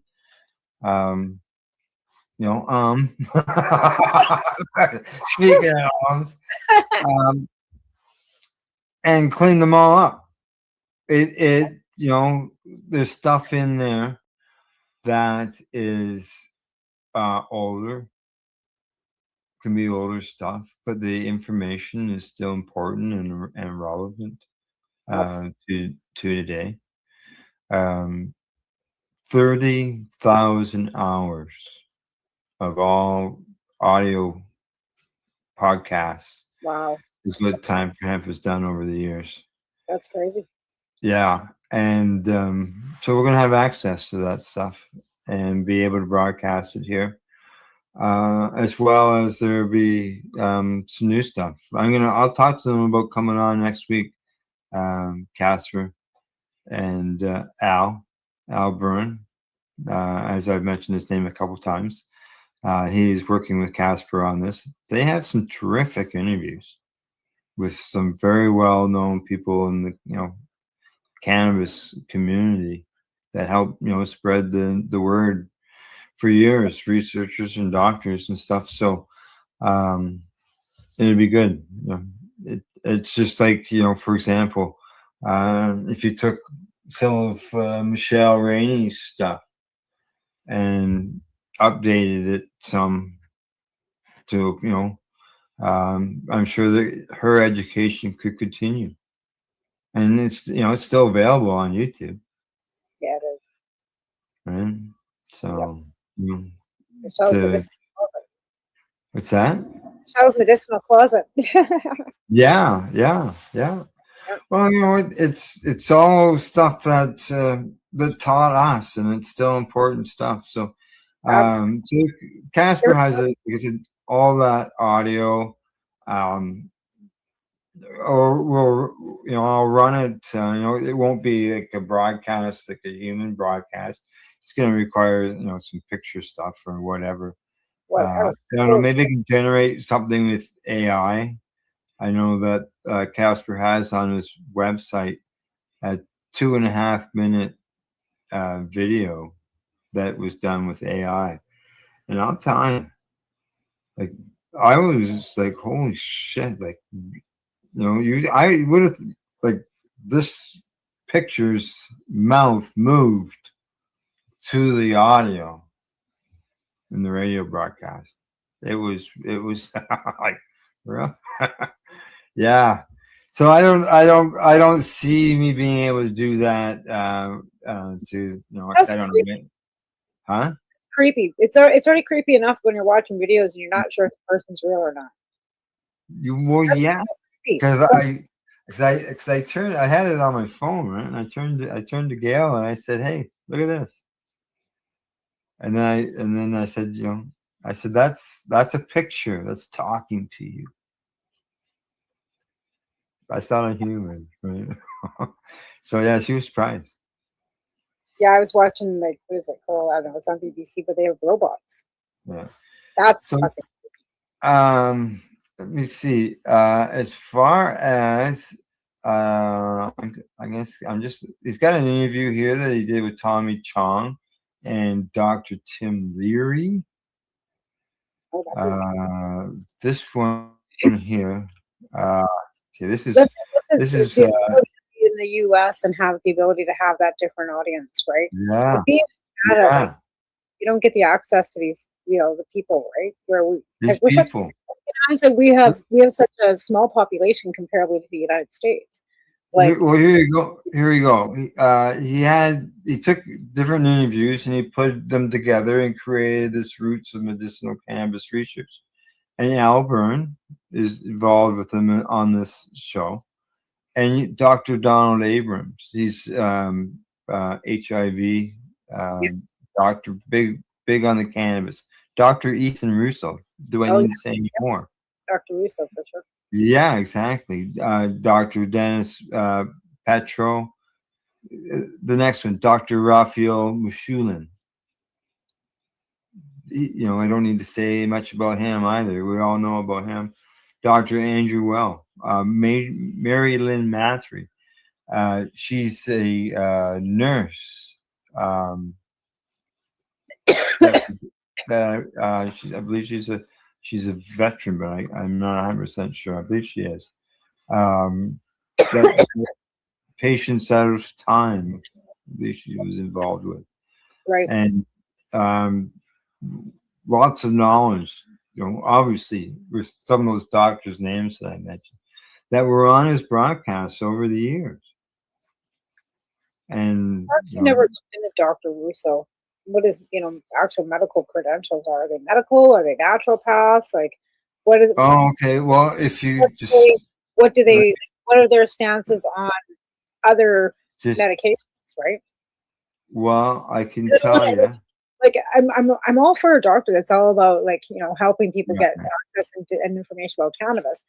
But I also am not into a doctor that's anti-vax and going to tell you to use oregano oil for meningitis, right? Like, Yeah. Doctor Izzy. Okay. I'm just waiting for the page to do I its know there's thing. lots of stuff that's come out. Dr. Russo says about cannabis, which is terrific. I always want to hear the information. But again, what else is he prescribing for people? Is he prescribing? Oh yeah, yeah. Is he prescribing? Yeah, unfortunately, StreamYard is taking its time on my computer right now. That's right. I can't bring it up. I have to. I've never actually looked at that. And just because of the whole thing with vaccinations and all these people that are not willing to vaccinate their kids and meningitis and all these and measles and all these other regular diseases are coming back. Oh, I lost him. I don't know what the stance is on that. Oh, Al went away. I don't know what happened to Al. Good grief. Obviously his internet must have went down, which sometimes happens for him out in Ontario because he's out in the rural areas. So yeah, we were talking about Dr. Ethan Russo, and I was kind of looking through stuff. This is not Ethan Russo, permanent girl, Dr. Ethan MD. So it looks like he's a medical doctor, certified by a medical doctor. This is not Ethan Russo that I know. Oh, maybe. He looks way younger than I thought. Interesting. We'll have to bring that up. I thought Dr. Ethan Russo was old. This guy doesn't look old. Prague, Czechoslovakia, Czech Republic. Medical director. Oh, there you are. I thought, yeah, you must have disappeared. There you are. I'm back. I figured your internet must have went down. Now I found Dr. Ethan Russo online here, but it doesn't look like the same Ethan Russo that we would be talking to because Oh, okay. Well, this guy's on my website, okay, on the at pace-online.ca, which is if you went to paceradio.net and clicked on the menu, you would see the homepage for pace-online.ca. And within the menu, on the drop-down menu, you'll see a tab that says Cannabis Researchers. And if you go in there, it has a bunch of researchers like Dr. Robert Mellon. I know, like that, yeah, that's great. I know that all that, but I mean, I want to find out like what his credentials are. Like I said, well, I'm thinking that might help you here. Yeah, well, I'm Google, and Google's showing me some young dude that's not. Okay, well here you can see right here it says Dr. Ethan Russo, full-time consultant with GW Pharma. This was when I spoke to. I don't know how update. This information might be a little bit off. Yeah, well, that's what I'm looking at too, right? Yeah. But I thought that Dr. Ethan Russo that was advising us on, remember the old list, was a lot older than this. No, I don't know. Maybe I was just misconception. I thought he was Yeah. some old dude, and he's not some old dude. Yeah. Well, he worked with for pain linked to MS and cancer, but he has a neurology practice for 20 years. Well, then there's a medical doctor. He believes in And science. has previously published studies examining the history of cannabis. So to learn more about him, I've got a Google and a YouTube link right there. All you have to do is just click on them. All right, I see them now.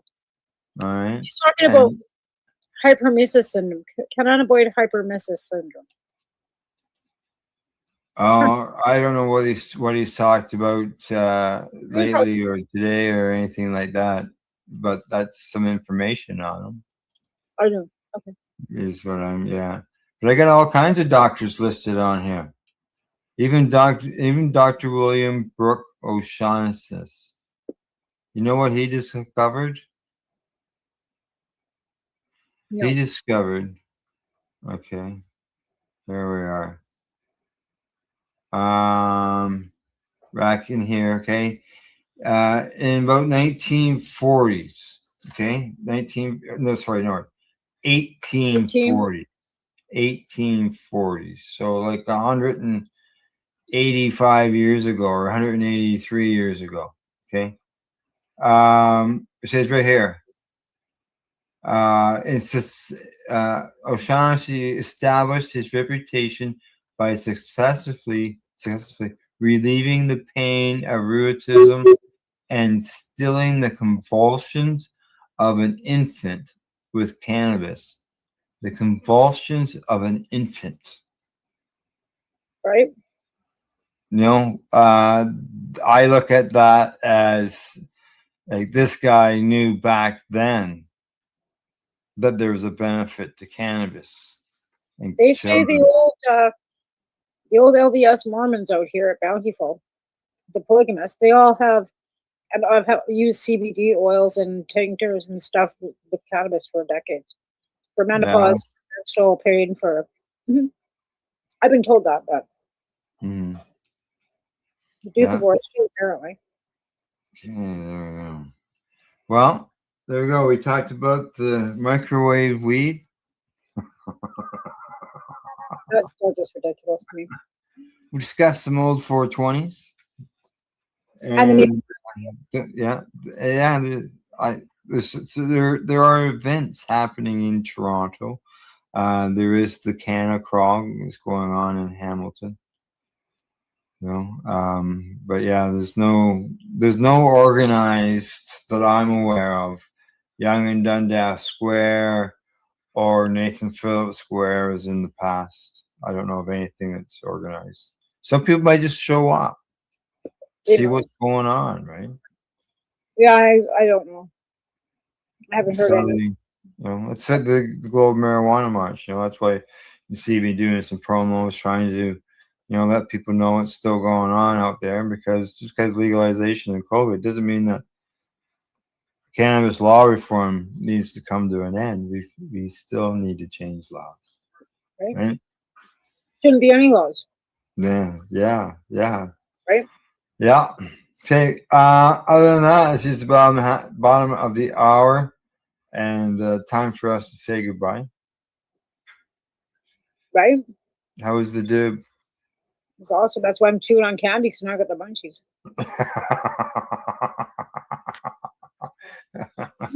Good. All right. Munchies and you're chewing on stuff because it was lovely. Like I said, I had it. Yeah, I'm quite. Okay. Yeah. All right. She says hi. Hi, Gail.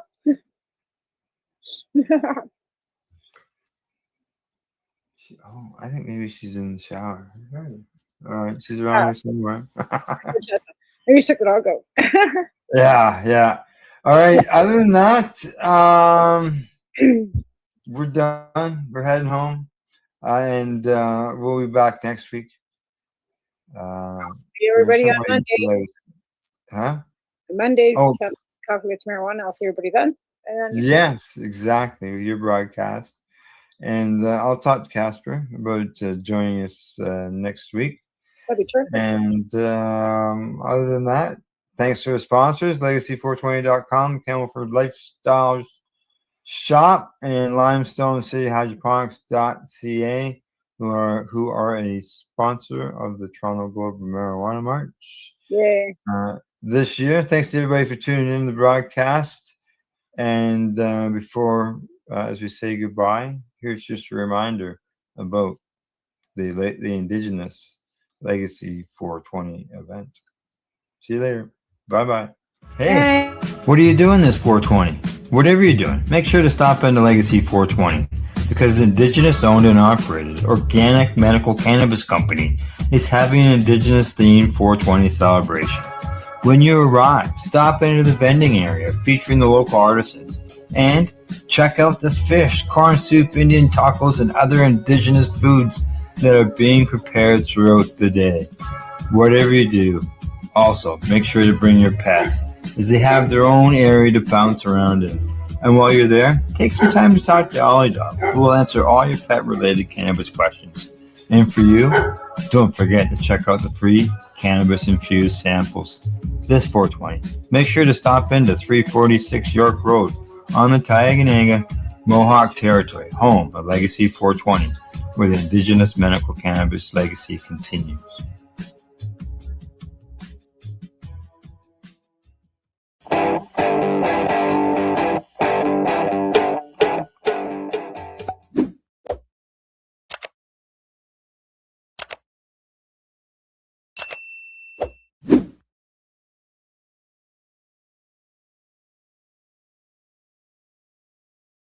Let's share PACE everywhere. That way it can help create peace. People everywhere advocating cannabis education. You're listening to the Pace Radio Network here at Pace Radio. You're watching the 420 Pace, found at 420pace.ca.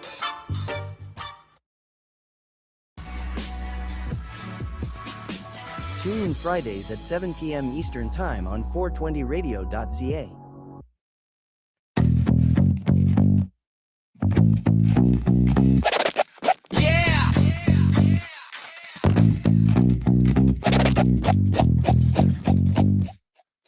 Crack the window, man.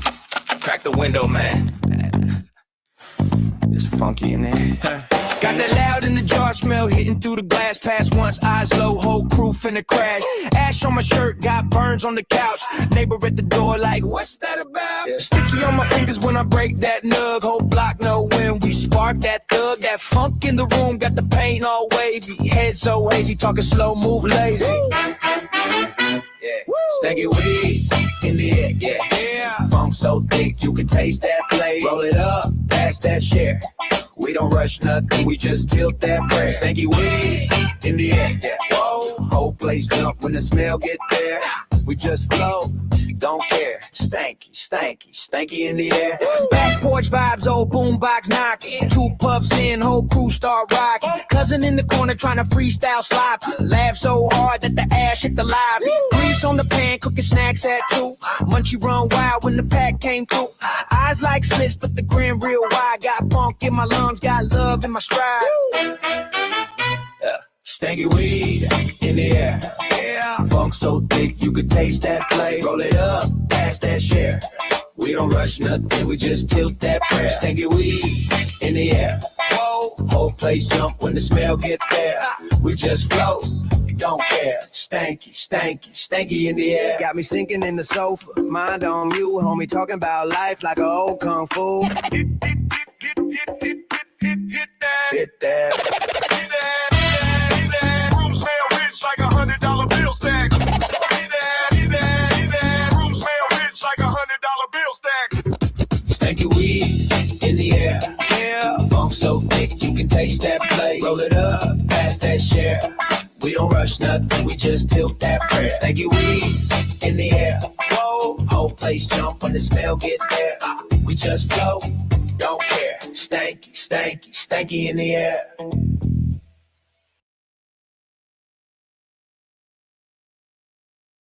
Coming to us from CTV News, mainstream media today, cannabis recall in Quebec, elevated arsenic levels prompt withdrawal of Lunaire products. Arsenic. There you go. There's the stuff. Quebec producer Great White North Growers Inc. has issued a recall for some Lunaire Nouvelle Lune dried cannabis products after tests showed elevated levels of arsenic, a toxic metal, heavy metal. Now, the recall notice posted on Thursday on the Health Canada website identifies the affected products as 3.5 gram packages of Lunaire Nouvelle Lune dried cannabis with lot number 1001470A, packaged on October the 31st, 2025, and sold through authorized retailers in Quebec, the Sûreté Québécoise de Cannabis. I don't see the date. That is scary. It's done on In Halloween. October 31st, yeah. Yeah. So some of it might have been out on shelves and consumed by people. I'm also Yes. curious because they say that it identifies the affected products as the 3.5 gram packages.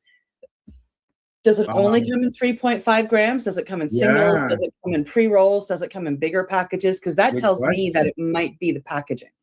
Good question. Yeah. Yeah. Arsenic is a naturally occurring element that can be harmful to human health if ingested at elevated levels. Prolonged exposure has been linked to an increased risk of cancer and potential damage to the skin, lungs, heart, brain, kidneys, and reproductive system, the notice says. It may also pose risks during pregnancy and breastfeeding. Now, officials say the recall was triggered after Great White North growers conducted a non-routine additional testing on the lot, which revealed the contamination. Approximately 869 units of the product were sold between October the 31st and January the 13th through authorized cannabis retailers in Quebec. Well, there you go. It's been consumed. It has been. But so far, there have been no reported health complaints or adverse reactions related to the recall. So that's good. But that's still 869 units. That's a lot. Yeah. Health Canada and the company are urging anyone who purchased the recalled product to stop using it immediately.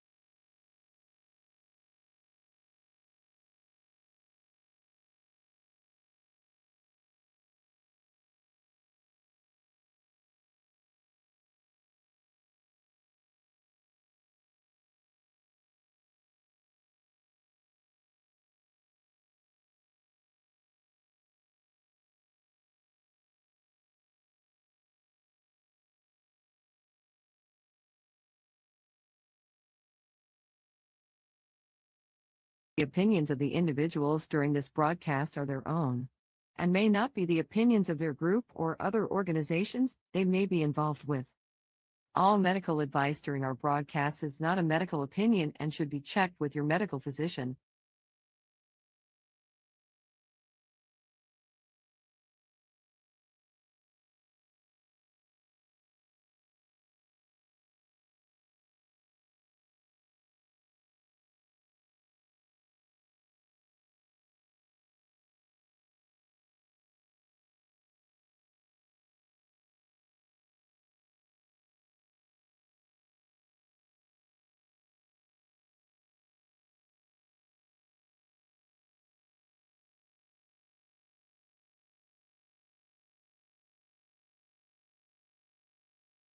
Where weed, We toke cannabis talk. from both sides. Is that even possible?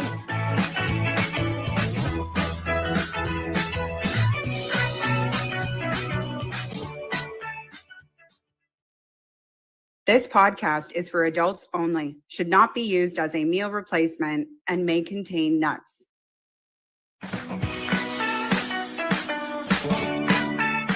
Hey, everybody, and welcome back to another episode of The Newbie and the Doobie. My name is Timmy, and I am the newbie. Mary Jane, also known as the Doobie. Welcome to Moon Day. And coming up on today's show, we have Mary Jane's Trains. We have our high five list. Followed by Word of the Week. We're being visited again by Tim and Janice. Oh, yay. And of course, today I have a segment of What Gets Me Going. I love the What Gets Me Going.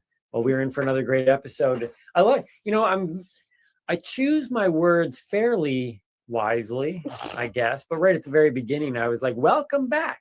Because my assumption is that people are watching and coming back, which is a fair assumption to make, I would think. Is that the assumption, or is it because we've already recorded a couple podcast episodes today? So you're like, we're coming back. So you're just like, welcome back.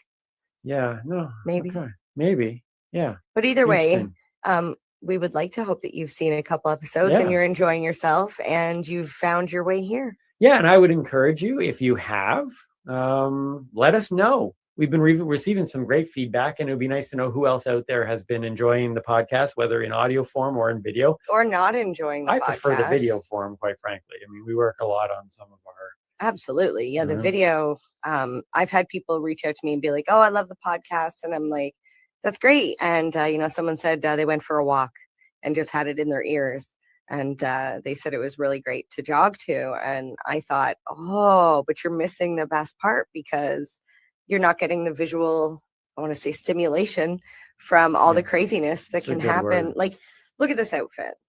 Forget the outfits. Just look at us. Well, that's true. Right? But Screenshot, I'm do it wearing now. a surf style. That's, jacket. yeah, you look. You actually. You look like a rapper. What? Yeah.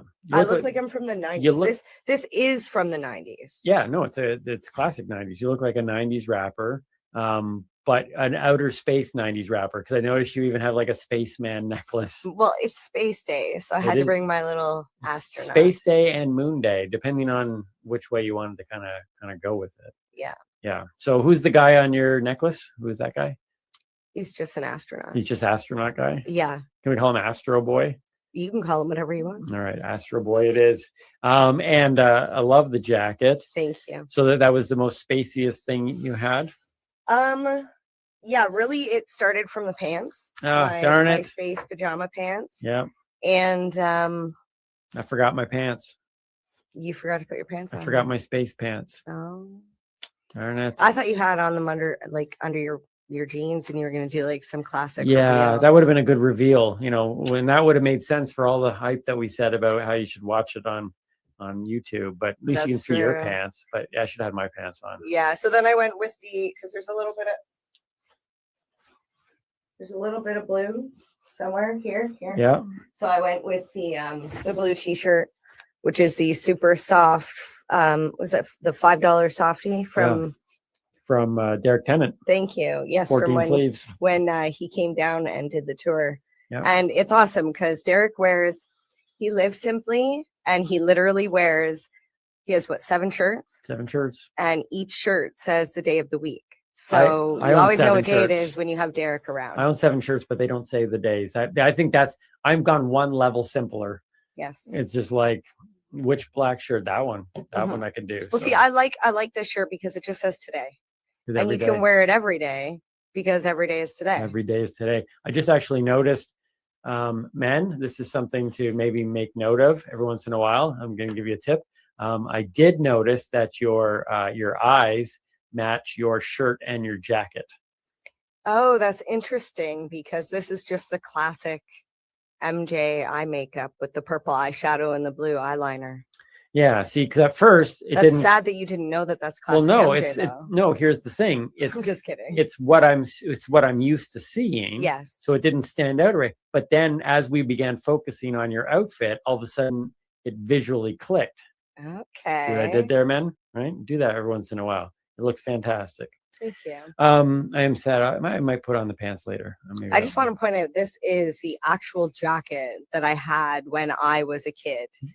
Like when it was like the one thing growing up that I wanted the hypercolor t-shirts. Yep. I wanted the shaved head at the back, but mom wouldn't let me do that either. Well, that was a wise decision. I still might do it. I still might. We'll see. But I wanted the surf style jacket and I worked babysitting and my mom said that if I could earn enough to pay for half, she would pay for the other half. Right. And there you go. here it is. I can't even tell you how many years later. That's a good. You could, but you No, probably I'm not won't. going to. But it's a nice jacket. Thank you. So you and I both, when we saw that it was Moon Day, we both have our perspectives on moon landings. Yeah. Or lack of moon landings. Yeah. I am boldly, I will say it here publicly. It is nothing ever been hidden. Clear as day, we never landed on the moon. A human being can't even get out of a certain part of like the barrier over Earth. In the atmosphere. The atmosphere. Can't happen, never did. Look back on it, they obviously, they were feeling inferior.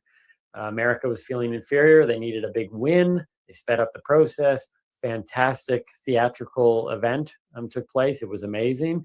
And it's just been building a theatrical experience ever since. I don't even know if there's actually space out there. You know what I'm saying? I'm at that level. I'm not saying one way or the other because I like to debate. Mhm. Maybe I just like to argue with people. I don't know. That's true. However, I'm open to the conversation to somebody who says, the earth is round versus the earth is a dome. I want to sit down and I want to be like, so why do you believe that? I'm not going to sit there and go, well, you're a friggin' crazy nut. Yeah. You could be a Barry What's a Barry? or a Tom What's a Tom? or a Mark I or a don't even know what Steve these are. or a Timmy. What is that? They're just people. Oh, just people. Okay. Well, I think if you go online, the evidence is fairly clear that we never went. My biggest thing really has nothing to do with back then. It's all about the now of people saying we're going to go to Mars. We're going to go to Mars. It's like, well, wait, why don't you go back to the moon? Well, apparently we don't have the technology now to go No, back to the moon. Someone actually said it's too expensive to go to the moon.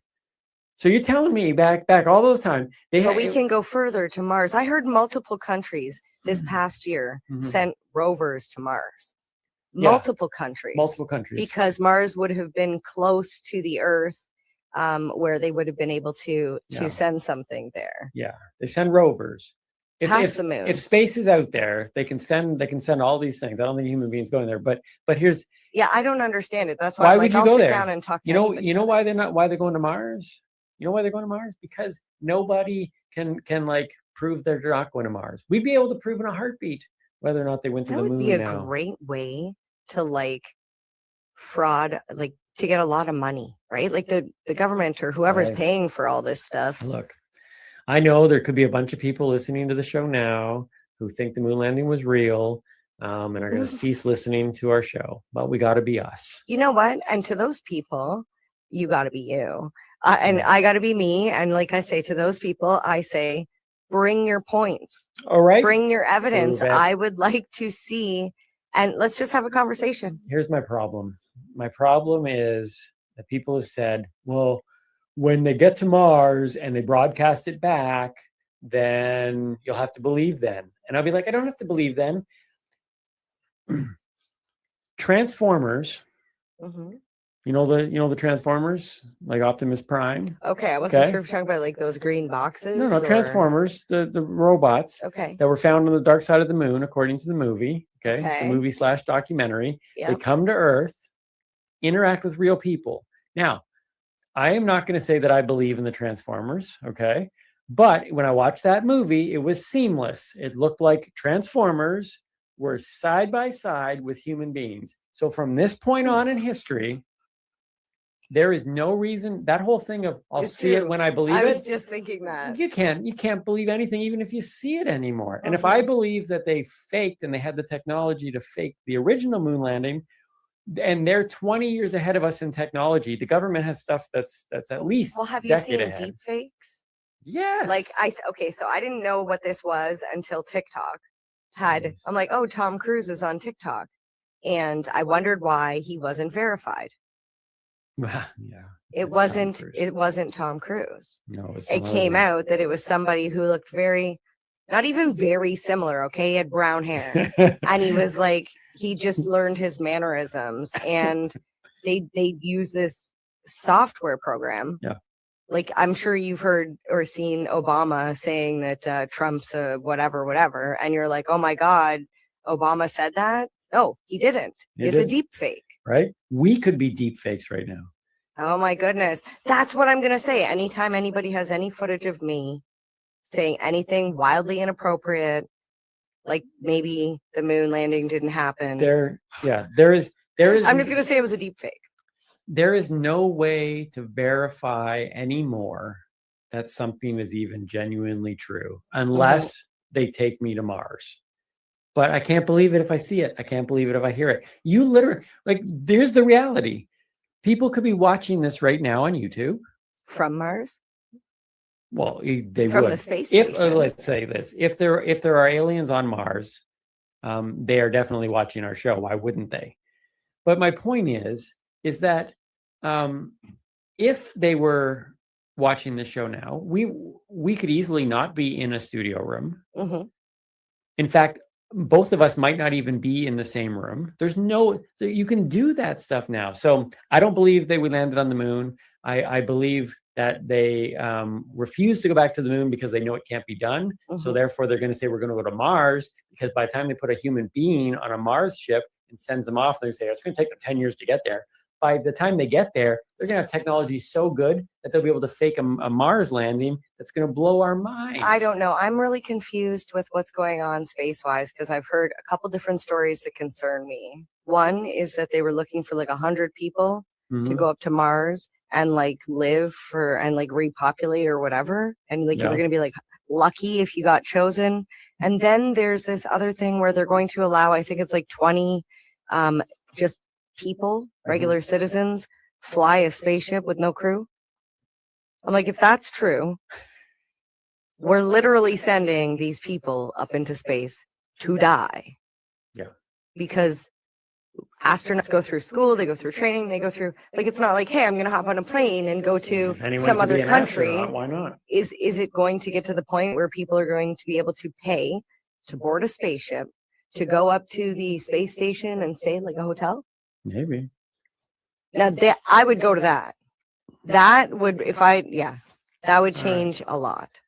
Well, I can honestly say that at this point in our podcast, we have already now definitely alienated people. Alienated. High Oh, five! and with that, no, it's not high five No. yet.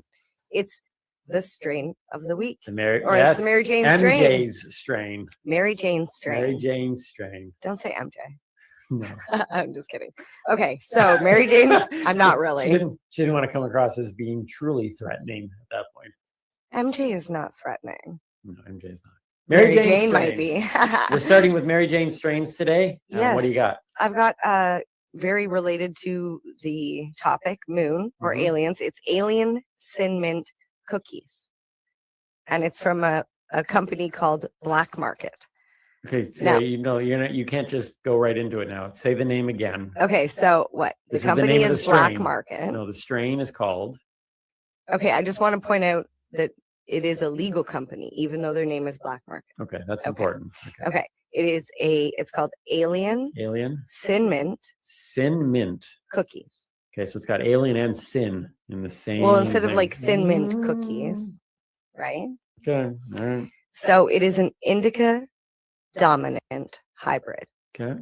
So if that gives you an idea of what it would look like growing. Wait, hold on. Okay, you've taught me this before. You've taught me this not in a teaching Timmy segment. Indica Mhm. was it's like a 50-50 shot here, but it was indica the tall thin plant. No, that's the sativa. Oh, it's the short bushy plant. Yes. Yes. See, I take in information, I don't retain it though. Well, this one is an indica dominant hybrid, so it's still a combination It of has both. a little bit of both. Yes, but a little bit more indica than sativa. Okay. All right. So the THC level is 20 to 26%. So it's extremely high when it's definitely recommended for the more experienced user. Okay. 20 to 26. Okay, so just give me a You want the average? Well, give me something to gauge it by. Like, for example, for those of you who know, I'm the newbie, but I have tried cannabis. Mhm. What would be the THC level of one of the strains that you got me to try? Okay, so the one that you were feeling a little too much, Yep. too much not being able to focus was about 23%. Okay. And the other ones were around 15 to 16%. Right. So for me, if I was to ever smoke again, Mhm. 23 to me felt too high. Yes. For people that are just starting out, if you're going to smoke it, I would suggest start with, a lower, like a 10% THC. And if you can find something that has some CBD in it, that will help as well. There are strains, and even a lot of times gummies and stuff that have both THC and CBD. So this one is for more advanced users, or Yeah, for hard hit, like you want a hard hit, it's extremely. right, or for aliens, like for advanced If civilizations. you want to see aliens. Oh, if you want to see No, I'm aliens, just there kidding. you go. I'm just kidding. I'm not kidding. Maybe you might see You might see aliens, aliens. but We don't know. We're not doctors. please send us photos and videos. you I want to see see aliens, that. yeah. Yeah. The terpenes found in this strain are pinene, caryophyllene, carine, and limonene. Okay. From the Ontario Cannabis Store, 3.5 grams of alien Sin Mint cookies Mhm. will cost you $54.95. Okay, now if I can remember our weed math that you taught me, Mhm. that seems expensive. It's almost double Yeah. what some of the other strains on the market are. But just like when you pay for quality Mhm. and exclusivity, Yep. you pay more. It is a craft strain. It's a craft cultivar. So you're not going to, it's like when you get a batch of wine, for Mhm. example, you don't get the exact same. Do you know what I mean? Like it's Yeah. apparently it's like a different year or scotch or Oh, so like, oh, do you have the 1982 Alien Sin Mint cookie? That's a great year. well, Is it like that? it's interesting because yeah, every time you test a new harvest, Mhm. it comes in different because Oh, so there could be more popular years absolutely. of a cannabis strain. Absolutely. And I Okay. think we seen that earlier when I did the ice cream, I think it was ice cream cake lot 4, Right. because depending on which batch it is, it's a little Right. different. Okay. It happens with flour, it happens with concentrates. Yeah. So just like the moon landing, you can't ever really know for sure what you're getting with this. You know what? With cannabis, it goes even further because if you have a mother plant, Mhm. which is what you would have as a parent, Yep. and it flowers Right. and it pollinates and you get seeds, or it gets germinated and you have seeds. Each one of those seeds become a baby. Okay. Just like when you have babies, each baby is Oh, different. it's a little bit different. Yeah, it has the same genetic code of sorts. But each plant will look different, Yeah. have different, profiles of cannabinoids. But here's where it gets even worse. I say worse as in because if you're trying to get a consistent product Mhm. from every single time, this is what I've learned. And please, somebody, if I'm wrong, help me understand. But from my understanding, even if you were to take cuttings of that mother, you Right. just take branches and you make it root, and it's the exact same plant.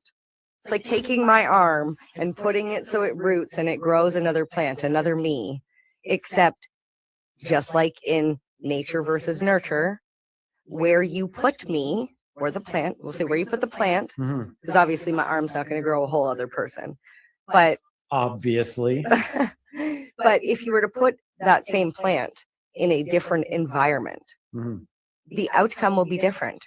Did you put it in direct sunlight? Did you grow it in what medium did you grow it in? The humidity in the room, what type of light you used. Like, just like in life, you take two twins and separate them, See, everything changes. every single episode we do where you throw it, and by the way, just so you know, like you mentioned words in that description that Mhm. even though I don't fully remember what those words are, Yes. you've mentioned them, and so I'm slowly learning and going, oh, that's a familiar word now. But the more we're doing this show, the more I am getting a very simple concept, and that is weed does not equal weed. Mm-mm. It's not as simple as, oh, that's weed. It is so much more complex. The variety is so, and now you're even going into the fact that even the strain name can break out into like, that's crazy. It's not Mhm. weed. Weed is not weed. There is a large complex system happening, and that's I'm fascinating. super excited because now with legalization, there's a lot more testing going on, Yeah. and we're finding out a lot more about these cannabinoids and what they do and how to use them to benefit. Wow. Okay, so what was the name of that one again? Alien Sin Mint cookies. And if you would like to try it, it is available on the Ontario Cannabis Store website or maybe at your local retailer. There are quite a few around. And I will say, Yes, it's expensive, but it's almost always sold out. So people So are if you wanting can it, get your hands on it, right? it's worth a try. Right. Yeah. It's definitely a top quality product for sure. Cool. It's got a great name. That's one of my favorite strain names that I've ever heard. Right? And I think that's good marketing too. Absolutely. Just Yeah. like the newbie and the doobie. Yep. Definitely. All right. My high five list today. High five. High five. Just so you know, for our listeners, it's not just Moon Day today, Space Day, but when this episode airs tomorrow, if you watch this on the day that it launches, tomorrow is my birthday. That's right. Tomorrow's my birthday. It is. And I was like, oh, maybe we should just launch it on my birthday. But we've been really sticking. So if you've been listening to us for some time now, this is episode, I believe we are episode 14. We come out Tuesday mornings on YouTube and in podcast form. And we've kind of stuck to that. So it didn't quite land on my birthday, but my birthday is tomorrow. You know, I was going to bring a present today Could to have give a you. cake. I thought about it, and I was like, with the wait time was rushed, and Yeah. the donuts got squished, and I didn't want to squish a cake. That's true too. We did but have I was problem like, with if I donuts. get you a present now, then I'm gonna have to get you a present later, and it's hard enough to try and figure out what to get you for your birthday because I feel like you have everything. I do have everything. I literally do. Now you may say, well, Tim, you don't have Lamborghini. Well, I don't care, nor do I want a Lamborghini. But I have heard that it's very difficult to buy me presents, and I actually concede that because there isn't a whole lot that I want. I have a pretty simple life. I really just want to keep doing what I love and be able to pay my bills and be able to eventually create enough income that will allow me to, vanish to a place where I don't have to really concern myself with life, but I can still then create. So I would still do, so don't fear. It's like, well, if we support the podcast, he won't do the podcast anymore. He's going to go and No, vanish. it'll just be a different type of studio Yeah, it would just allow me on an island. It will allow me to be completely free to just create. And we've already talked about that. If we can just create enough income that we don't have to worry about our daily bills, we would probably create even more content because the time spent trying to get that money. So anyways, the point of all this, It's funny. Get that money. get that money, show me the money. What was that? No, let's make it rain. It's two different things. Anyways. I don't know why, but the song just came into my head. Once upon a time, not long ago, I was a hoe, and I'm admitting it. Don't take it back, because I did the shit. I was a hoe. See, you don't look, let's just be honest. You don't get that on every podcast. I just okay? realized how many swear words I said there. Oh. Sorry, Mom. Yeah, and you probably got us demonetized because now we're gonna have to pay them money for that. Oh, well, if they picked up that song from me singing that little bit, then You nailed it. It was pretty much. I had to have nailed it. Yeah, we'll wait for the cease and desist on that one. Okay. Very well done, by the way. Thank you. Yeah. So today's Timmy's high five list is connected to my birthday. And nice. Yeah. So this is 5 things that I want and could use. For your birthday? Yeah. Oh, good. I need to know this. Right? So, and everybody does, quite frankly. And listen, I am not opposed. If it's not on this list, I'm not opposed ever to receiving gifts. You want to send me a gift? I love the 80s. So anything 80s related, Just send us a message. send us We've a got an message. address. Yeah, so do that. But here are 5 things. These would be the top 5 things currently on my list, not including things like give me $1 million. To me, that's like, it's like Who doesn't want $1 million? right, everybody wants that. So here we go. So number 5 on my list of gifts that Timmy wants. So it's gifts to give somebody who has everything. Okay. Number 5. Give it to Timmy. Yeah, is an avocado tree. I love my avocados. Oh, I have that's actually a avocados good in my one. breakfast. If I could have an avocado tree, if someone could send me an avocado tree that I could plant and then harvest my own avocados. Ever since I became a vegan, I'm not a vegan now, long story. Maybe we talk about that in a different episode. But if I had my own avocado tree to be able to harvest my own avocados, that to me, it's one of the best. I love chopping my avocado up in the mornings, putting it in my breakfast. Fun fact about an avocado is it actually does not start to ripen until picked from the tree. So you basically, can use the tree as storage. You just leave them on the tree. Oh, okay. So legit. You need an avocado I need an tree. avocado tree. So somebody want to hook me up with an avocado tree?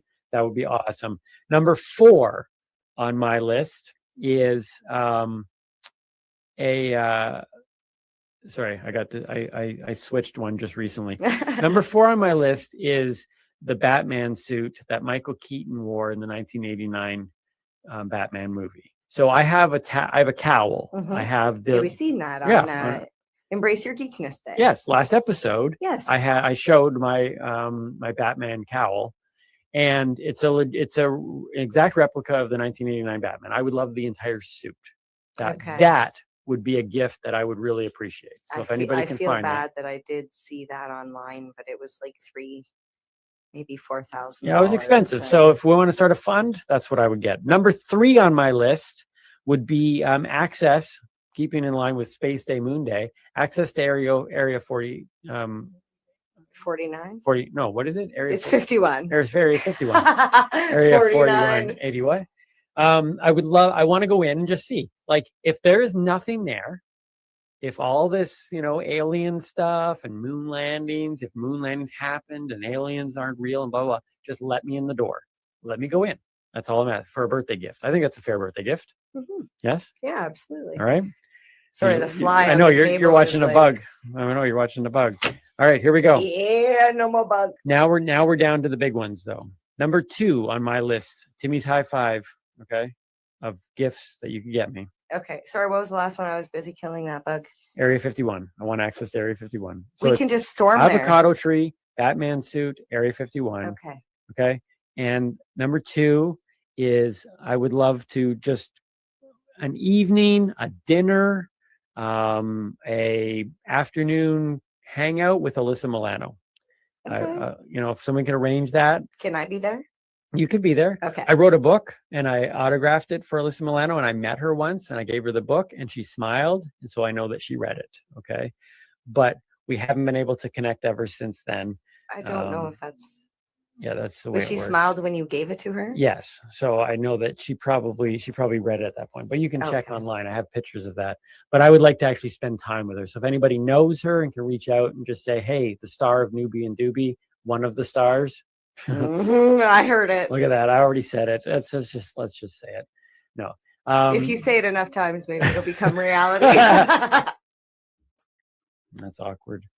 So Alyssa Milano, and number 1 on my list of gifts to give Timmy, I would love somebody to come over to my house and just take however long it needs to be done and to dust off my entire G.I. Joe collection. I have a huge G.I. Joe collection, and I took it out of the boxes a few years ago because I finally have space to display it all. It had been in boxes since like 1993, and now they're all out, but they're all covered in dust. And I just don't have the time, nor the energy, or the desire to undust them, but they deserve to be undusted. So there you go. They really do. And I think I attempted to one time, and your son was there, and I accidentally knocked off one of the stickers. And I was like, and he looked at me and he was like, that's why I don't touch them. That's funny. And I was like, don't tell him. And I licked the back of my finger and I stuck the sticker back to the propeller. And I was like, he won't know. But I just told you, so I guess now you know. It's all good. It's all good. So look, and these are the types of gifts. When you talk about somebody who you can't get anything for, yes, start thinking out of the box. These are the 5 lists. They're on record now. So play it back if you need to. If somebody pulls off any of these, you might very well be my favorite person. I might have to see if I can find an avocado tree, because that one would be the gift that kept on giving. Right? Yes. Absolutely. Yes. So there you go. That's what you can get me tomorrow when I celebrate my birthday. Let's do word of the week. What do you got for us today? What is the word of the week? So I have the word topical. Topical. Yeah. Can you imagine what a topical might be? Yep. Today's topical is Moon Day. I was going to say something we're talking about. No. No. A topical is any product that is infused with a cannabis extract. However, it's for external use only, not to be used around the eyes or ingested. This was one of the ones that you said. Let me see if I can get this right. It was topical tinctures. Oh, there were like flour, Mm-hmm. topical tinctures, flour. That's it. That's the only three. I'm doing pretty good though. I'm a newbie. So it's the different consumption methods. Right. Flour you smoke. Yes. Topical you put on you. Yeah. That's Tincture you put external. under your tongue. In your mouth. In your mouth. Yeah. Oh, edibles. Yes. And edibles you eat. What else do you smoke? Or sometimes bake with? Butter. Yes, but what is a butter a form of? A form of fat. Extract or concentrate. Extract and concentrate, right? Yes. We even looked. Okay. All Yes. right. Okay. I'm getting. Look, folks. Sometimes I just. It was need, pretty good. You got 4 out of 5. I just need to kind of remind myself every once in a while. So hopefully you're learning along with me. Okay. So Yes. topicals. So a topical, extremely important. It's for external use only. Generally, a topical is a lotion or a bath bomb or bath salt or something of that sort. Right. The difference is when you put it, like when you smoke or eat cannabis or use a tincture, you get an internal, it goes like right into the bloodstream. Okay. It gets like, you get this psychoactive. Which one? Everything. By smoking and eating it. Yeah. It's like euphoric and Right. it hits you completely different. It goes through your bloodstream. Whereas when you take a topical and rub it, it's localized. So it really only works, like it stays in that location. Like some people swear by topicals. You know, I use it for my arthritis. I have a bad back. I have a bad knee. Like you'll hear me say a million times over, I cannot make any claim or efficacy. You know, like I can't talk about the efficacy of a drug or a cream or anything because I'm no doctor. But I know that some people have said, man, this bath bomb, I'm sore from a day of work and I put this bath bomb in and I get out feeling like $1 million. And to those people, I say, great. Personally, Like this bath bomb is efficacy amazing. I Is personally, that how you use the word in a sentence? No. Okay, so I just like the way it makes my skin feel. And whether that's the cannabis oil in the bath bomb or it's whatever else, like it's a lavender or, you know, whatever they put into the product. Is it connected to like CBD? Like, is that what that is? Well, the product can have different. Can a topical have THC? It can, yes. Okay, because I've heard a lot about people who use like the CBD oil, they call it, but it's specifically CBD oil, but a topical could be THC as well. So CBD oil or CBD products generally, because of the information that people have been given, people immediately go, THC is psychoactive and I don't want to take it because I just want to feel like me and they don't want to feel disassociated from themselves. Mm-hmm. And what people don't understand is that in some cases, people can take CBD and feel disassociated. Mm-hmm. They feel some sort of psychoactive effect. So we're learning that CBD is not always a non-psychoactive. Right. Okay. We need to learn more and we need to study more and figure out what's going on. Why do certain people have certain effects to certain things and others don't? And you know, what makes that bomb tick, so to speak. So for the people out there who are kind of like against cannabis because they're like, all those people smoking all the time. Mm-hmm. The benefits of cannabis can be done through a topical cream.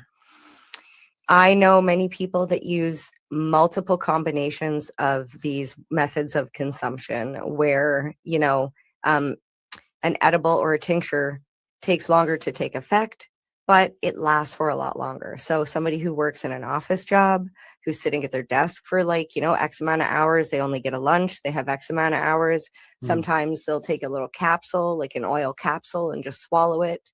You know, taking a capsule of oil is a lot more acceptable as a form of medicine than, you know, if you told your friend at work, yeah, I got to go take my medicine, and you went and took a bottle out with a pill and you took it, they would accept that. Yep. But if you went, oh, I got to go take my medicine and go out and smoke a joint, you know, but it works differently for everybody. The smoking is the immediate effect. It's like, if you have stomach acid problems, there is like Prevacid, where you take every single day. And if you don't take it, then what happens is in a couple days, you'll get really bad stomach pains because it hasn't had the time to work consistently, keeping your stomach acids low. But then there's also a product called Tums. I'm sure you've heard of it. It's for immediate relief Right. that people take. Oh, I just ate that like spicy whatever. And then they pop a couple Tums. It goes down. It neutralizes itself, which interesting fun fact. One of the main working ingredients in Tums is actually sodium bicarbonate, also known as baking soda. Okay. So if you're ever having any sort of Take some baking stomach soda. problems 'Cause like you've acid done that. reflux and you don't have Tums, because I don't use Tums, haven't used them since I was pregnant. Mhm. That's exactly what I do. I take out a shot glass, a 1 ounce shot glass, and I take half a teaspoon of baking soda in an ounce of water and mix it up real good. Now, Well, you put baking soda in those little pills. okay, so let me finish this. So I tried that, but because I had like I almost died on pharmaceuticals because of the prescriptions and all that stuff. And I have a mental problem. As soon as I put that baking soda into the pill and put the pill in my mouth, even though I know it's baking soda, I have trouble swallowing it. Right. So I've been doing the shot glass method, and it's disgusting.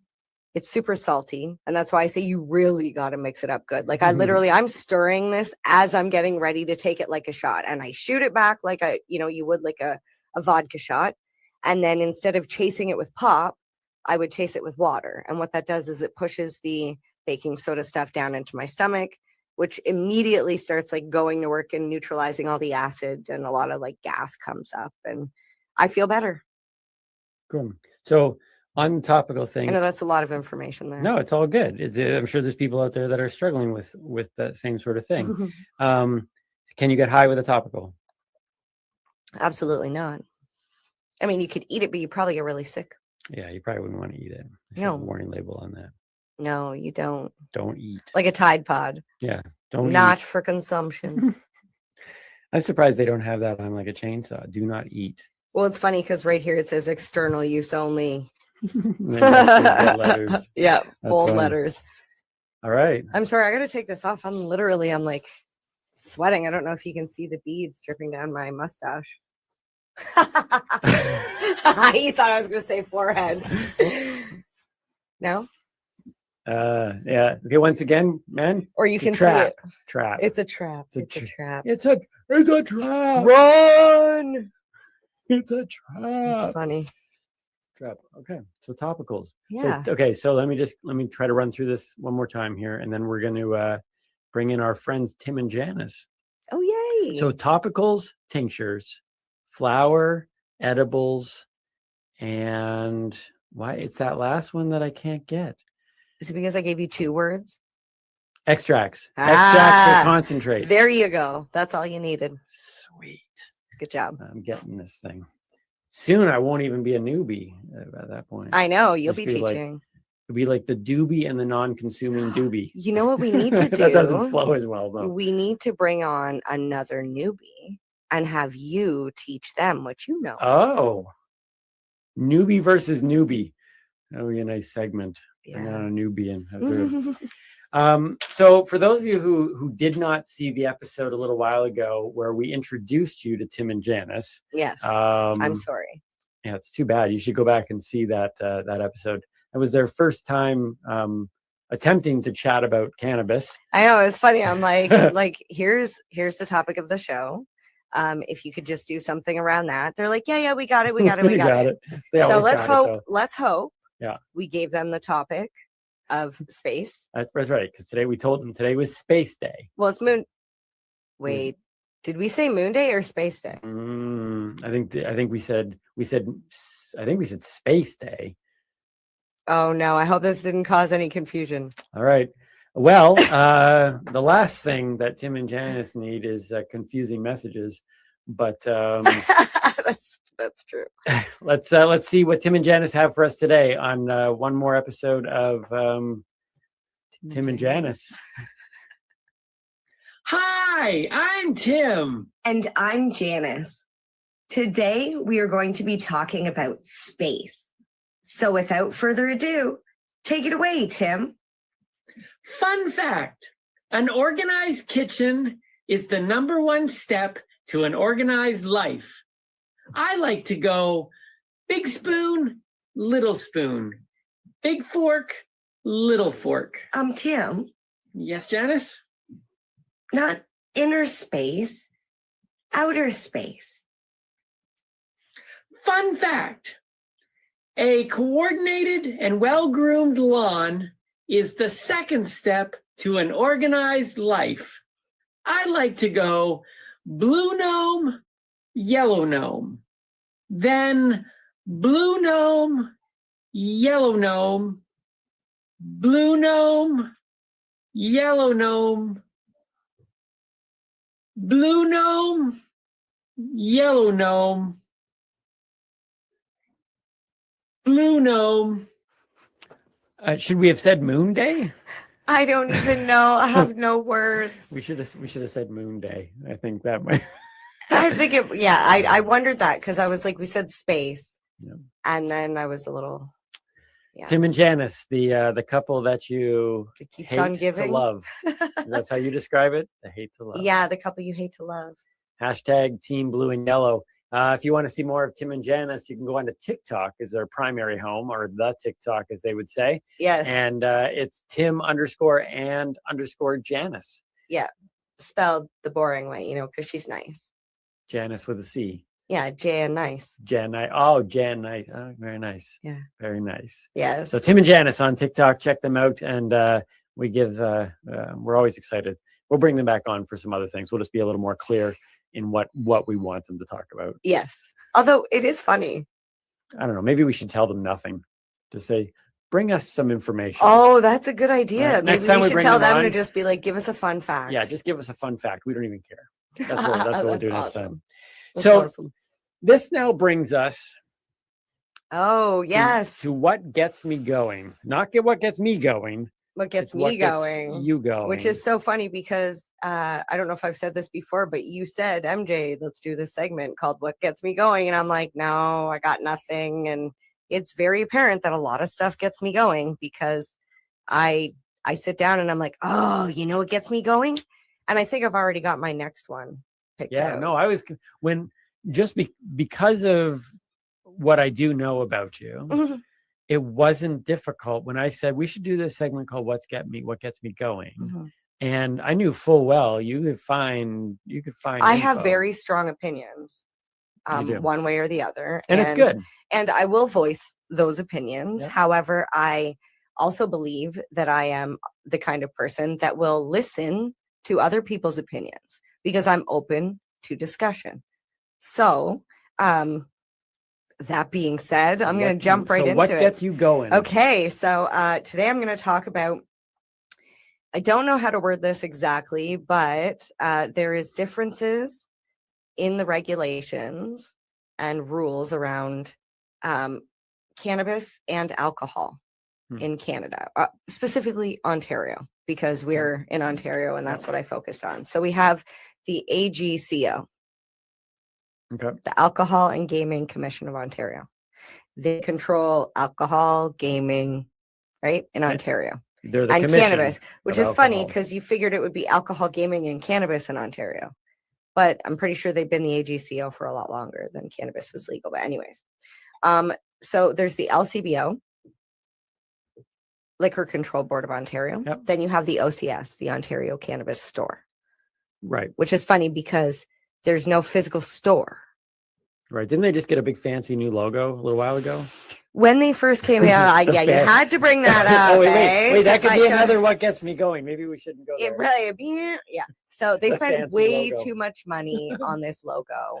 And, any child could have done this. I'm sorry. I know they wanted to keep it simple, but a circle with the letters OCS in the middle for thousands of dollars is a little ridiculous. It is a really nice circle. I'm going to stand It's on a their side perfect on this circle. one. It's perfect not an circle. oval. Yeah. I had a science teacher, But it's not a sphere. Mr. Vorvis would walk up and he would draw a circle with chalk on the wall. And it was or on the perfect. chalkboard. It was perfect. Like, I swear to you, it was like how. You know what? How he did it? He spent every day for like 4 hours after school standing there at the board just doing circles after circle after circle and be like, I'm going to impress these students. Right? No, No. not right. He just had a gift. The gift, yeah, the gift that baffled. Like there was a time. So when I was a human, like stuff like that, I'd be like, that doesn't make any sense to me. But I've seen stuff now, right? So you can't put that genie back in the bottle, as they say. But I was amazed at the time. I was like, that's outstanding. I can't get over how long your hair is getting. All right, isn't it crazy? This is literally COVID hair. It's going to be cut very, very soon. Yes. Yeah. Sorry, sidetrack, derail there. Yeah. The perfect circle, but not sphere. Just like the world. Right. Okay. So back to the main point. I'm sorry. Okay. Shouldn't have jumped in there. So the Ontario Cannabis Store is 100% online sales. Whereas with like retail stores that sell cannabis, right now there is 628 stores in Ontario that are open. Right. They have their windows covered, and they are not allowed to have children in the store at all. Right. You're like, well, yeah, MJ, why should they allow children in the store? It's a weed shop. Okay. But what if I have no car and I have no childcare and no other time because I'm a single parent to go and get my cannabis? I literally have to, I'm going to leave my 4-year-old, if I had one, standing outside while I went in to get what I needed. Now, fortunately, a lot of these ones are now doing curbside pickup. So that is, a way to work around that. So things are changing and improving. That's like I'm saying, these regulations I'm like picking at. I feel like we need to talk about them so that way we can make change. And who knows, on the backside, they might actually be working to change all of these things already. Right. Right. But these are the things that I'm saying that don't make sense. Change it after this. Well, it would be nice if, I could be a voice, but that's why I'm trying to like educate people. Like, yes, it just doesn't, it leaves me scratching my head and wondering, why is it different? So you can bring a kid into an LCBO? So, and see, this is the thing. Since 1920, when prohibition ended in Ontario, the LCBO has over 670 retail stores with an online portal.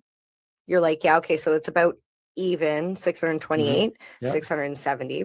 But they also have 400 outlets, which are independent local retailers that are in communities where access may not be so convenient.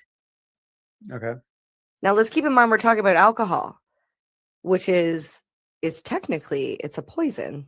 If we drink too much of it, it's a poison. Right. That's why we have to make sure that we stay within our certain levels. From what I understand, nobody has actually died from cannabis consumption. There have been a lot of cannabis related deaths through crime and all sorts of other things, but nobody, I think, has ever died from consuming cannabis joints. I think it's like a ridiculous amount of joints you would have to consume. And I'm still waiting for somebody to go, I am willing to supply all the cannabis you would like to try and kill yourself in the like assisted death program, and be like, if you want to die, let's try and kill you with marijuana to see how much marijuana it would take to kill somebody. Like, I know that's a really morbid thing to even sit here and say, but I feel like we need to do a test, and we're not going to do a test on some random person that doesn't want to die. But I think a side effect might be that person might actually feel a little better after consuming the cannabis and go, wait, I don't want to die anymore. And then they take one more puff and boom. He's like, oh, now most likely they'd be a medical cannabis consumer forever. But that's like that in itself though reveals something, doesn't it? That in your scenario you would be saying, I need to find somebody who wants to leave the world. So we can pump them up with enough cannabis to see if it works. Meanwhile, you got people who are quite happy in the world, have no desire to leave it, and still pump themselves up with cannabis, and have gotten alcohol poisoning. So yes, the amount of alcohol is already been tested as harmful Well, teens have to a level, alcohol. but you're saying you can't even just take a regular person and do it. You need to find somebody who can handle enough that they're okay. Well, with every possibly- person that died from alcohol abuse, like too much alcohol, never wanted to die from it. They just didn't know their limit. Right, but that shows you that like in your scenario, you can't even just pick a regular Joe Blow to try to pump full marijuana to see. You need to find somebody who's like, I'm ready to. Well, I ready would, to go. yeah, because I would never harm anybody. Because the level of purposely. consumption is Oh, it's massive. yeah, It's okay. massive for Well, sure. So, to me, it just doesn't make sense that they're putting them in to ensure that every community everywhere has access to this thing. And then it gets even better. There's 450 grocery stores that sell beer and cider. mhm. Out of those 450, 150 of them also sell wine. So they sell beer, cider, and wine. And like we had discussed before, no kids in the cannabis store. However, in Walmart, the one in the town we live in, the beer and wine is directly across from the chips. Right. Yeah. Who eats the most chips? Kids. Like, I'm sorry, I maybe adults eat them too, I'm sure they do, but like, you're going to a kid's party, what do you bring chips. Right. Well, if you're gonna keep the alcohol out of the sight of children, and even if then it's not, though, I mean, people walk in with their kids in tow in the liquor store, in Walmart.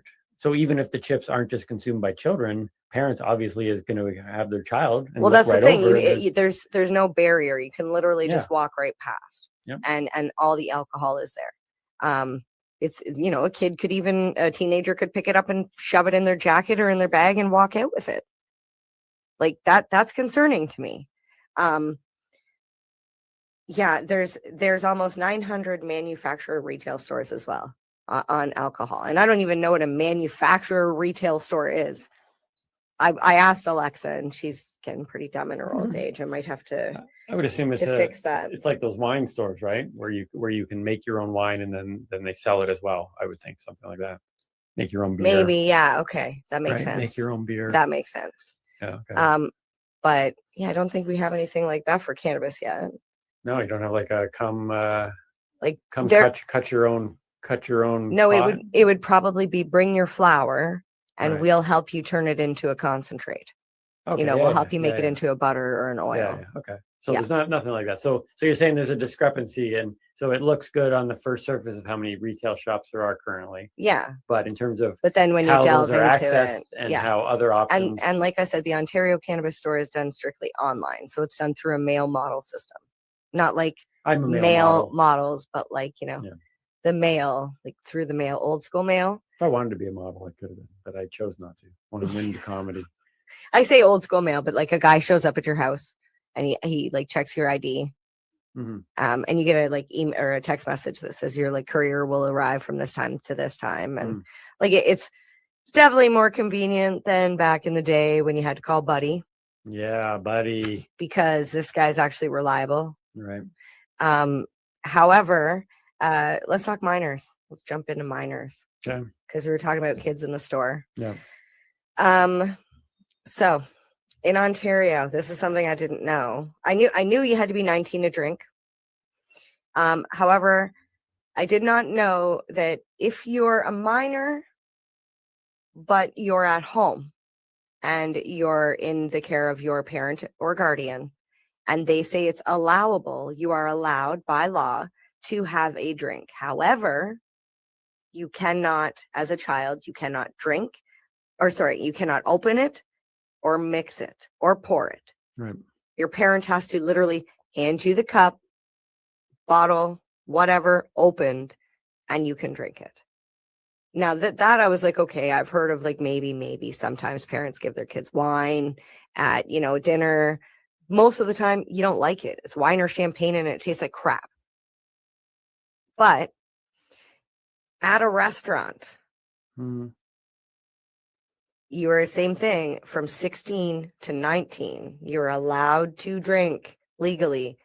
I could take my kid to a restaurant and order a beer and hand it to him, and he can sit there and drink it.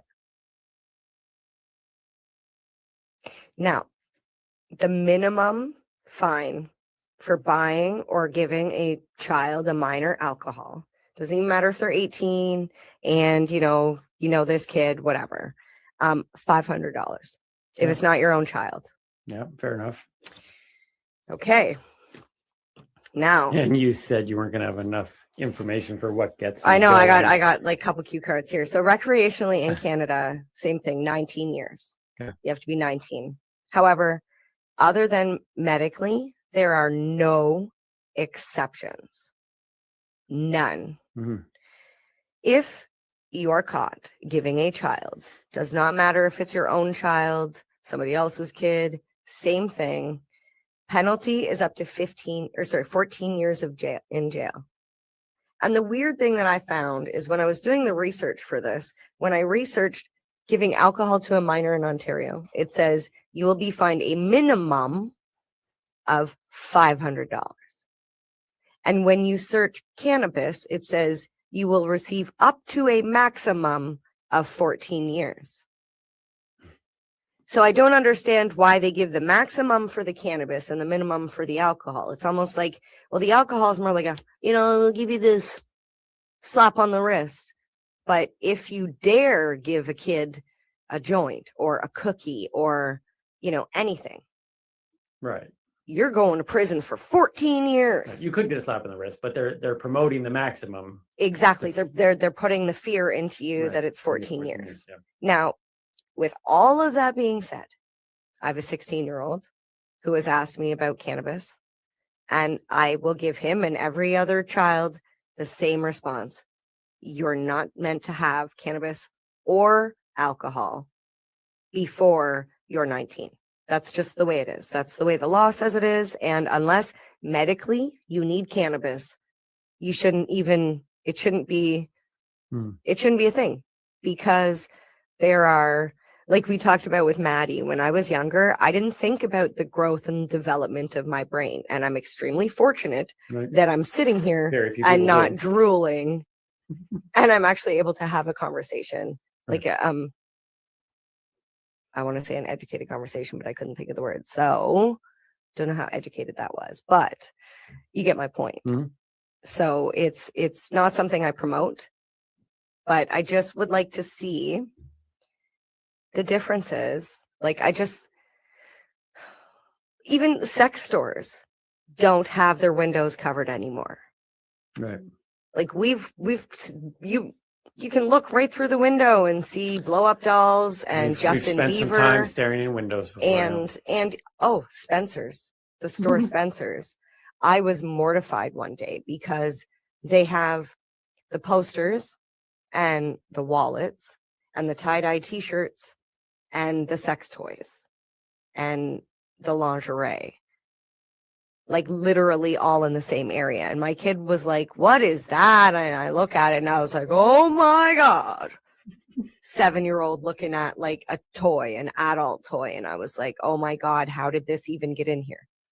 So like, I believe there's a place and a time for everything. Mhm. And I do believe we should do everything we can to keep cannabis out of the hands of our youth. However, I feel like not enough is being done on the alcohol side. Exhibit A. It's an LCBO booklet that I've had it for a while, because it says the price offers are in effect from January 3rd to the 30th of this year. But this came in my mailbox, not to me, which means they sent one to everybody. I don't drink. I didn't ask for this. Why are you sending me pictures with fruity drinks? And why do they look so tempting? Like this one here even has a cupcake on it.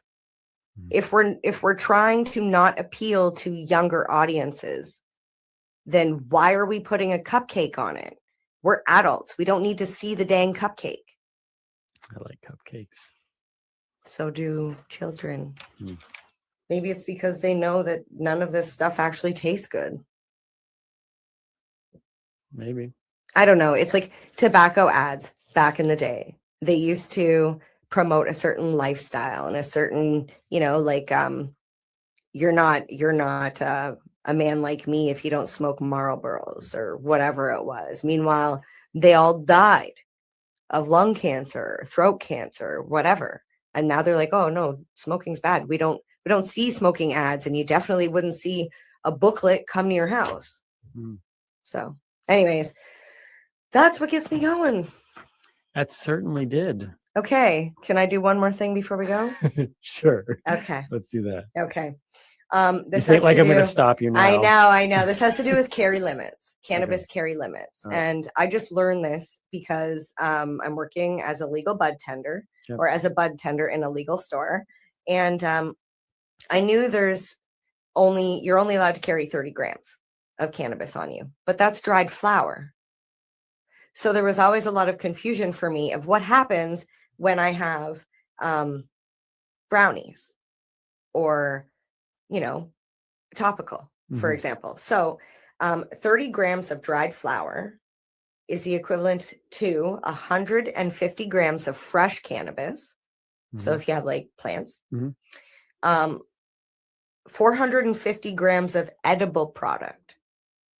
So Okay. if you use like a heavy flour or whatever into the baking of the brownies, you have to take that weight into it's not 450 grams of cannabis in that, it's 450 grams of product, Mhm. cookies, whatever. In a liquid product like a drink, it's 2.1 liters, which is 2,100 grams, 7.5 grams of concentrates, Mhm. which is in liquid or solid form, and 30 cannabis seeds, because they count one cannabis seed as a gram. Okay. And I just want to point out, if I walked into the liquor store, do you think there would be a limit on how much how much alcohol, I could purchase at once?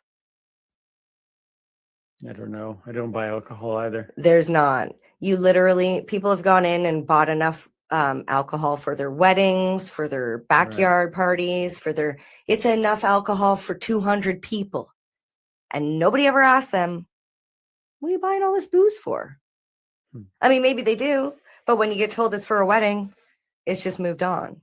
Right. And the thing that I was thinking about the other day, and I think I mentioned this to you, as a salesperson, I like to upsell. If somebody comes in and they're talking about, oh, they love a bath bomb or whatever, they want to try a bath bomb. If they've already picked up their, 28 grams or their ounce of weed, I can't really sell them anything else. I have to walk that customer up to the till and check them out. And that's not really good from a business standpoint. If I was my employer, I'd be like, how am I going to sell more stuff? Right? So there's a lot of regulations that need work. And like I said, I hope they're working on the back end to change some of these things. Right. Okay. So it basically comes down to there's a discrepancy between two products that should be handled more similar, is what you're saying. In a short. Here's the thing. I don't think they should be handled more similar because I Okay. think they are different. However, I feel like they're being all loosey goosey with alcohol, and they're being all Right. tight with cannabis. When if you're going to compare alcohol to cannabis and say that they have very similar rules and they're run by the same people, Mhm. then have the same rules. Right. Like I don't know. Well, it clearly got you going. It did get So me there's going. another episode of what gets me going right there. It was awesome. I'm glad you can get that off. Was your my chest. face red from like You looked a little intense. At one point there, I was It going. is warm. I was going. No, she's looking a little intense here. But that's how we want to end it, right? We want to end it on that note. Thank you for spending another hour or so with us. Check out all our other videos. It was a good moon day, space day, and Yes, I'm looking and it's going to forward. be a great birthday tomorrow. Going to be celebrating my birthday tomorrow. So send those gifts if you can. Send me an avocado tree. Contact us. We'll give you a mailing list. That would be amazing. Or a maid. Oh, a maid would be good too. That's insured, because I tell you, if you knock another sticker off Timmy's helicopter. Yeah, the cameras. I'm Timmy Boyle. I'm Mary Jane Baker. Stay lifted. And keep on laughing.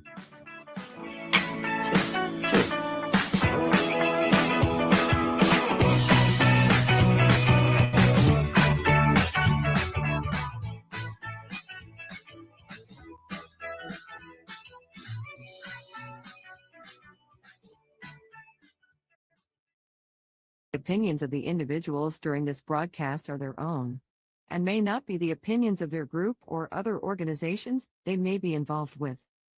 All medical advice during our broadcast is not a medical opinion and should be checked with your medical physician.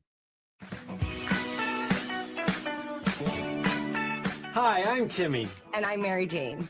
He's the newbie. She's the doobie, and this is the show where we toke cannabis. Talk. From both sides. Is that even possible?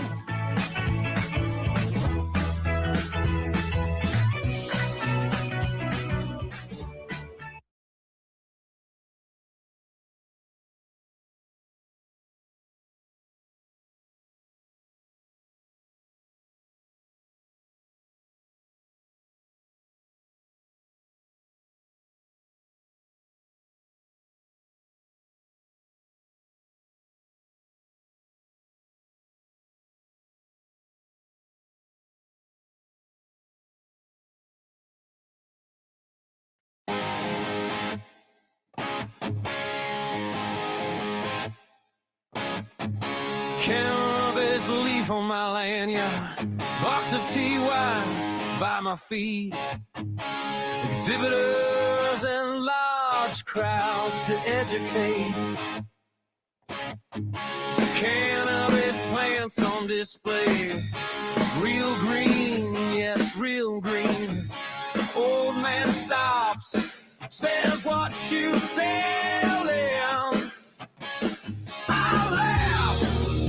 Just clearing the haze with TY on the table. That's what's changing minds.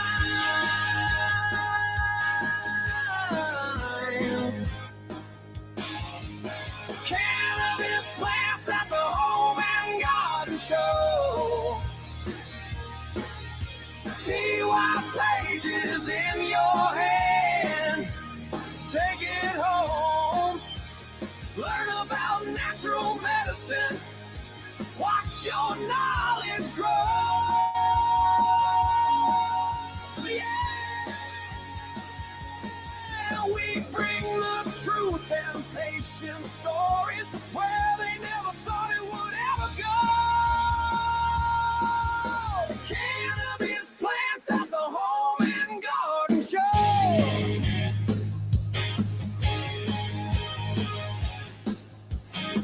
People advocating cannabis education, brochures, links to bigger hope. Beside the grills and garden gnomes, we're talking tinctures. Talking, smoking, talking alternatives. Kids walk by with cotton candy. Mom, slow down. Dad's leaning close. Is this legal? Is this helpful? Let me tell you what we know. Cannabis plants at the Home and Garden Show. TY pages in your hand. Take it home. Learn about natural medicine. Watch your knowledge grow.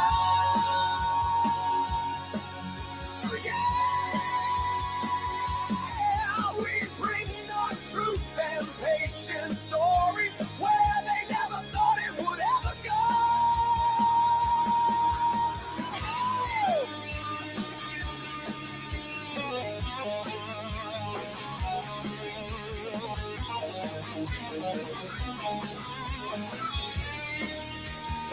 Bright lights, TY magazine on the table. Cannabis plants on display. They ask, can we touch it? Can we smell it? Someone chuckles. We tell them how it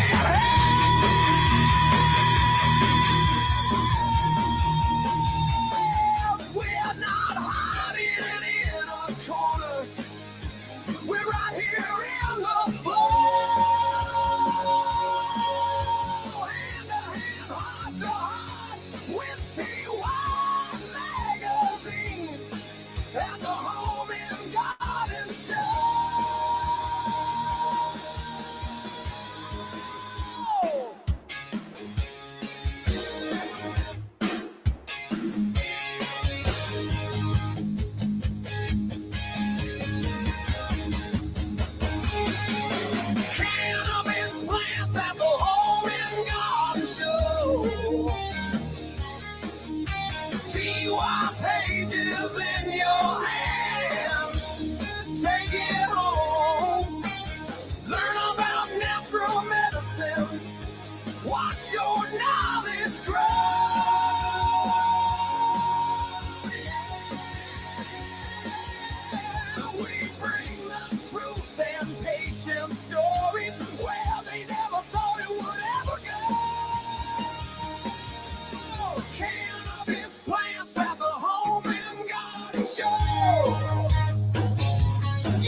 You're listening to the Pace Radio Network here at paceradio.net.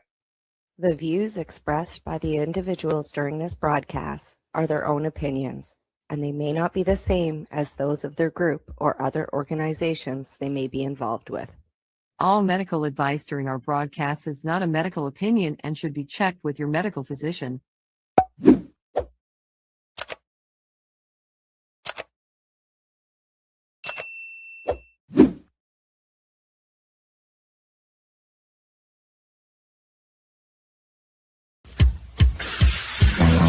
Oh yeah, baby, that's lovely.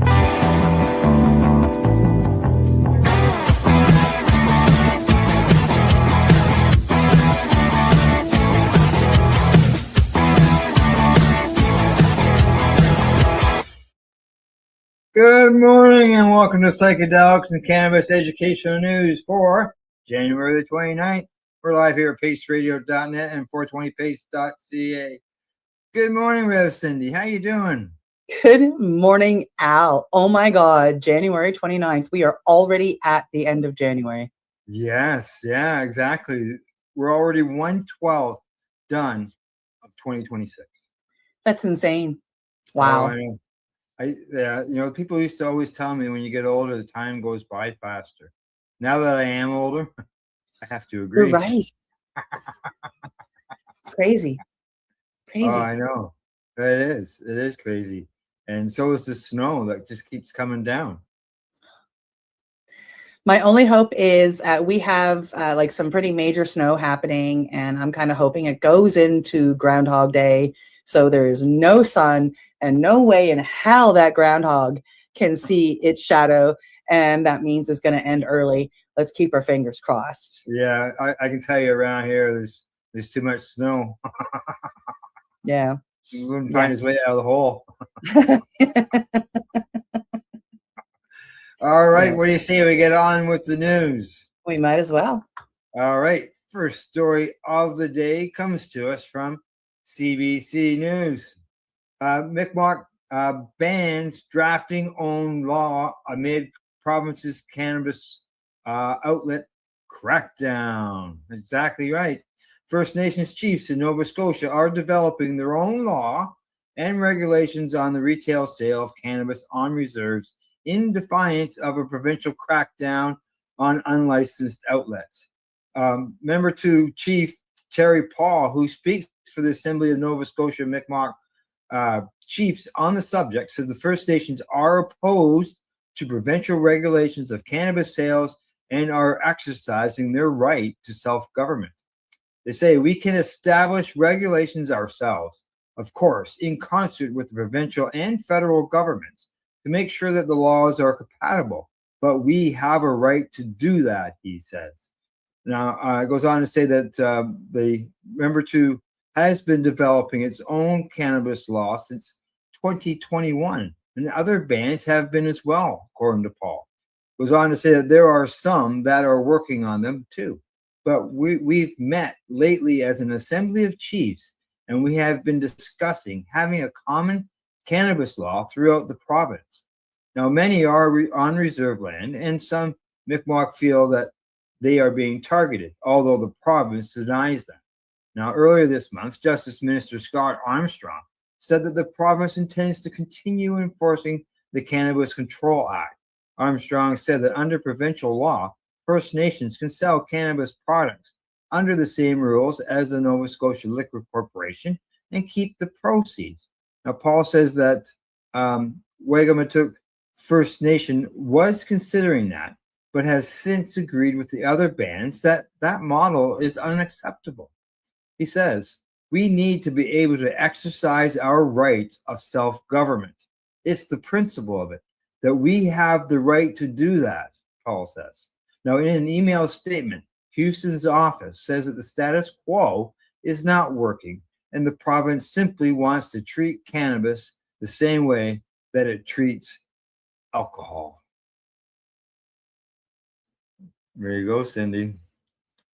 I knew there'd be a follow-up to the stories lately, and I was wondering what was going on there. Yeah. Yeah. Yeah. The government, the Nova Scotia government. Oh my God. I'm excited that the Mi'kma'ki are banding together, like all of their nations are banding together, and they're doing this, and they're going to continue to do it. I can't wait for it to end up in some sort of courtroom. I can't wait for the battle to go down, because there will be a court battle. And I am, I'm very secure in my feeling that the treaties will win, and the Mi'kma'ki will be allowed to create this. It's not like they're trying to create something crazy. They're like they said, they're trying to work with the government laws and rules on both provincial and federal federal levels. And I feel that they are trying to work hard in doing this. And yeah, so I'm excited to follow this story. I was very excited when I saw that you found that earlier. Yeah, so it's just fingers crossed. I look forward to the outcome that will come eventually. Yes, exactly. We have, as some people say, high hopes that will go in their favor, and I can just see if there is a loss, probably on either side, it'll keep going up the courts. Yep. Yeah, and it'll be something that becomes a precedent for the rest of Canada and the rest of the Indigenous nations. Yeah. Yep. Exactly. Yeah. Go Mi'kma'kis. Exactly. All right. On to the next story we go. On to the next story. This one is coming to us from Mugglehead Magazine. British Columbia observes a 22% cannabis sales decline in the fiscal third quarter. British Columbia's legal cannabis market took a serious hit last year. According to Mugglehead, cannabis sales in the province dropped 22% in the third quarter of 2025 fiscal year compared to the year before. But this wasn't because people stopped buying cannabis. It was because the system stopped working. The decline was largely caused by a prolonged strike by the BC General Employees Union. The strike shut down the provincial cannabis distribution warehouse and all government-run BC cannabis stores for several weeks.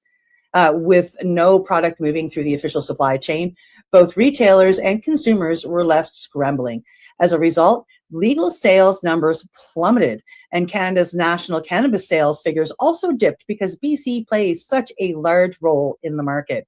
Interestingly, some private delivering services and direct-to-consumer models saw huge growth during the shutdown. This showed that when the government system fails, alternative supply routes quickly fill the gap. This story highlights how fragile the centralized cannabis distribution can be, and how resilient consumers are when access is disrupted. It also raises important questions about whether provinces should rely so heavily on a single system for legal cannabis. I kind of agree with that. What do you think, Al? Yes. As you can see, the numbers and sales went down. A lot of businesses, I'm sure, suffered from that, not having a good supply. Some of them, constantly running out of stuff and nothing on the shelves to be able to sell to anybody.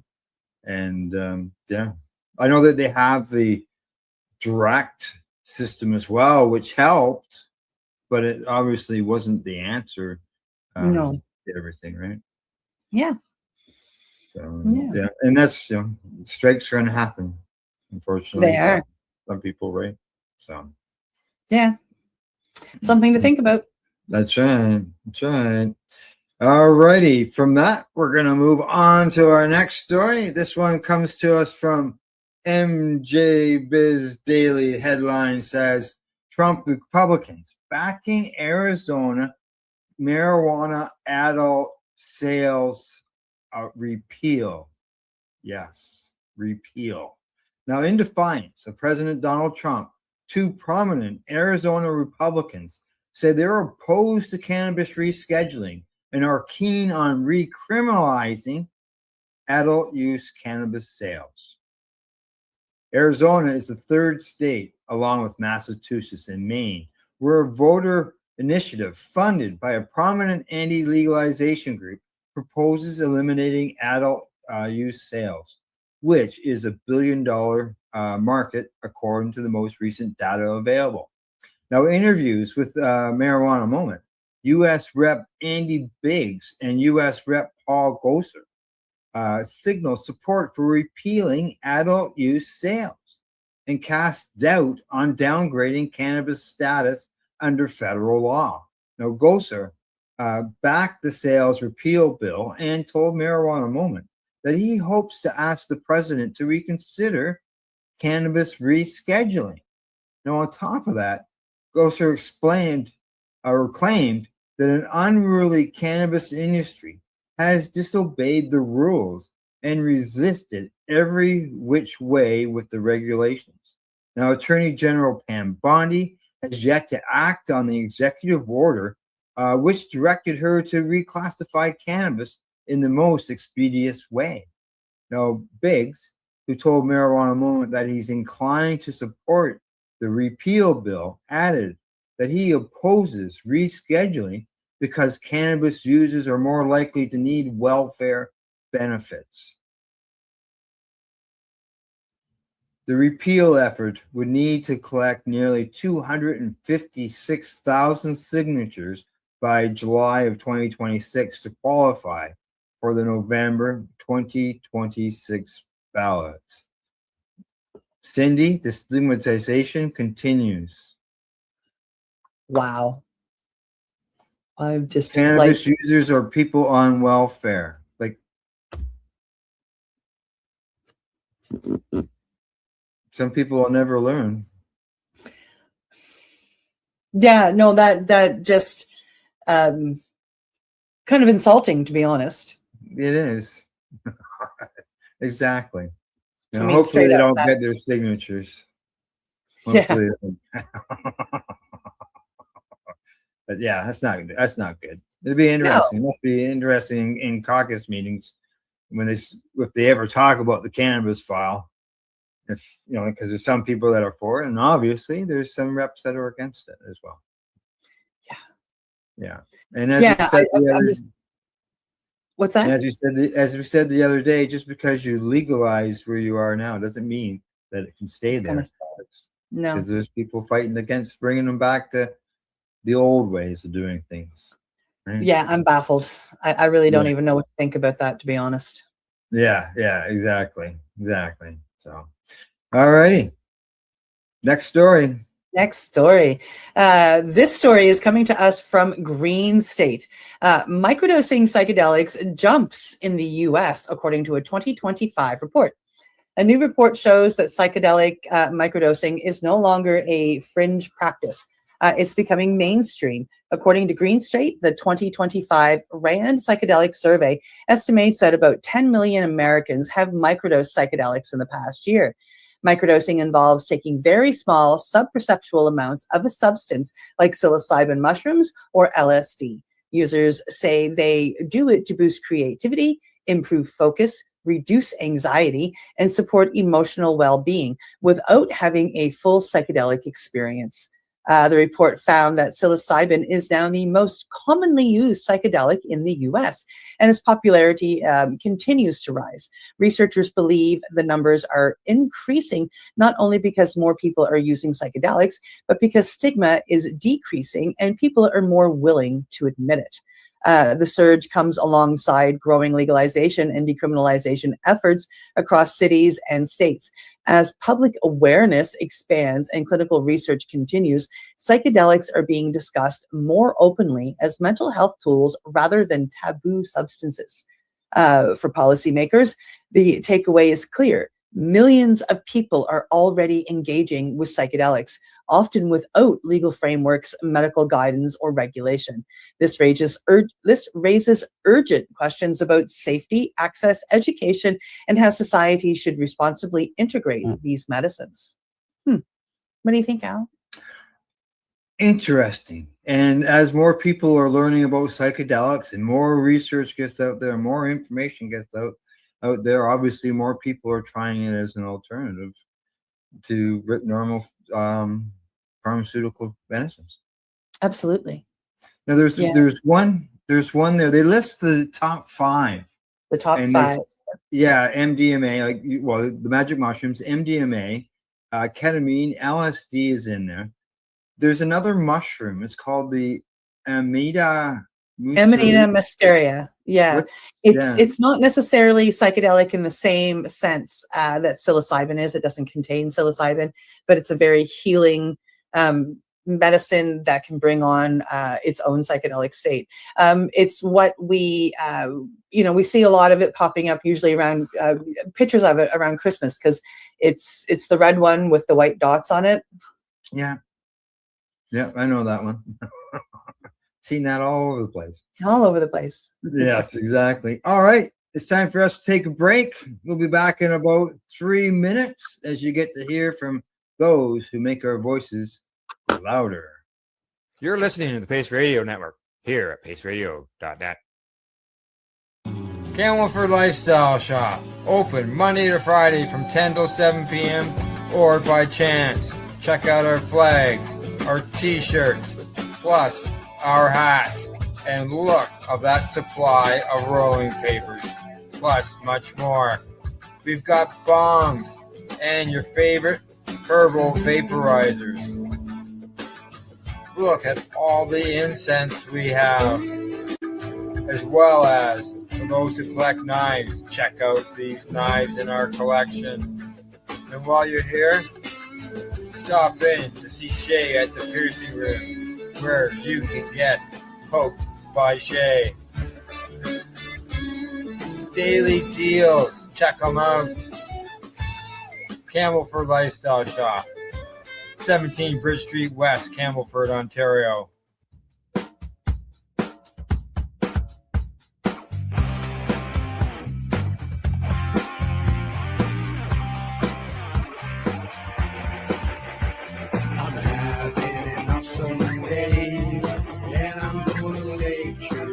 That way. I'm having an awesome day, and I'm gonna make sure it stays that way. Limestone City Hydroponics is Kingston, Ontario's hydroponics shop. Take your growing to the next level and create the optimal environment with a tent kit, or maximize your yield with an ebb and flow flood table kit. Either way, Limestone City Hydroponics has more sizes and options to fit your needs. Are you looking for the power of the sun that adapts to your budget? Then look no further, as they have professional grow lighting. They have indoor grow systems that are easy and cost effective, with many options to fit your living space and lifestyle. Cultivate your growing potential. We have everything you need to succeed. And if you can't make it to the store, they offer local delivery to the greater Kingston area. Remember, when you're looking for experts to help you grow, then look no further than the locally owned Limestone City Hydroponics, 105 Sunderland Drive in Kingston, Ontario. Call them at 613-548-0420. Rerolled Saturdays. Check it out. Nothing but non-stop cannabis and psychedelic programming. Find it at 420pace.ca. You're listening to the Pace Radio Network here at paceradio.net. Hey, and you're watching Psychedelics and Cannabis Educational News. Well, Cindy, we got 4 more stories to cover. We're going to talk about some Canadian cannabis prices. And we got some really exciting news about entertainment place, which I think should spread all across North America and the world, actually, to tell you the truth. So, but when we get there, we'll learn more. So, all right. So to get started here in the second half, first story of this half is going to come to us from StratCan. And the headline there says, Canadian cannabis prices level off as retail sales continue to climb. That's right. Retail cannabis sales in Canada bounced back in November 2025 following a significant decline in October due to a strike that led to significant lower sales in BC and from late September to late October. Now, after dropping to $448 million in October, retail cannabis sales bounced back to $478 million in November, according to the most recent figures from Statistics Canada. Now, that's up 5% year over year from $457 million. Now, unsurprisingly, Ontario had the highest sales in Canada at $178 million, down from $184 in November 2024. Now, Alberta continued to rank second highest in cannabis sales in Canada at 81 million, which is up from 79.5 million. Now, while retail sales continue to show growth in Canada, the consumer price of recreational cannabis in the country has continued to decline slightly, although at a slower pace than in previous years. In December of 2025, prices across Canada declined by just 0.1% from the previous month and by 1.7 percentage points from December of 2024. Now, each province, though, shows much more fluctuation. The monthly declines in December of 2025 were due to a 1% decline in Alberta and a 3% decline in Whitehorse, Yukon. Now, offset by a 4.7 percentage point increase in PEI, and now all other provinces stayed basically level. Now, year over year, nearly every province showed declines except for Quebec and Newfoundland and Labrador. In Atlantic Canada, they had the highest annual declines in cannabis prices. There you go. Prices are going down slowly. They're going down still. Yes. Yes. I was just, continuing to read for like 5 seconds and see that Nova Scotia showed the largest year-over-year decline at 9.7 percentage points, almost 10%. Almost per 10%. year for Yeah. Nova Scotia. That's really amazing. And, honestly, I've seen it. I'm a 50-50 shopper. I get some from the legal stores, some from the Indigenous stores. And I've noticed a decline in prices in the legal stores. And it's been really nice to see, and one was quite like there was a 0.5 gram joint that was selling for $5.95 at one point in time, and it's down to $3.97 now. That's huge. Yeah. No. Yeah. That's a big jump, right? Yeah. Now, mind you, it was years, and it was probably about a year and a half in between buying that joint that I did that. But I mean, to see that jump happen in about a year to a year and a half is like that's. And if you had wasn't that big gap in between it was just a slow decline, it might not have been so dramatic. So noticeable to all me, at yeah. once. Yeah. Yeah. It was just one of the ones that and it was actually not very long ago. I was heading into a store in Halifax, and there were a couple of panhandlers out front. And the only thing I had on me was plastic, and I said, "I'm sorry, I don't have any cash. I said, I'll buy you a joint." And they're like, "Yeah, that'd be awesome." So I went in and I bought them each a joint. And I remembered that this one was very inexpensive, so I specifically asked for it, and I couldn't get over it how it was like over $1 cheaper. It was, almost $2 cheaper. It was, I'm like, well, that's amazing. So I went out and gave them each a joint, and they were so freaking happy, right? For like $6 I spent. Well, sorry, $8 I spent. That was, it was a really good $8 spend for me to see, people so happy about medicine, right? Put a smile on someone's face. Put a smile on someone's without face. Even smoking, without even smoking it, they put a smile on someone's face. Exactly. Yeah, for sure. All right. All right. On to the next story. On to the next story. You're up. On to the next story. Coming to us from MJ Biz Daily. Oh, look, I hate it when they put these things up there. I wonder if I can close that out. No, it's not going to let me. Sorry. Coming to us from MJ Biz Daily. Massive winter storm sends cannabis sales soaring in 4 states. For legal cannabis retailers, the record-breaking snowfall blanketing much of the northeastern U.S. meant a record-breaking surge in sales. Ahead of the winter storm that arrived in force on Sunday, cannabis sellers in New York, New Jersey, Maryland, and Massachusetts rang up Green Wednesday level sales over the weekend, according to the cannabis industry data analytics platform Lit Alerts. Along with the April 20th sales rush, Green Wednesday, the day before Thanksgiving, is one of the cannabis retailers' strongest days of the year. The sales success shows that cannabis has become a staple for many adults on the prepping list with bread, milk, and eggs, a spokesperson for Lit Alert said in a statement.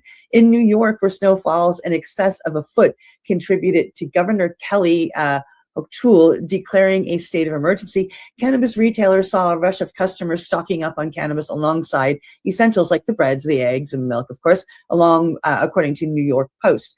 Chris Cullen, who is the co-founder of Stoops NYC, a cannabis store in Manhattan's Flirtation district, said his shop recorded an $8,000 increase in sales compared to the same week last year. Wow.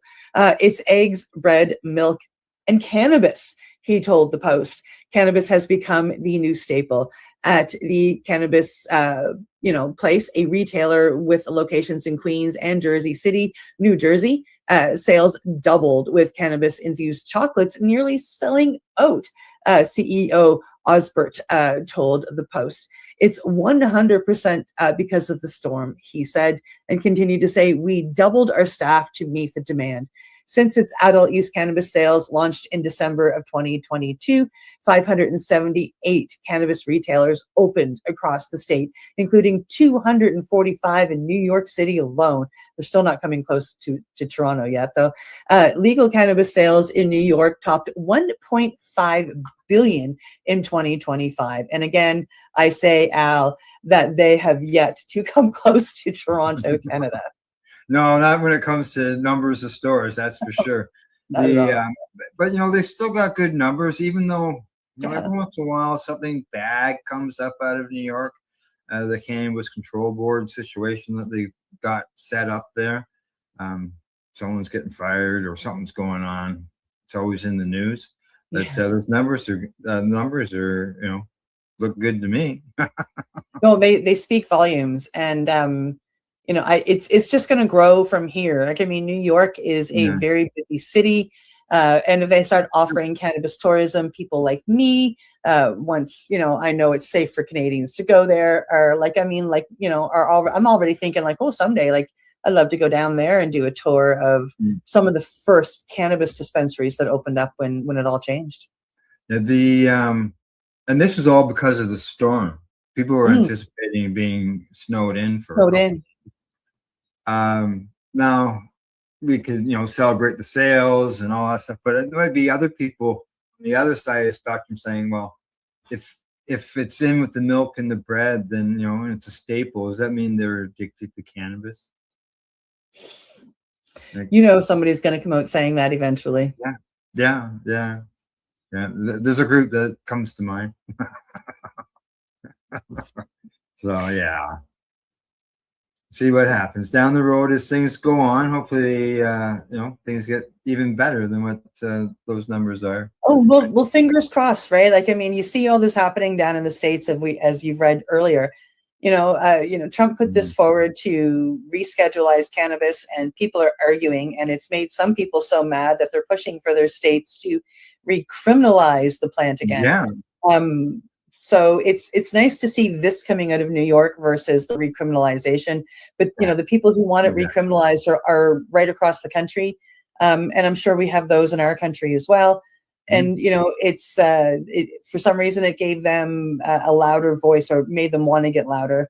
And it's being heard, obviously, in some places. And it's kind of crazy. I mean, with all of the research that's being done, that's out there, that's showing people how beautiful this plant is and what it can do. I'm just still baffled that, this is going on, especially in North America. Right. I think if one of the three states recriminalizes, I think it's going to be a bit of a wake up call to the cannabis community in the U.S. That, hey. Oh yeah. They got to get louder again. Yep. Correct. All right, time for us to move on to the next story, and I look forward to going through this one, I'll tell you. All right, this one's coming to us from Marijuana Moment, and the headline there says that entertainment arena in U.S. partners with cannabis businesses to sell THC drinks at concerts and live events. Awesome. Now, the largest entertainment arena in the U.S. is entering into a historic partnership with two cannabis drink brands with plans to provide adult guests with a selection of hemp-derived THC beverages to enjoy. The brands, Senorita and Rhythm, announced the year's long partnership with the United Center in Chicago on Tuesday. Now, adults 21 and older will have a change to enjoy a variety of THC drinks for live events at the arena, which is home to the Chicago Blackhawks and the Chicago Bulls. Now, this product lineup of Sonoritas says that they will include 3 different flavors of its 5 milligram hemp-derived THC beverages: lime, jalapeno, margarita, mango margarita, and grapefruit. Now, Rhythm, for its part, will sell its caffeinated mandarin orange THC drink. And they say that bringing these 2 brands to the United Center reflects a simple truth. Consumers want non-alcoholic beverages. Who is also chairman and CEO of GTI, says that the United Center is one of the world's premier venues and continues to set the standard for live entertainment with the introduction of these modern responsible options. Now, the kickoff for these all started on February the 4th, just around the corner, folks. It's going to be at a concert featuring New Edition, Boys to Men, and Tony Braxton. And on February the 4th, Joe Mahara, CEO of the United Center, this fella is excited as he is saying that he is bringing fans a new way to enjoy their live entertainment experience. Cindy, you gotta love it when you can start now getting THC beverages in these large centers. Like, wow, that's pretty cool. You know, like maybe when you're at the Bell Center, maybe watching a Montreal Canadiens hockey game, you could have a THC beverage while you're there. Wouldn't that be? Should be doable. There's no reason why it shouldn't be. It shouldn't be, right? And 5 milligrams, I think, is a respectable margin for that.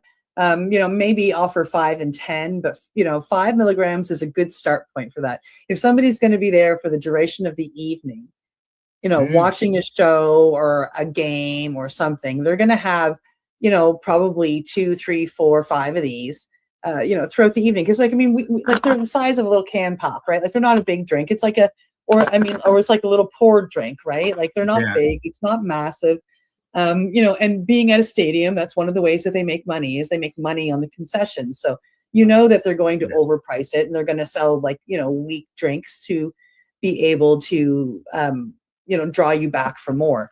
But it's the same as alcohol, right? Like they don't serve big, huge drinks of alcohol either. Like you have to buy them in small little bits and pay a gross amount for it. So I just think the fact that they're doing this is, a very large step forward. I was just as excited when, Alberta started allowing certain things at venues and whatnot.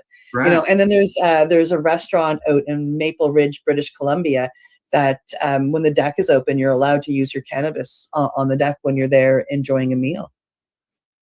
You can't smoke cigarettes, but you're allowed to smoke cannabis on the deck. There you go. Yeah. So that's really exciting.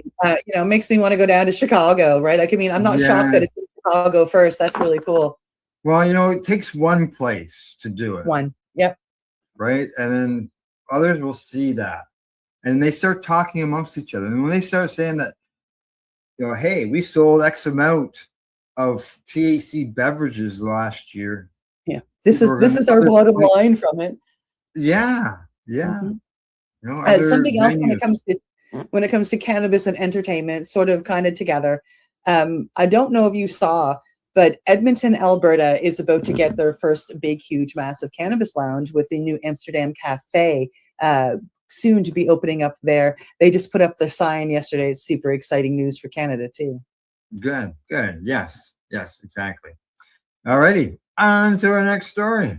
On to the last story of the day, which is coming to us from International Cannabis Business Conference. A major legal ruling out of Europe could reshape how countries align on cannabis reform.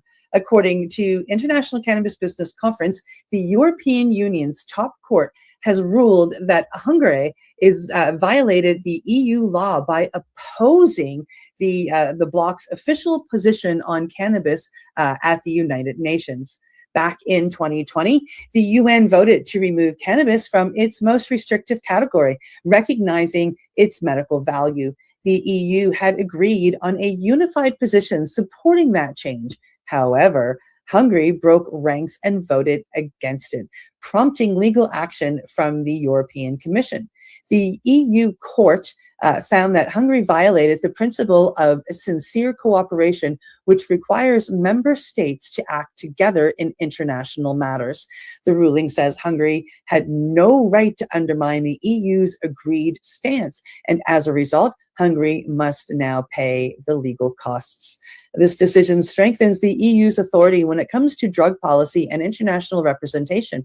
It also sends a message. Individual countries can't block scientific or medical progress of the plant just because of ideological resistance. For Cannabis Reform Act advocates, this is significant. It signals growing institutional support for recognizing cannabis as medicine, and it may accelerate research, regulatory shifts, and cross-border cooperation on cannabis policy throughout Europe. I don't know about you, Al, but I think that's pretty exciting. Yes. Anytime that a medical wins is a win. Yeah. I find it. I just found it a little shocking that they brought legalities against the country for not going along with it. Yeah, because you think they would have, a vote. Everybody has a vote. They did, and the vote won 27 to 25 with one country abstaining. Right. So everybody agreed that it passed, and everybody stepped into it except for Hungary. And yeah. And we're taking medicine away from patients is never good. No. So I am excited to see that the EU has decided to stand up. And I know that what they're doing is they're standing up for their policies, but it feels like they're standing up for cannabis.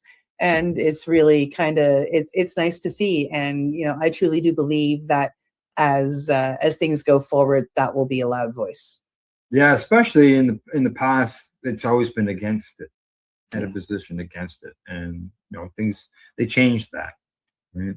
So, all righty. Anything else before I sign us off? I don't think so. I think that's about it. Yeah, same here. I agree. That's about it. That's it for today, folks. Thanks to everybody for tuning in to the broadcast, and as well to our sponsors, Limestone City Hydroponics.ca, the Campbellford Lifestyle Shop, as well as at ease.ca. And we will see you Monday. Yeah, I know. I think what day of the week it is. Even February. Yeah, we'll see you. We'll see you next month.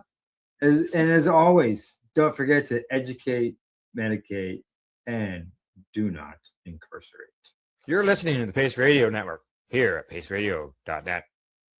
The opinions of the individuals during this broadcast are their own, and may not be the opinions of their group or other organizations they may be involved with.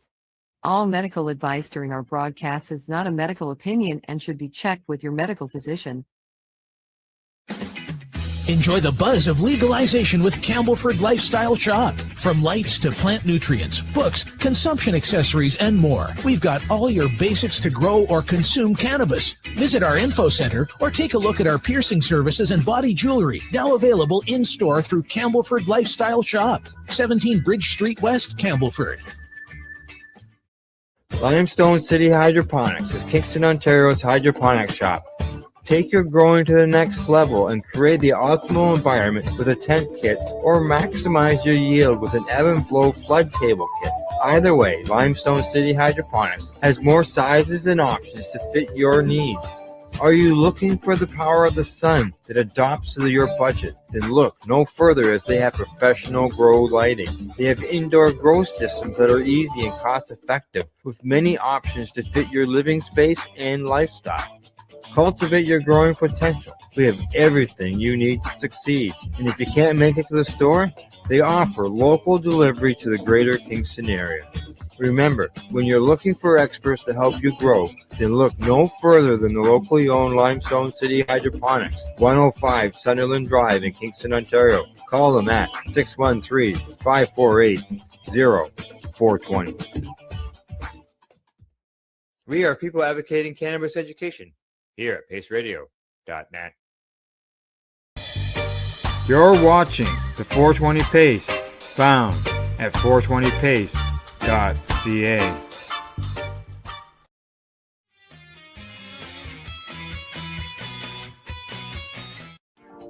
You've been watching Rerolled Saturdays. Thank you to our guests, our hosts, and our viewers.